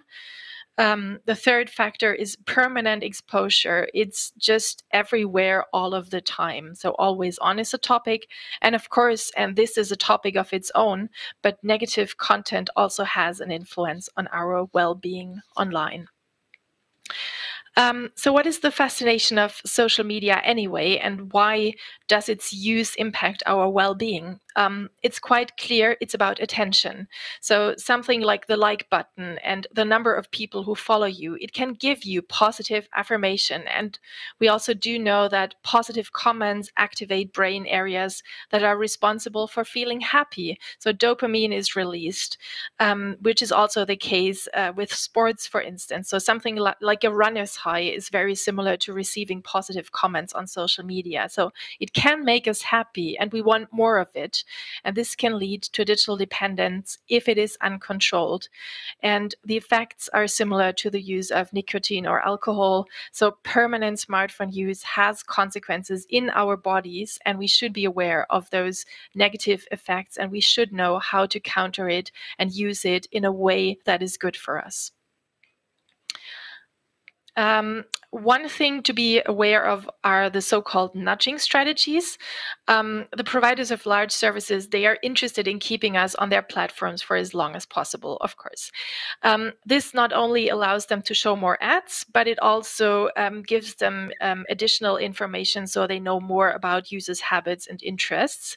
So developers are therefore constantly working on new strategies. And those so-called nudging strategies, they direct and control the attention of users. And here are some popular examples. On the left picture, you can see the autoplay function. I'm pretty sure that most of you know it. So it's used on YouTube, for instance, but it's not just YouTube, but basically anywhere. So it means that a new video will start automatically. So they show you content according to your interests. So they have personalized suggestions. So it's more likely that you will watch it. And this can also be found on many other services. If you think about Instagram, you have those stories on top. So at first you see the stories from people you follow, but then you will just see other stories. So it will never end. And if you think about the scrolling function, there literally is no end in social media. In the next picture, you see like for part 2. This is another strategy to divide content into smaller bits and pieces, the so-called micro stories, so that users want to see more. They will watch the next video. So they use means that are popular, you know, that from TV series, something like cliffhangers to hold the viewer's attention. The third one in the next picture, you see it says suggestions for you. Sorry, it's only in German, but in the translation, you will have Polish examples. You see an example for personalized content. So when you follow someone, they will point out other services that you could follow as well. So here, this is a popular news channel. So they are suggesting other popular news channels to me. And last but not least, clickbait is also a popular strategy. That means sensational presentation headlines, so that you will click on it because you want to know more. You want to know the answer to the question. What can be done about these functions? Well, on the one hand, you need to know about them. We also have a practical project for this in the material. And of course, you can also make settings, both in the services and also in the device settings. So here you can see some examples from the services where you can change the settings accordingly. So you can turn off those functions. You won't receive push notifications, for instance, if you find them disturbing, or you can mute group chats if you don't want to follow. If you want to know more what can be done in each of those services, this is also included step by step in the material for different providers. And of course, you can also adjust the settings in your operating system. This is available both for Android and iOS devices. And you also have other apps with similar functions that monitor your user behavior. So you can monitor your screen time, you can set limits, and this can also be used as a parental control tool if you want to. But in addition to these rather technical possibilities, it is, of course, also important to address the social component, especially for adolescents. So for young people, social networks are very important for staying in touch with others. They allow them to connect with their peers and also offer orientation. And since social networks also measure popularity, they need to learn how to deal with feedback mechanisms such as likes, comments, numbers of followers. And this can have both positive and negative consequences. So it can lead to social pressure, or it can provide them with a recognition that everyday life doesn't have in store. One interesting aspect is social comparison. This isn't new, but it becomes relevant with social media. When people compare themselves with others, they make a social comparison. And when they think that the other ones are doing better, it will more likely have a negative effect on their well-being. This is what is called upward comparison. And we can see that a lot in terms of negative perception of their body or generally their lifestyle. And on the other hand, downward comparison means that you compare yourself with other people who you think are doing worse, and this will more likely help to improve to your self-awareness. So what are the consequences of those social comparisons? And as these numbers show, people tend to make more upwards comparisons than equal or downward comparisons. And this can have a negative consequences, such as low self-esteem, depression, poor body image, or generally dissatisfaction with their life. And if we look at social media, we can say that this effect is increased, as usually people only share the best moments of their life. Due to social comparison, people determine their self-worth based on attractiveness, wealth, and success of others. And as young people are looking for orientation, they tend to compare themselves constantly with others, both from their peer group as well as their online role models. And here they make more upward comparisons. So those negative effects, they are immediate. They take place after a couple of minutes, and they are also continuous as they use content repeatedly throughout the day. So in order to make young people aware of these risks, we have developed practical projects for the classroom. I don't know if I have any time left to speak a little bit more about them, or if time is up. Can anyone give me a short sign? I can talk about it. So one is dedicated to digital dependence. So here the youngsters learn to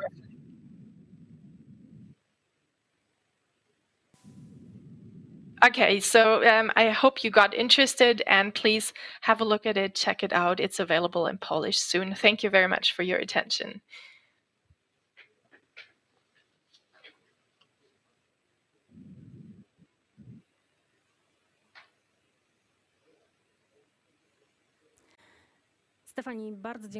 Stephanie, thank you so very much for this excellent presentation. And in the meantime, as you spoke, you received so many positive comments. So they all ask you when the Polish version will be available and when can they get hold of the materials. And I'm going to preempt on Stephanie. This will be sent out to you together with the evaluation form. One question that I found fascinating, Stephanie, why don't you help me to figure it out? Just let me take this question. Let me find it. So we are striving to create such young people that will be helpless without internet and without mobile. Is it a good thing? Sorry, what is it, a good thing? Our efforts go in the direction of making young people unable to cope without internet, without smartphone. What do you think about it? I think the relevant thing is to have a balance. So for really young people, it's good that the digital is just something they experience very limited. But when they grow up, of course, it takes up more time. I mean, if I think about myself, I'm online all of the time. So finding this balance is really important. And when I think about younger children, often digital media have some sort of distraction. So they are not really used to being bored, for instance.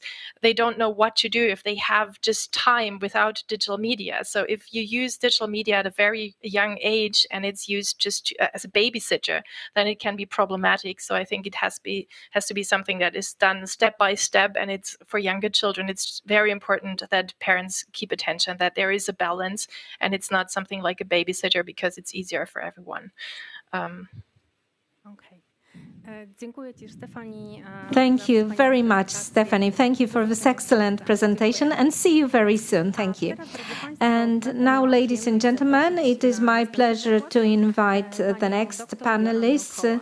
We have Joanna Koła, PhD, researcher in Salford University in the United Kingdom at the Department of Psychology, where she specializes in researching into the development of young children immersed in digital world. And she is also the author of a paper on how to assess the educational potential of touchscreen apps for preschoolers. Over to you, ma'am.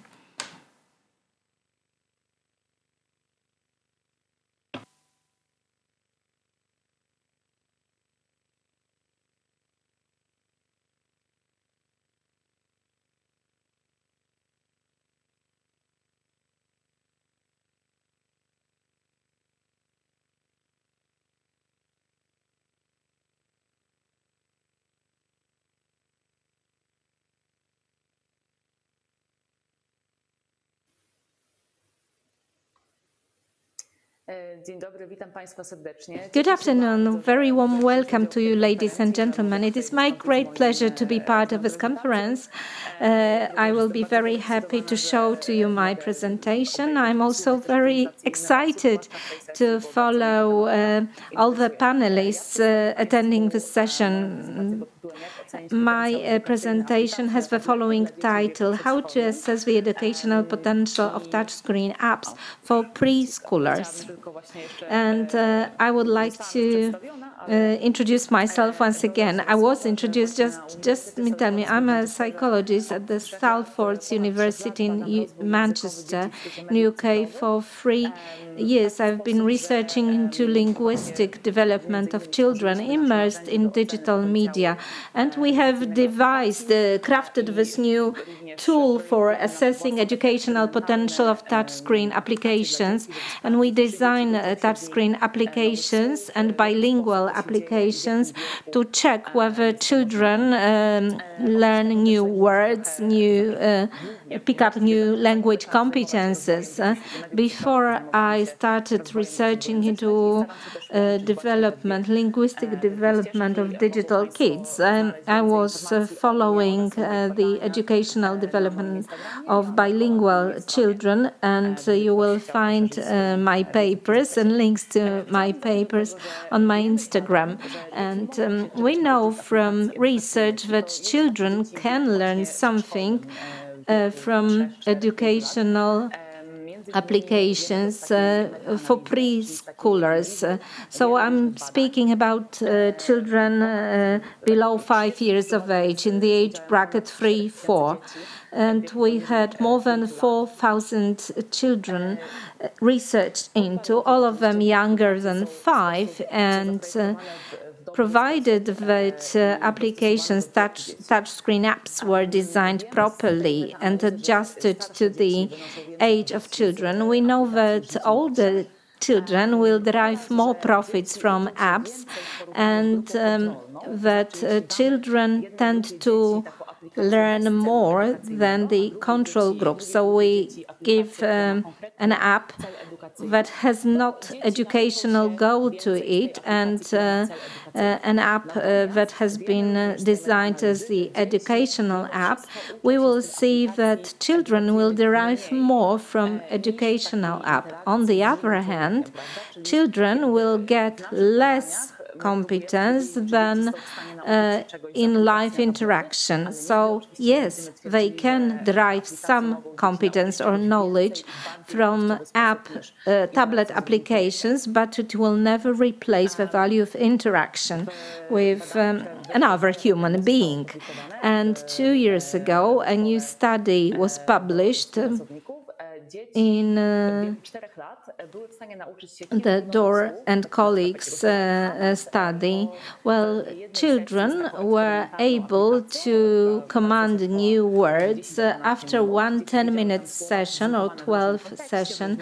Children were presented with words that were presented in various contexts, in various situations, and for instance, pick up the word hammock.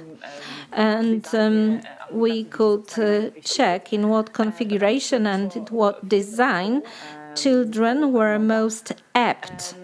And in Arnold's team, we have seen another interesting and relevant finding that children from age 4 to 5, coming from somewhat excluded families where language acquisition could be poorer, took part in an intervention study. They made use for 10 weeks of Khan Academy Kids application, 20 minutes every day. Khan Academy Kids is available on the market. It was not especially designed for this research, for this study. And after 10 weeks of exposure to this app, children were more capable to decipher letters and to find new words. And so there is a potential in touchscreen apps. Indeed, there is a potential, but we need wealth of new studies to discover how children will derive knowledge from such applications and how applications should be designed in order to offer some educational potential. Some of the apps have a potential to be a learning experience. Nevertheless, on the marketplace, we have in excess of 80,000 applications that are called educational applications, so they are labeled as educational devices, but the application market is not regulated, and we don't have the same classification that has been devised for computer games. We don't have international classification for regulating apps. So you can design any application you like, you will label it educational, and it will be there available on the market. And researchers see certain applications and they ask themselves a question: how come it was labeled educational? How come it is marketed as educational? And in many cases, many educational apps don't have any educational potential to them. And I want to tell you about the studies that we have been having at the Salford University and regularly. So there are two fundamental tools that we designed to capture educational potential of touchscreen apps. And these tools may be a source of assistance in the future if we want to gauge educational potential. And it took us quite a long time to design such tools. And we made reference to the previously designed tools, but they were designed bearing in mind somewhat older groups of children, or they were designed in a very difficult, unapproachable way, not to be easily understood by parents, for instance. Whereas our point was to design some almost intuitive tool that will help you immediately to evaluate an application for preschool kids. For the time being, our tools are available only in the English language version, but I have an ambitious plan to get them translated or to translate them as soon as possible into Polish. So we designed those tools taking stock of all the developmental psychology and taking stock of what we know from previous studies of learning from touchscreen applications. And then we developed the questionnaire or survey to assess educational potential of touchscreen apps. Let's take a sample of apps, 44 apps from Google App Store, Amazon App Store, and Apple App Store. And we identify 10 most popular apps, paid for and free, but some of them were both available in all the free stores. And at the end of the day, we had a sample of 44 apps, 19 for free, 24 paid for, and we used our tools to assess them. This is just an extraction of our questionnaire because it has 10 various items and an app can get from 0 to 2 points. So the assumption is that if we want to assess an app, we download it, we keep playing it for 5 minutes just to explore various options available, and then we evaluate the app based on 10 criteria, 10 items to be checked. And these are the items. This is my working translation into Polish. We will need to verify this with translators to see if the translation is most adequate.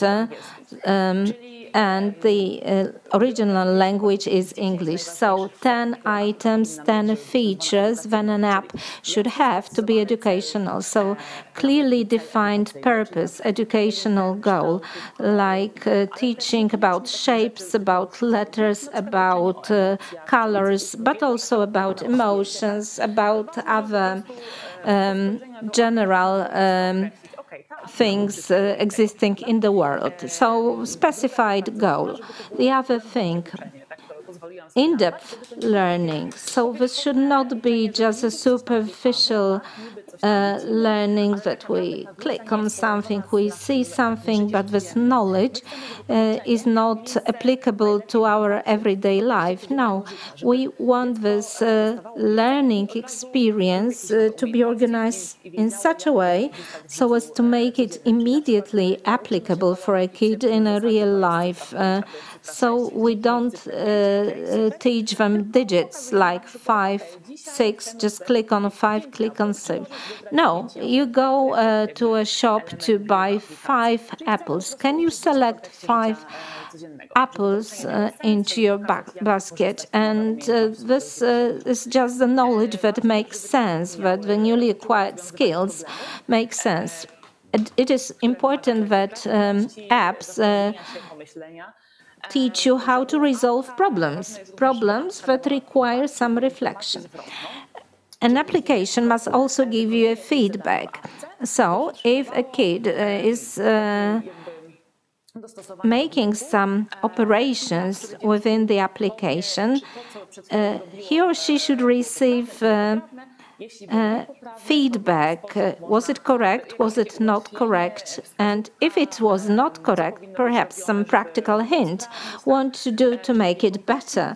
So very tangible verbal feedback, of course, tailored to the age of the child. And very often we have unspecific feedback like confetti or some round of applause. This is understandable, but it is not concrete enough. So a child would not realize what was wrong, what was correct, and feedback should be specific enough to further enhance the competences that were newly acquired.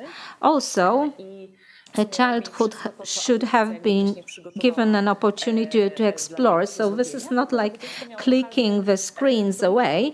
No, some options, I want to do this task, then the other task, or this game, another game, and a child should be in control or have a sensation of being in control of what is happening in the application. The next thing is that you should be able to select the level corresponding with your age and your capabilities. And if a child is playing some game on the application using artificial intelligence should make a task more easy, or should gradually introduce more and more difficult tasks if a child proves to be competent enough and proficient enough. So, as I was saying, applications performed quite poorly on our scale of educational potential. So, on average, they were scoring 7 out of 20 points. Additionally, they underperformed in the context of social interactions. So, we wanted that some narrative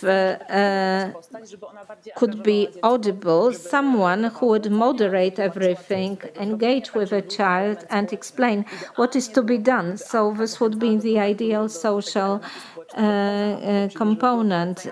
In the ideal world, we should also provide for certain instructions that would encourage contacts with the offline world, like go and ask your parents what they think about this, what they think about that. And applications do not offer such possibilities as a whole. And it is also extremely difficult to employ artificial intelligence in order to customize the level of difficulty to particular users' capabilities and needs. So hardly ever have we seen applications that would adjust themselves to the level of competence of players. And applications were performing fairly well in terms of the quality of language. So the language was comprehensible to children of that age. The visual side of applications was good. So there were not pop-up screens in excess. Everything was transparent and more or less approachable. Only 18 out of 44 applications had clearly precise and stated educational purpose or goal. And now let me give you a handful of examples. What is the educational purpose? Here we have Alpha Blocks, an application, an English application, which scored 2 points. That is the maximum for the definition of the goal.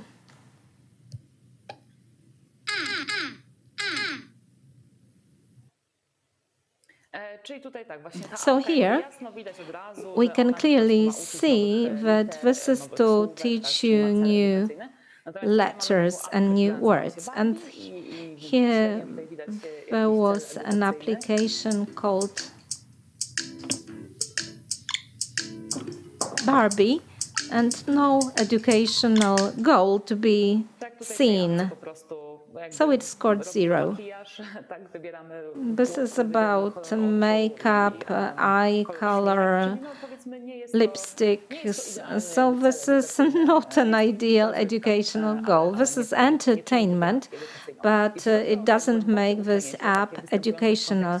As for this in-depth, profound learning, here we have a very good example of Peppa Pig on holidays.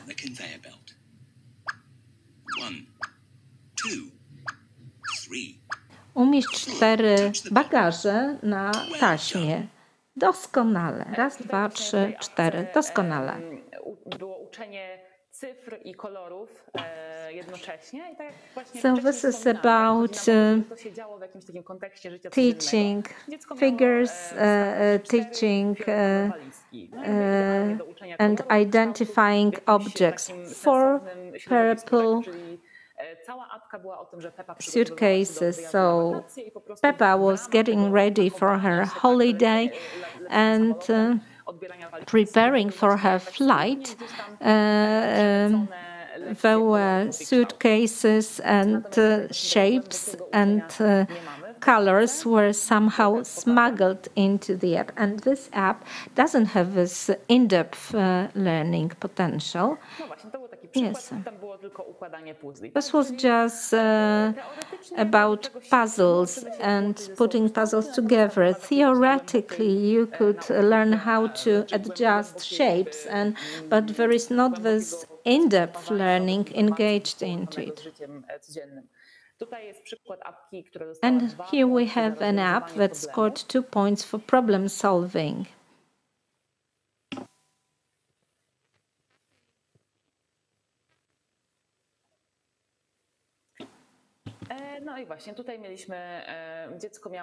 And indeed here a child was to identify the pink trapezoid, so we had a combination of colors, shapes, and discerning them from other colors and other shapes. So this is like thinking exercise where you analyze shapes and colors. And another app, it scored 0 points for problem solving pyjamas.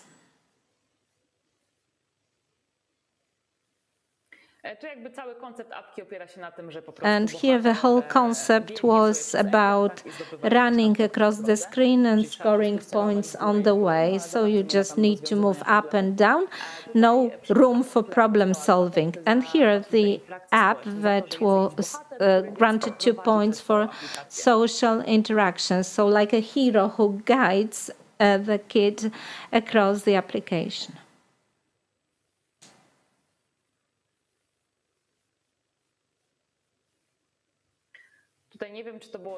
I don't know if you could see it, but the blue teddy bear was giving instructions what to do.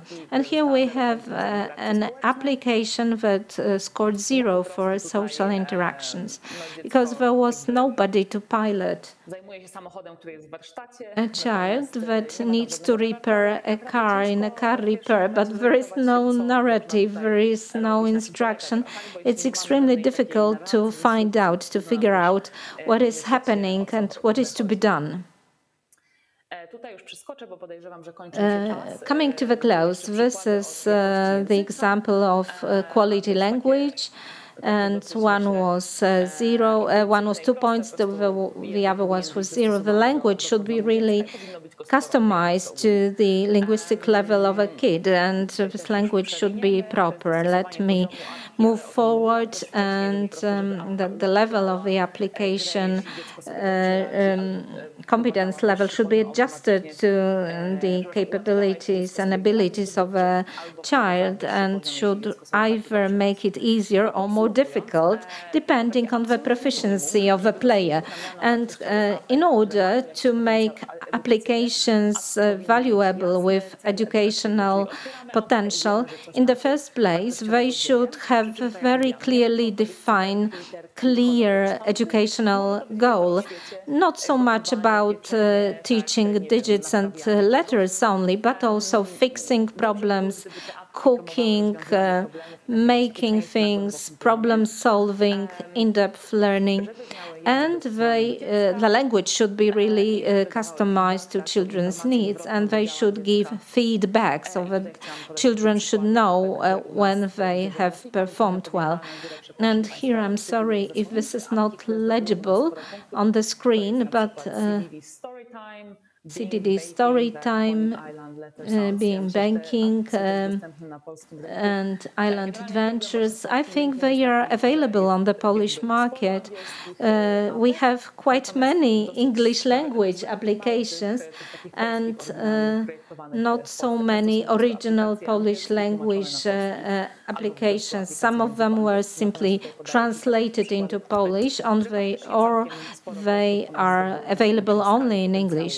And these are the applications that performed very well, judging by our instrument. Thank you very much for your attention. Our participants were very active in the chat, and what I found interesting is information that approximately 80,000 apps pretend to be perceived as educational, which they truly aren't.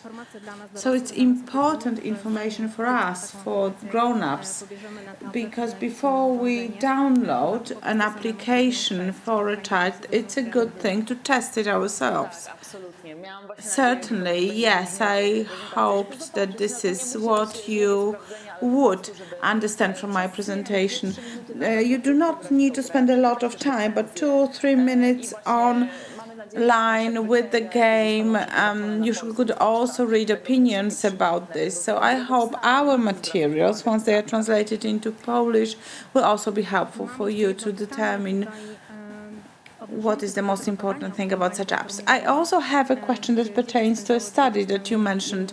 When children spend 20 minutes a day for 10 weeks using these apps and they improve their digital skills, was it comparable with 20 minutes contact with teachers and illustrations? So were they learning faster using the app? No, unfortunately, we didn't do a comparison. We simply compared with a control group which was using another app which did not have an educational function.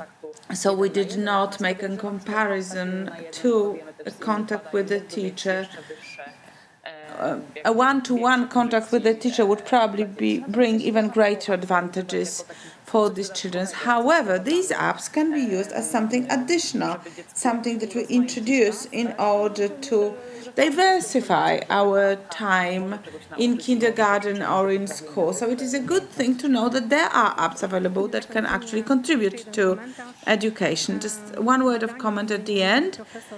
Studies by Professor Manfred Pizza, digital dementia, showed that children learn in relations with their parents and grandparents more than through any other app. No app can replace a verbal and non-verbal contact with another human being. I believe that you fully agree with me, don't you? Yes, certainly. No digital media can replace contact with human being. And in the context of well-being, because this is the general topic of our session, and we should remember about well-being of the whole family, not just the child that is supposed to play an app. We should also think about well-being of the whole family. So I'm thinking about a mom who is looking after 2 very small children and needs time to attend to a baby. At that time, a 3 or 4-year-old child could do something on his or her own, and this child is not willing to play using building blocks, and they would rather play on a smartphone or a tablet. So it could be to mother's benefit from the point of view of well-being to keep the older child busy for 10 to 20 minutes, and then she can tend to other things. And certainly, apps will not replace human contacts. Sometimes small children play for more than an hour a day. And if you do have a tablet at home, if your children play, it would be good to select the apps wisely so that it is not just a thoughtless entertainment and that it has an educational purpose. Thank you very much. I would like to thank Dr. Joanna Kołak. Thank you very much for presenting the results of your studies. I am sure we will meet again during future events. Thank you so much on behalf of our participants as well. Now we shall have a 1 hour's break for lunch and we shall meet again at 2:30.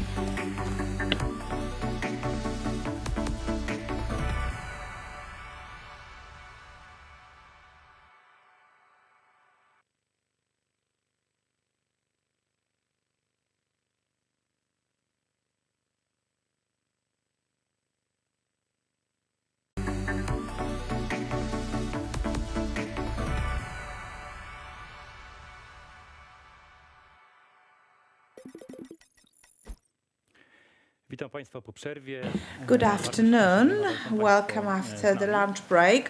I'm so happy to see you online, still following our conference. We are about to start the last session of our today's conference, and this is a topic that we always discuss every year.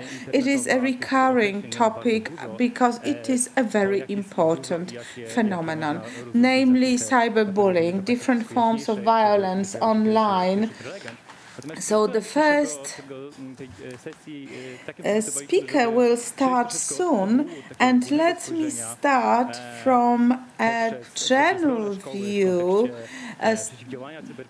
departing from the role of a school, and then we will move on to a presentation of a very, very specific instrument, a tool that you can use in your school. So let us start with a more general view. You will hear from a well-known professor, well-known to you, Professor Jacek Pyżalski. He has been studying this issue for many years, and he will make his presentation right now.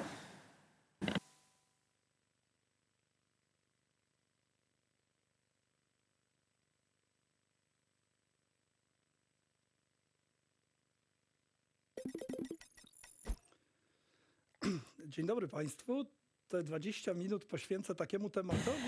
Good afternoon. I will dedicate the 20 minutes of my presentation to a topic that is often or almost always mentioned when we speak about problems created by life online.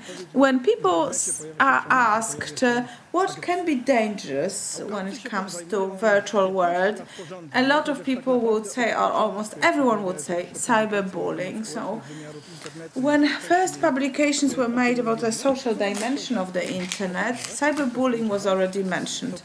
So I would like to show you the main elements that are important, in my opinion, from the point of view of prevention. I will certainly not be able to discuss any of these topics in depth because I only have 20 minutes. However, I will try to indicate topics that I think are very pertinent, and then you could study them more in depth on your own. We've been working on this topic for 15 years, and this may seem a very long time. We have piles and piles of volumes and volumes written on this subject. I myself started studying this phenomenon 12 years ago, and then publications on cyberbullying were much fewer. Right now, we have so many, the literature is so vast that it would probably be impossible to read everything that has been published on the topic. But the more we study the subject, the more we realize that there is so little that we know, and there is still so much that we do not know about this topic. I will speak a little bit about examples, and there will also be a philosophical aspect to my question. But let us start with a question which may sound silly. Is there any violence nowadays that is not cyber, that does not have a digital aspect.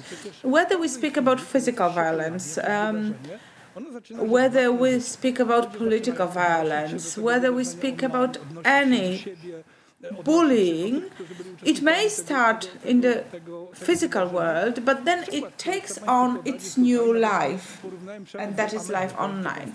And I decided to present this, simplifying it a little bit. I believe that violence is a bit like an amoeba.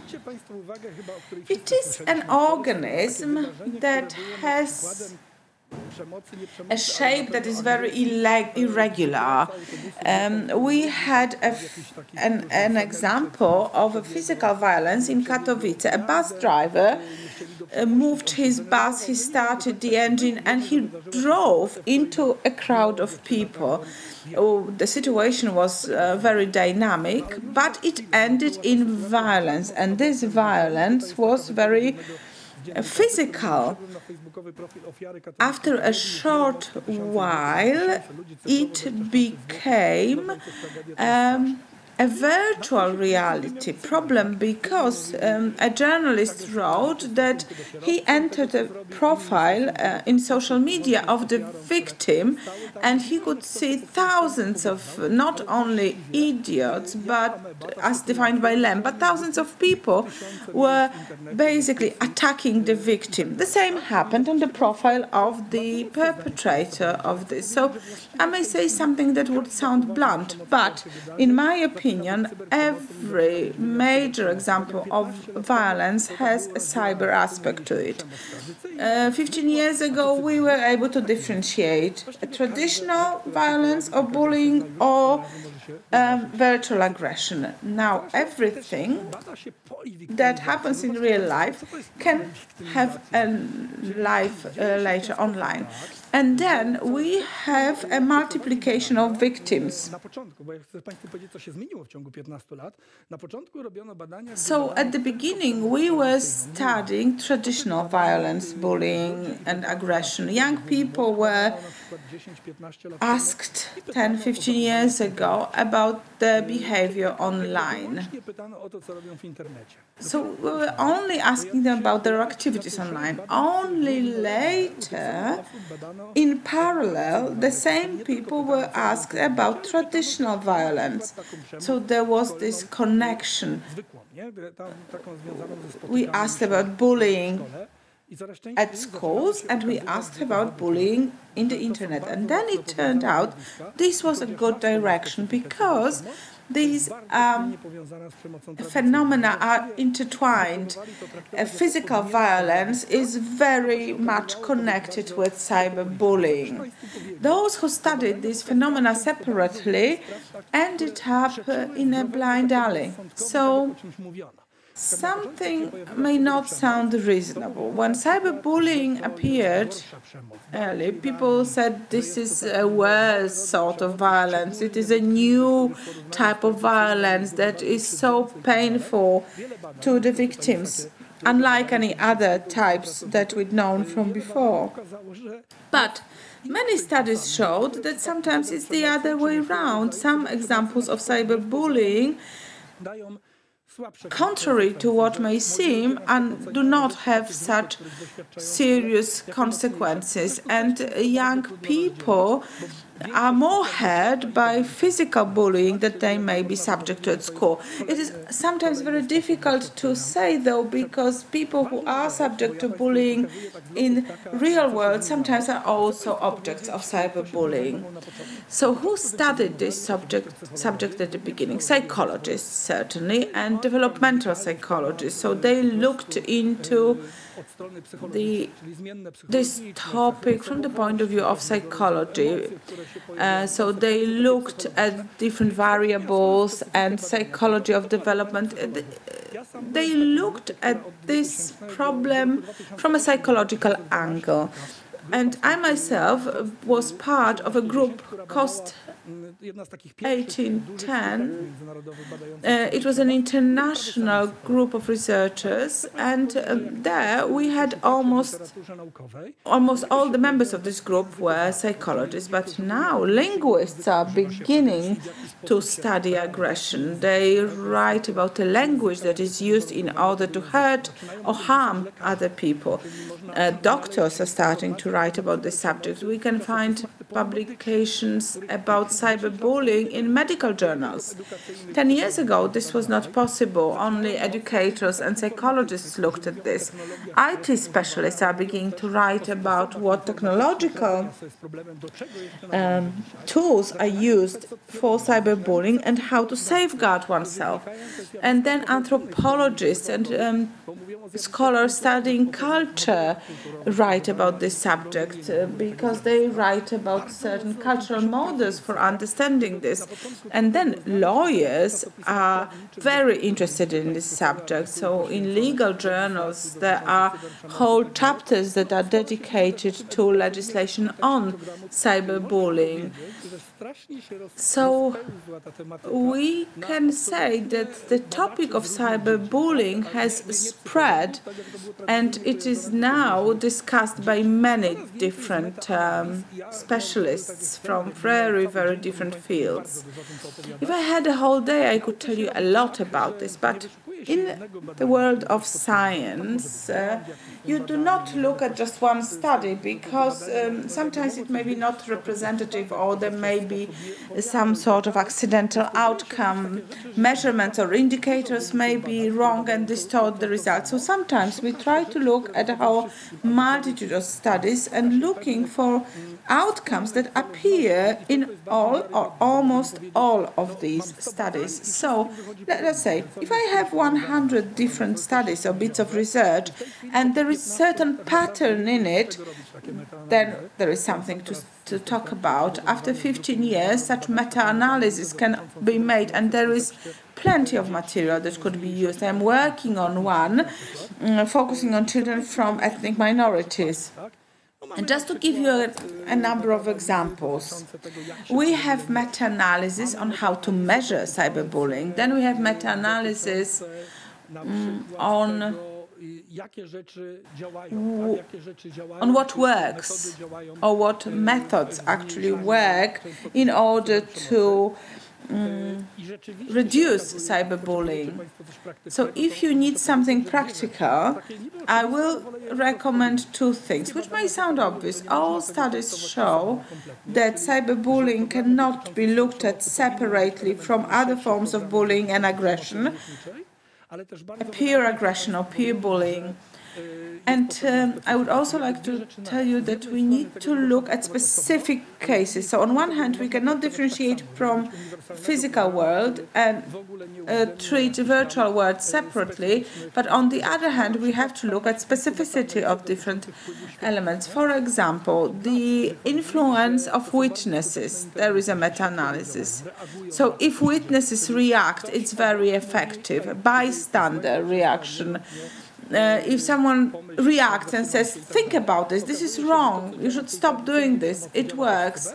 So we can see that things that work in traditional violence, aggression and bullying also work in cyberbullying. We can see that many different studies show that if someone decides to stand in or stand up and inform about bullying, this actually helps. And then, for example, when we study cyberbullying, we see that cognitive empathy is very important there, and it has a lot to do with being a perpetrator. Those who understand and appreciate other people's feelings are less likely to become perpetrator of cyberbullying. Of course, it's very difficult to make someone more empathic.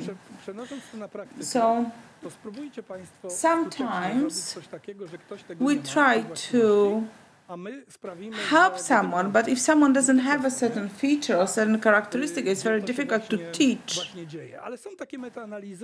There are such meta-analyses, and if someone wants to deal with these problems in a sensible way, they should look at publications that are unfortunately mainly published in English, but they should focus on meta-analysis. So let us look at a very interesting topic now. When we think about cyberbullying and young people, what comes to our mind first?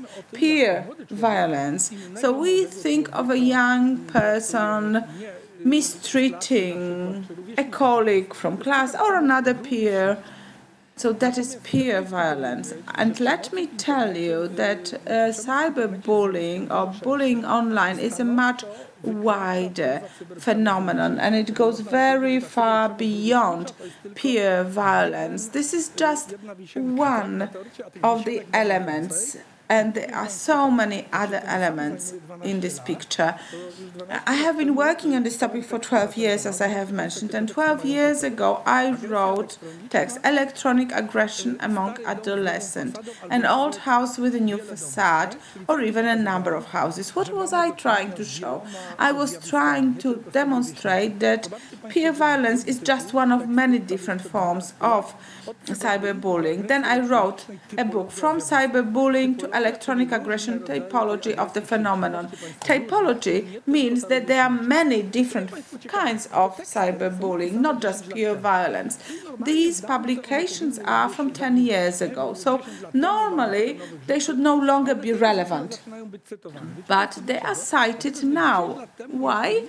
Because 10 years ago, other scholars were not really looking into this typology. Everyone looked at peer violence. Now, researchers, academics start to treat this phenomenon as something wider than just peer violence.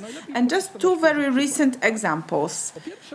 First of all, this happens in the West, in the East, in Korea, in China, in the United States, in Europe, so it is universal. Aggression against celebrities. These are not peers. These are icons. These are people that are admired. Singers, footballers. During the Euro 2020 that took place this year, we had penalties, and one of the penalties was defended Marcus Rashford, who was very much under attack online. Those attacks were very brutal. He was also subject to physical attacks. For example, murals with his image were destroyed. And this person is someone who did a lot of charity work. He came from a very impoverished background, and he was destroyed by people, by fans, football fans, by supporters, and not all of them were young. So we should not lose sight of this form of violence, even though it has its own specificity. There is a problem of violence against whole groups of people, persons with disabilities, persons from other countries. And this is not like a peer aggression to a colleague from the same class, but this is like an more abstract group, like the Poles, the Ukrainians, and it functions differently, and the targets are specified. And this is the football match where the German team was losing, and this girl burst into tears, and then in the social media she was a victim of very fierce verbal attacks. You Nazi, you've got what you deserve, etc. And I must tell you, she was not a celebrity, and football supporters also collected money to defy this process and what people call cyber violence. This is evolving, and one should say that, for instance, we do believe that certain things are acceptable. We can do certain things. This girl, she committed suicide, and I wish people would look at me and think, well, someone like that exists, accept the differences, and why has she committed suicide? For very complex reasons. But as we were researching into very young teenagers, Korean girls, and this was a Korean girl who was offended online, the girls asked why they offended Suli, and they said, well, I wouldn't do this to my schoolmate, but if she decided to be a celebrity, she must pay the price for it. You asked for it, and that's a practical implication.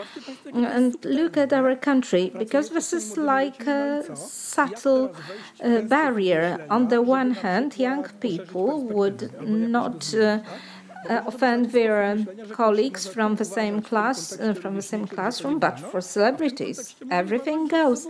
So it is like if we commit something against celebrities, really, this is no violence, this is no bullying.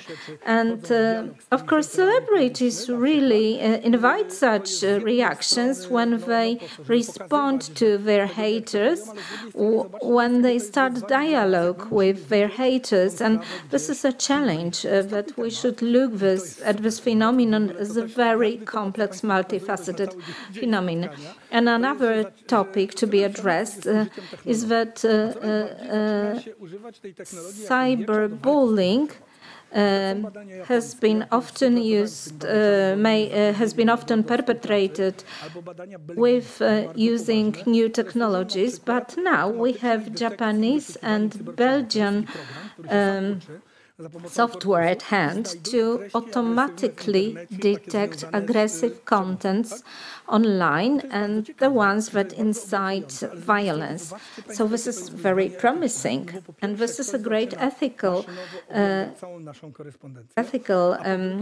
challenge, because someone is screening through all of our correspondence, and what should I put up in order to provoke an intervention? There are various ethical problems. For instance, sometimes schools notify us of the experience of cyberbullying or violence, and there is a problem with the definition of a phenomenon in the ethical terms. And coming to the close of my presentation, look at it. I was trying to pick and choose a handful of interesting examples just to illustrate to you that this is not as obvious as you would think when one speaks about cyberbullying. And on the other hand, we should be critical, because we have so many various data, results, studies, and we should be critical. We should not be repeating the same platitude like that cyberbullying and electronic violence is always anonymous. It is not so. And we have research underpinning this. And I know that researching into this matter leaves me decades and decades of work to go on. Thank you.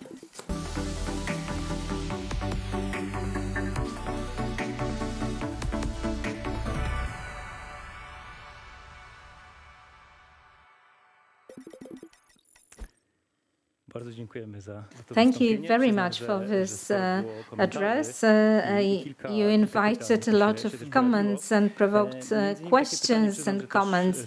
There was a question that I would like to ask you myself. Is there any research about the efficiency and of preventive and prophylactic programs. Yes, yes.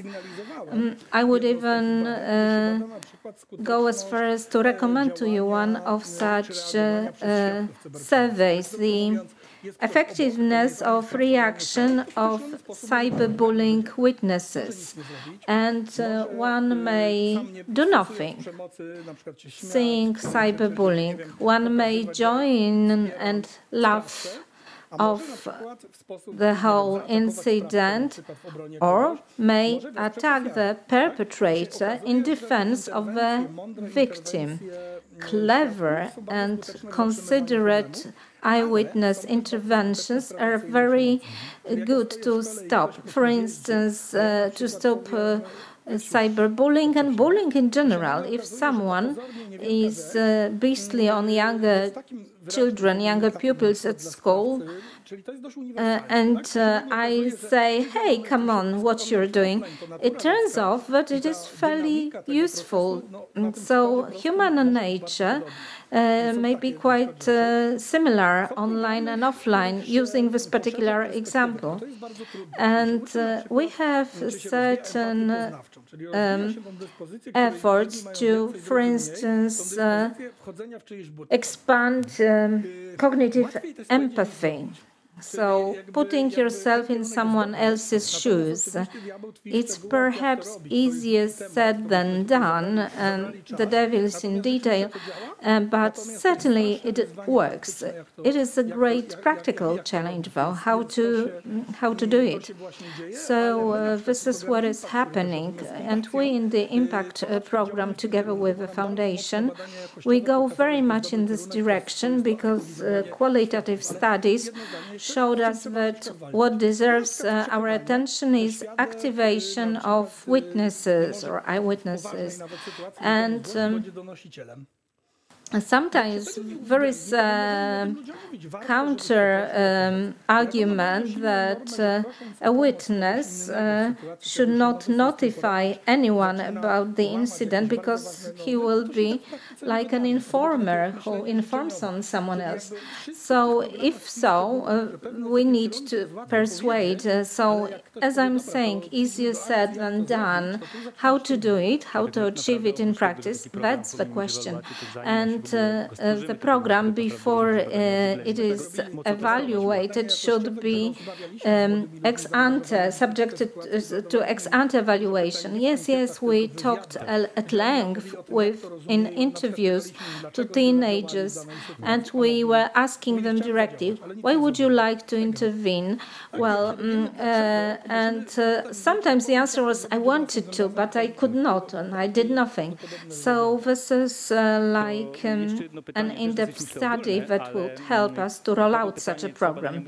And another question, what about perpetrators and victims? Who is likely to come to terms with cyberbullying and with violence? Well, that's a difficult question.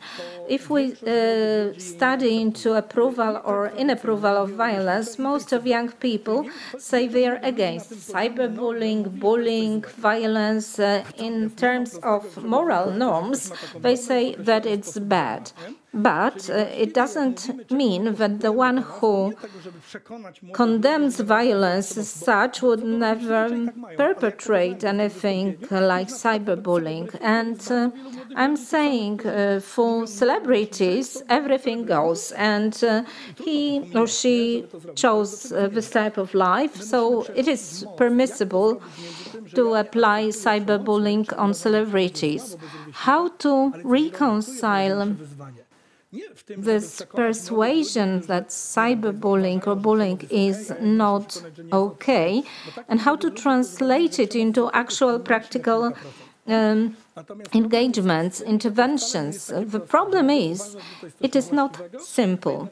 People may believe that something is not proper, but are at a loss what to do. Well, thank you very much. Thank you very much for your presentation.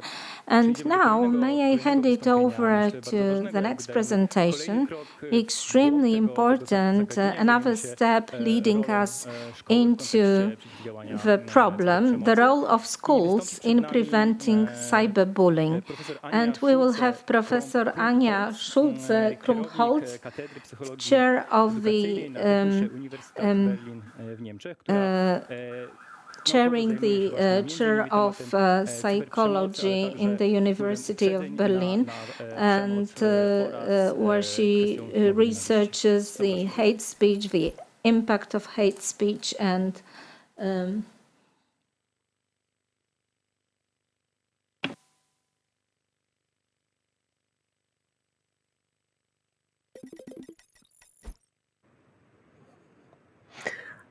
Hello, thank you for the introduction. My name is Anja Schulze-Krumholz. I'm from the Technical University in Berlin, where I'm currently the chair of educational psychology. And today I brought you a presentation about the role of schools in cyberbullying, because usually people just think it's a private problem. So there's always the argument that, you know, it doesn't concern schools, it doesn't concern school personnel because it's a private problem and students do it outside of school.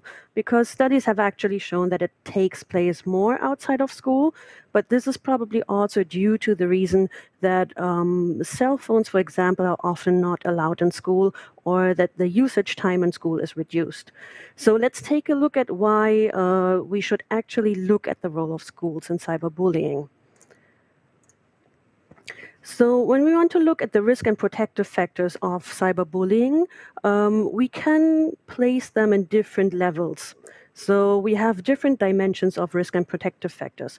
And some of them are of the individual kind. That means that they are in the person themselves, like Professor Pojalski already mentioned. Empathy, for example, is within the person, him or herself.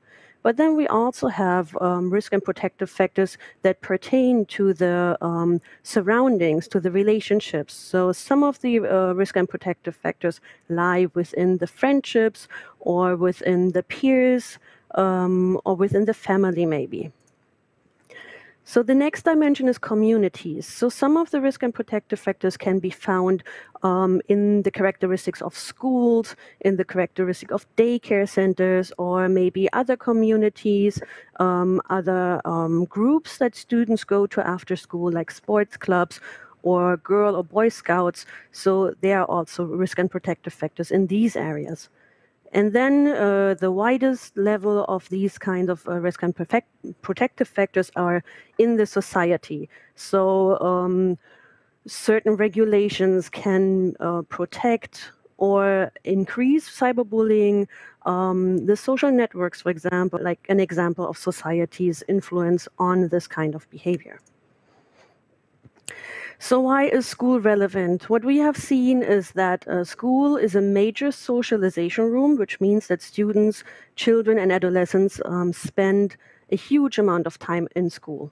Like for example, for Germany, it's between 27.6 and 29.7 hours per week. So if you think about it, if you round it, it's like 30 hours per week, just learning time. No break times, no after-school activities. So basically, students spend almost as much time as grown-ups spend at their work. So that means school is a very relevant context for this age group. Also, what we see is a big overlap between the bullying context. So offline conflicts in school carry on online, for example. So students, they have an argument in school, they have a fight in school, they go home and they continue to have the fight online. Also, it's a group dynamic process. It's not only a bully and a victim, but it's also between all the other members of the class, for example. So we have bystanders, we have onlookers, we have supporters of the bully, and so on. And also what we've seen is that predominant norms in the classroom, for example, influence individual behavior. So it depends on what kind of sanctions actually exist in the class, whether students prefer doing this behavior or whether students refrain from this behavior.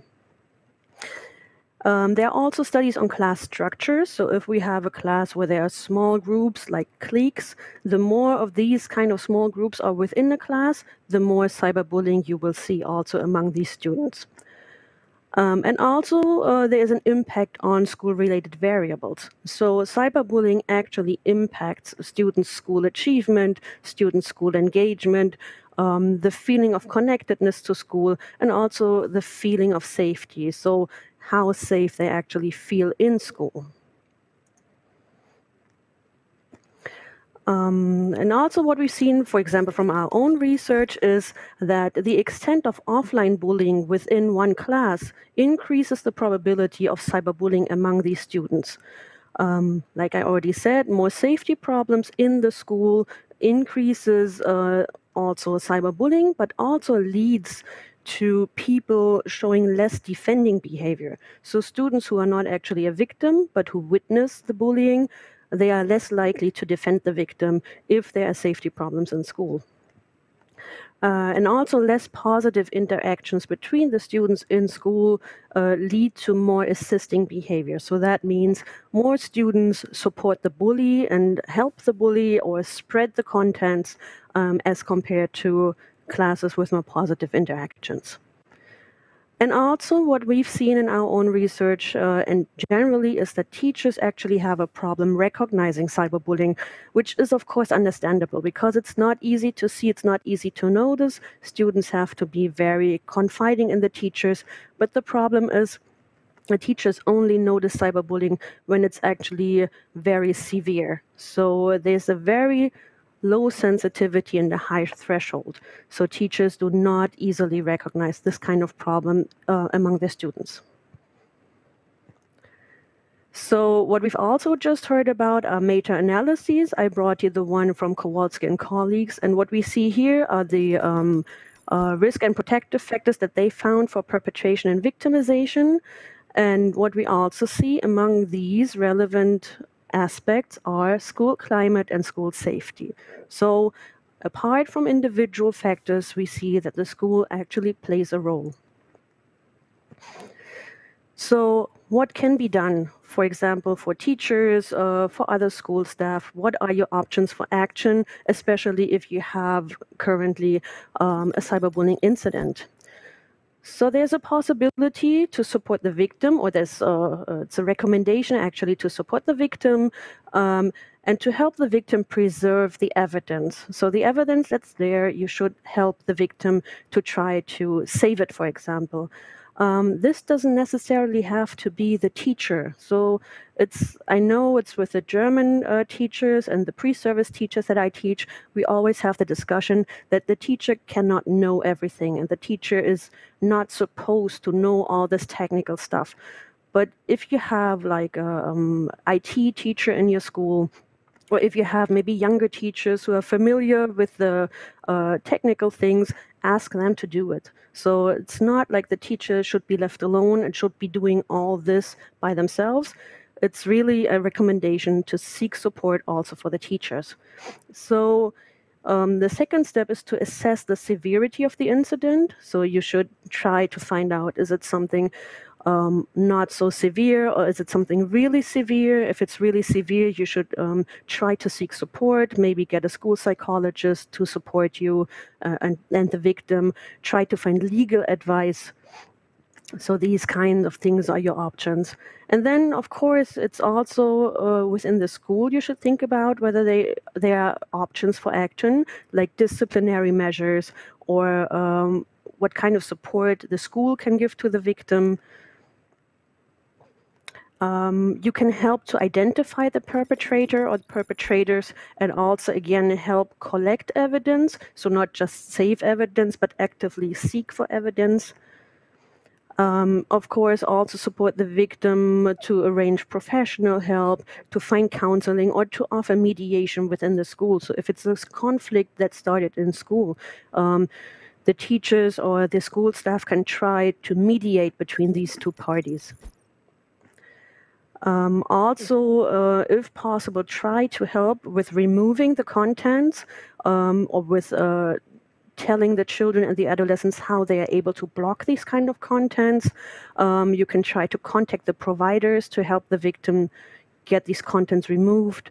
You can teach the students about password changes, about how to change telephone numbers or profile names, or even like whole new profiles. And also you can think about informal solution strategies. So you can include the parents of the perpetrator. You can seek school counseling. You can try to include peer mediation if it's not such a severe incident. And also it might be possible to find out the motives for this behavior. And if you know the motives, maybe it is possible to remove them through discussion, through mediation. So these are all kinds of things you can do when you have an acute incident of cyberbullying in your class. And of course, you can implement whole school approaches. So you can use programs, you can, after you have resolved an incident, of course, you can resort also to preventive approaches, which I've also brought you an example of. So this is a German prevention program, which I developed with my research group at the Free University of Berlin. It's a school-based program. It's implemented by teachers. It already contains the teaching materials. It's a universal approach. It has a theoretical foundation, and there are two versions. It's a 10-week version against a one-day version. And I just want to show you quickly, so this is like the theoretical basis. We are working on education. We are working in group to foster discussions, to foster perspective taking. We are doing skills training, so we are improving empathy. We are improving solution strategies. And with all these, we want to change the attitudes, we want to change norms, and also we want to change how students can control their behavior. If they have any solutions, if they have any strategies, if they see cyberbullying, what they can do. And so in the end, of course, we want to change the whole behavior. And here you can see just as an example that doing prevention in school actually works. So actually the school can do something and the school can achieve something, even if you still think, or if the school staff thinks it's not a problem of the school, but more a personal problem. You see that even with preventive intervention, the school can achieve changes. So you see the one-day version, at least it stabilizes the problem, it increases perspective taking, and the long program, the 10-week program, you see that it decreases cyberbullying, it decreases offline bullying, it decreases the willingness of the people to cyberbully, it improves empathy and perspective take, and it improves self-esteem of the victims, of all students actually, and it also decreases health symptoms. So schools have the possibility to do something, and it can be very effective. Yes, so I'm at the end with my presentation. I hope I could give you some optimism. I hope I could give you a positive feeling about what schools can do, and also that you have possibilities to act against cyberbullying. Yes, and I'm open to questions. If you have any questions later on, you can also send me an email. Yeah, thank you for listening.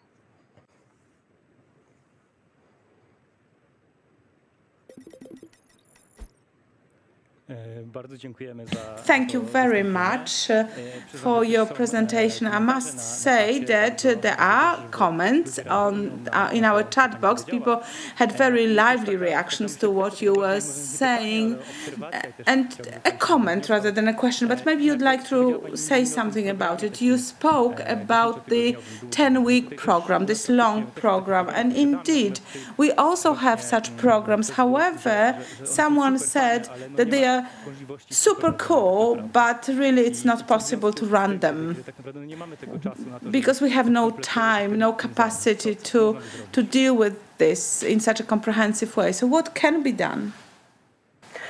So we do it in Germany. We implemented an ethics education. So we actually have lessons where we can do things like this with the students.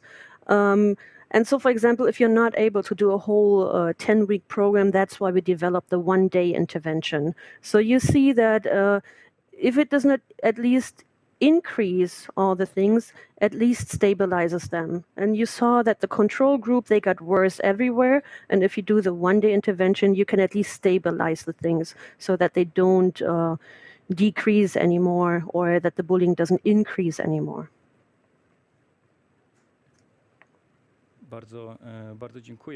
Well, thank you very much. As you have said, there is a need of a comprehensive approach. We need to look at this problem from many different angles. This needs to be a program that looks at educational aspects, but also we have to look at our students very carefully. Teachers need to find mindfulness. So what school can do? What is there that school can do? What more can we do? Well, what I also recommend is that to keep teachers updated, to do regular workshops so that they know about the most current trends, the most current developments in cyberbullying. Of course, teachers should work together. No teacher should be left on their own with this problem. So maybe it's good to do action groups in the school, like have a group of teachers who are the contact partners. So if a teacher has a problem in their class, they maybe can confer with other teachers. Maybe one teacher can be made the expert and they can do counseling for the rest of the teachers. So I think there are a lot of things that can be done. Not only these kind of programs, but there are a lot of other things that can be done.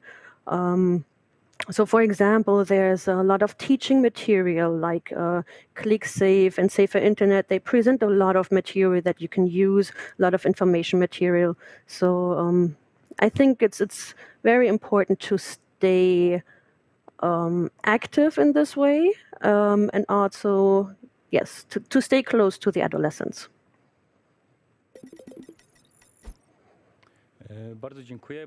Thank you very much. Thank you for your responses and for your very important presentation. And now we will hear from our last speaker today, and this will be Dr. Małgorzata Wójcik, who will speak about a program, a very specific program. This is a tool that you can use in your work, and that is RESCOOL system. I must say that Dr. Wójcik appeared at 2 conferences, and every time, from my point of view, it was very important and also very novel. So I count very much on this presentation, giving me new information. So I encourage you to listen to the presentation, to comment and to ask questions.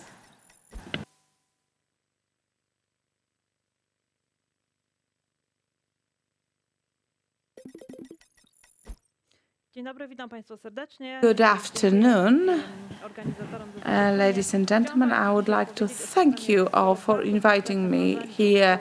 I would like to speak about RESQL program that can be applied by every or almost every school. This is a program for monitoring and preventing violence in school, different types of violence. Before I discuss the program, I will start by explaining how we came up with this idea. We prepared it together at our University of Social Psychology, and this is not true that we only did it in our team. First of all, we carried out qualitative and quantitative studies.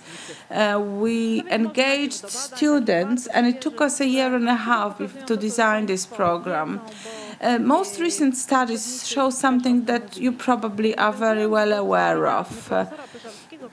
Professor Peżalski, in his presentation, introduced the subject, but I will speak about peer violence, a very specific type of cyber violence. It starts at school, in the classroom, in the courtyard, in the corridors, and then continues online. So I will not differentiate between offline and online violence or bullying, because in the context of this instrument, it is not really important to differentiate this. So as for the result of the recent studies, we can see how many students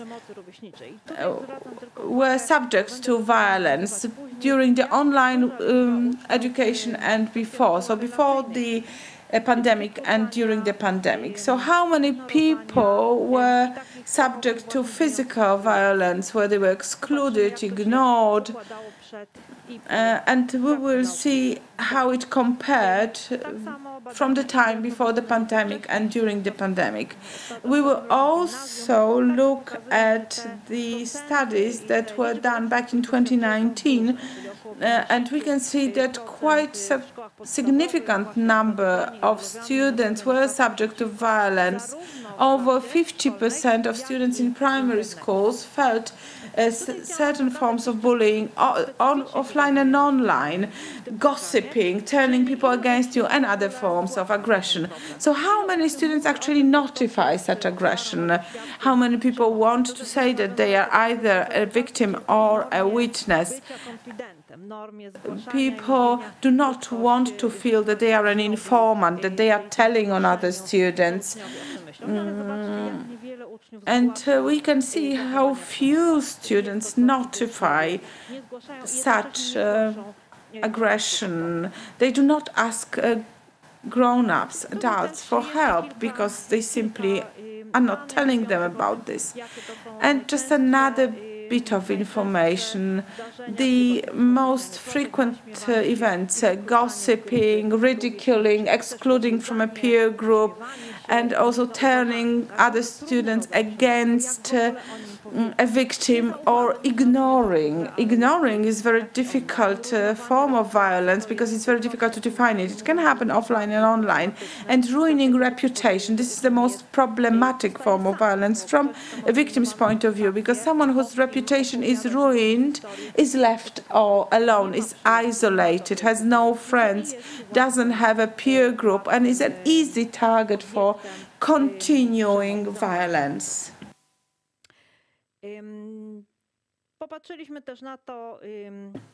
We also had a look at the percentage of pupils, how many of them say they don't like their class, 30% don't like going to school, 11% don't feel safe in a classroom, and 31% said that there is no single person they could depend on and count on within the class.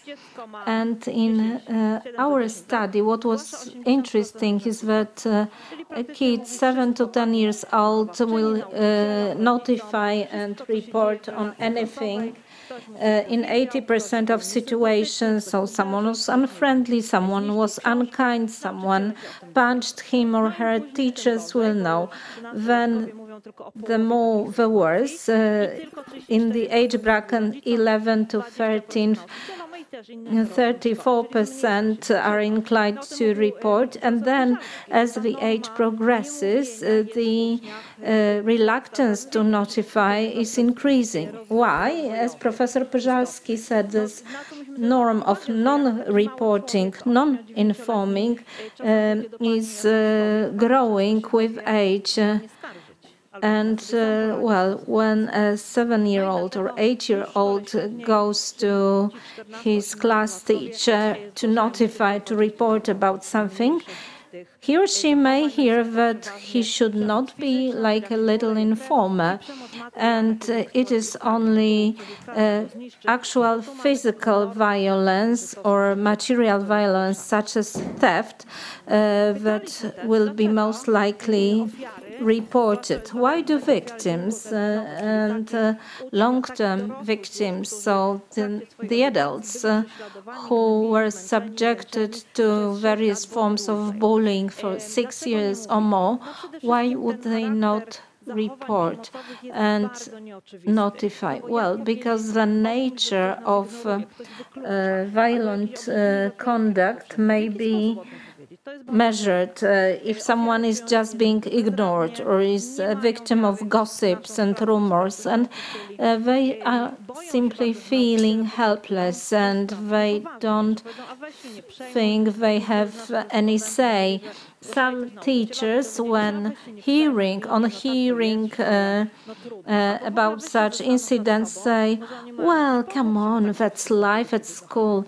Or perhaps look at yourself, perhaps you provoke them to such behavior. So this is a fear of misunderstanding.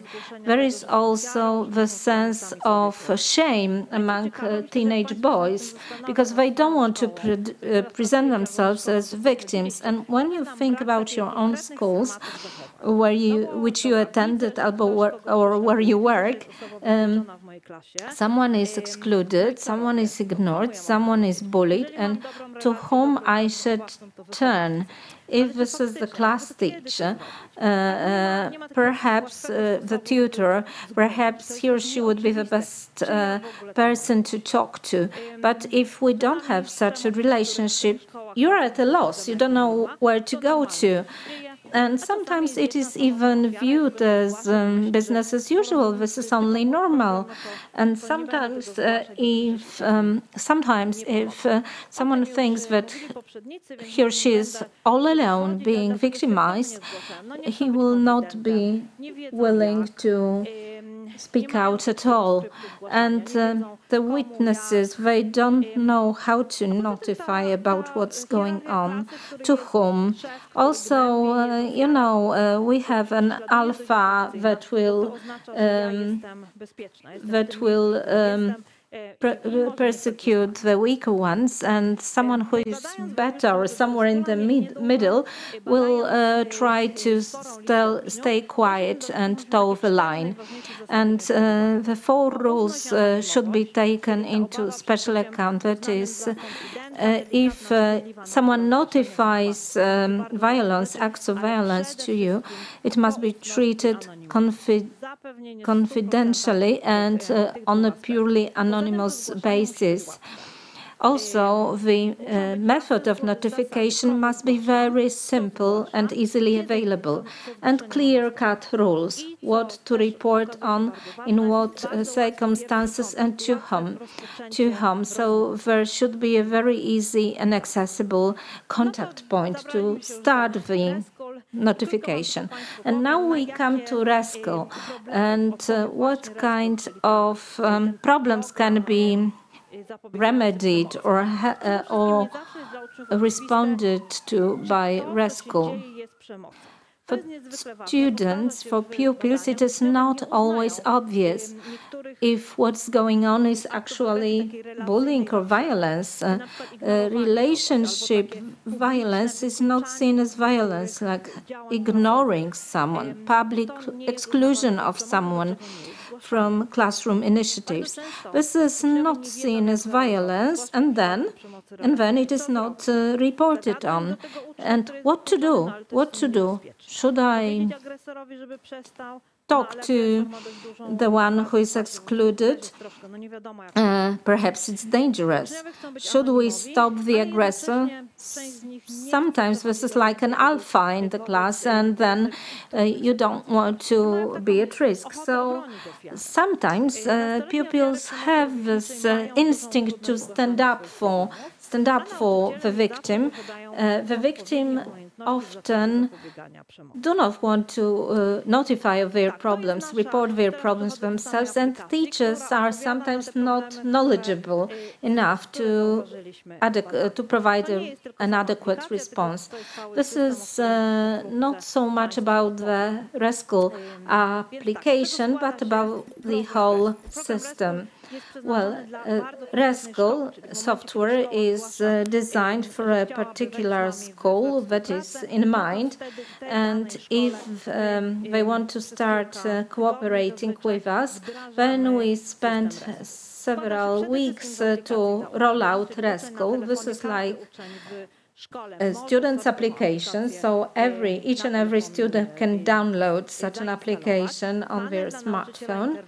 There is a panel for the teacher who will interfere, who will respond, and a student with a smartphone and the application may easily notify of what is going on. Anonymous report will be submitted to the teacher in charge of intervention intervention who will take over and will collect all the notifications and will plan a reaction. For large schools of 1,000 students, there will be 5 or 6 teachers in charge, or in smaller schools it will be less. So there is a dedicated panel for such a teacher in charge. We have a panel for the headmaster, and it helps to map the areas that are most likely to show some bullying or violence.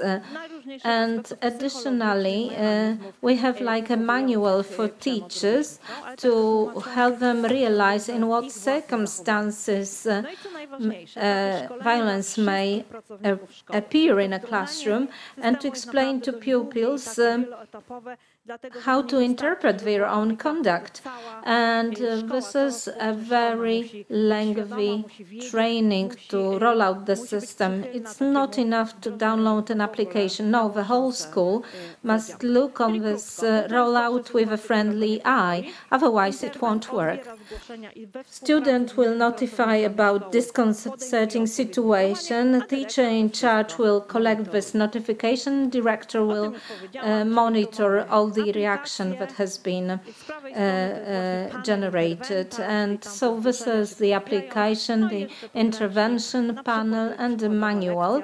For instance, this is the class of on various types of violence and bullying. As I was saying, it is not obvious for our students what is bullying and what is not, so it's worthwhile. So this is the application Rascal, and this will be the starting page, load page, like notify of violence, and we have boxes describing various types of violence: relationship, material, electronic, physical, sexual, and sometimes they do not know how to discern various activities. So we have this helpline, and we have an icon, notify violence, be it for a victim or a witness or a eyewitness, or I just want to talk. If a pupil is not fully certain if a given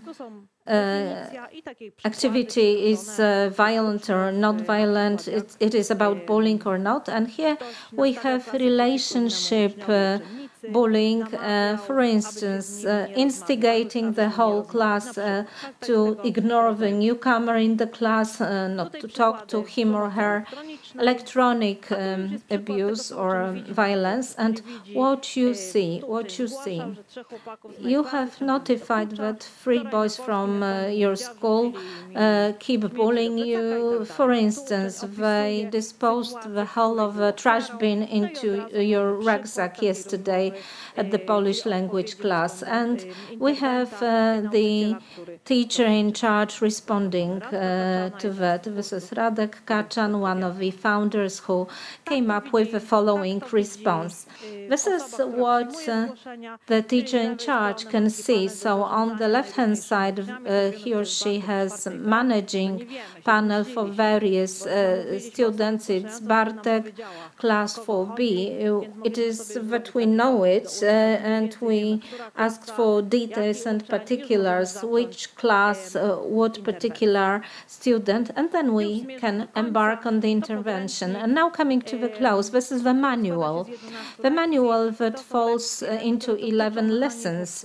11 lessons on psychological mechanisms, the types of violence or bullying, and my favorite topic, the circle of violence at school. Some people think that if they are not aggressors themselves, if they are like non-affiliated members who just stand aside and laugh secretly, they are also complicit, and we had various lessons with various pupils, and most of them gave us their okay. And also tutors, class teachers said that those lessons prove the test because they appeal to particular psychological mechanism, but in the school context. As I was saying, a school rollout is like a multi-stage process, but what is very important is that the whole school community, teachers, and all the people in the canteen, everyone should be involved. And if you would like to read more about it, visit our rescue website. Thank you.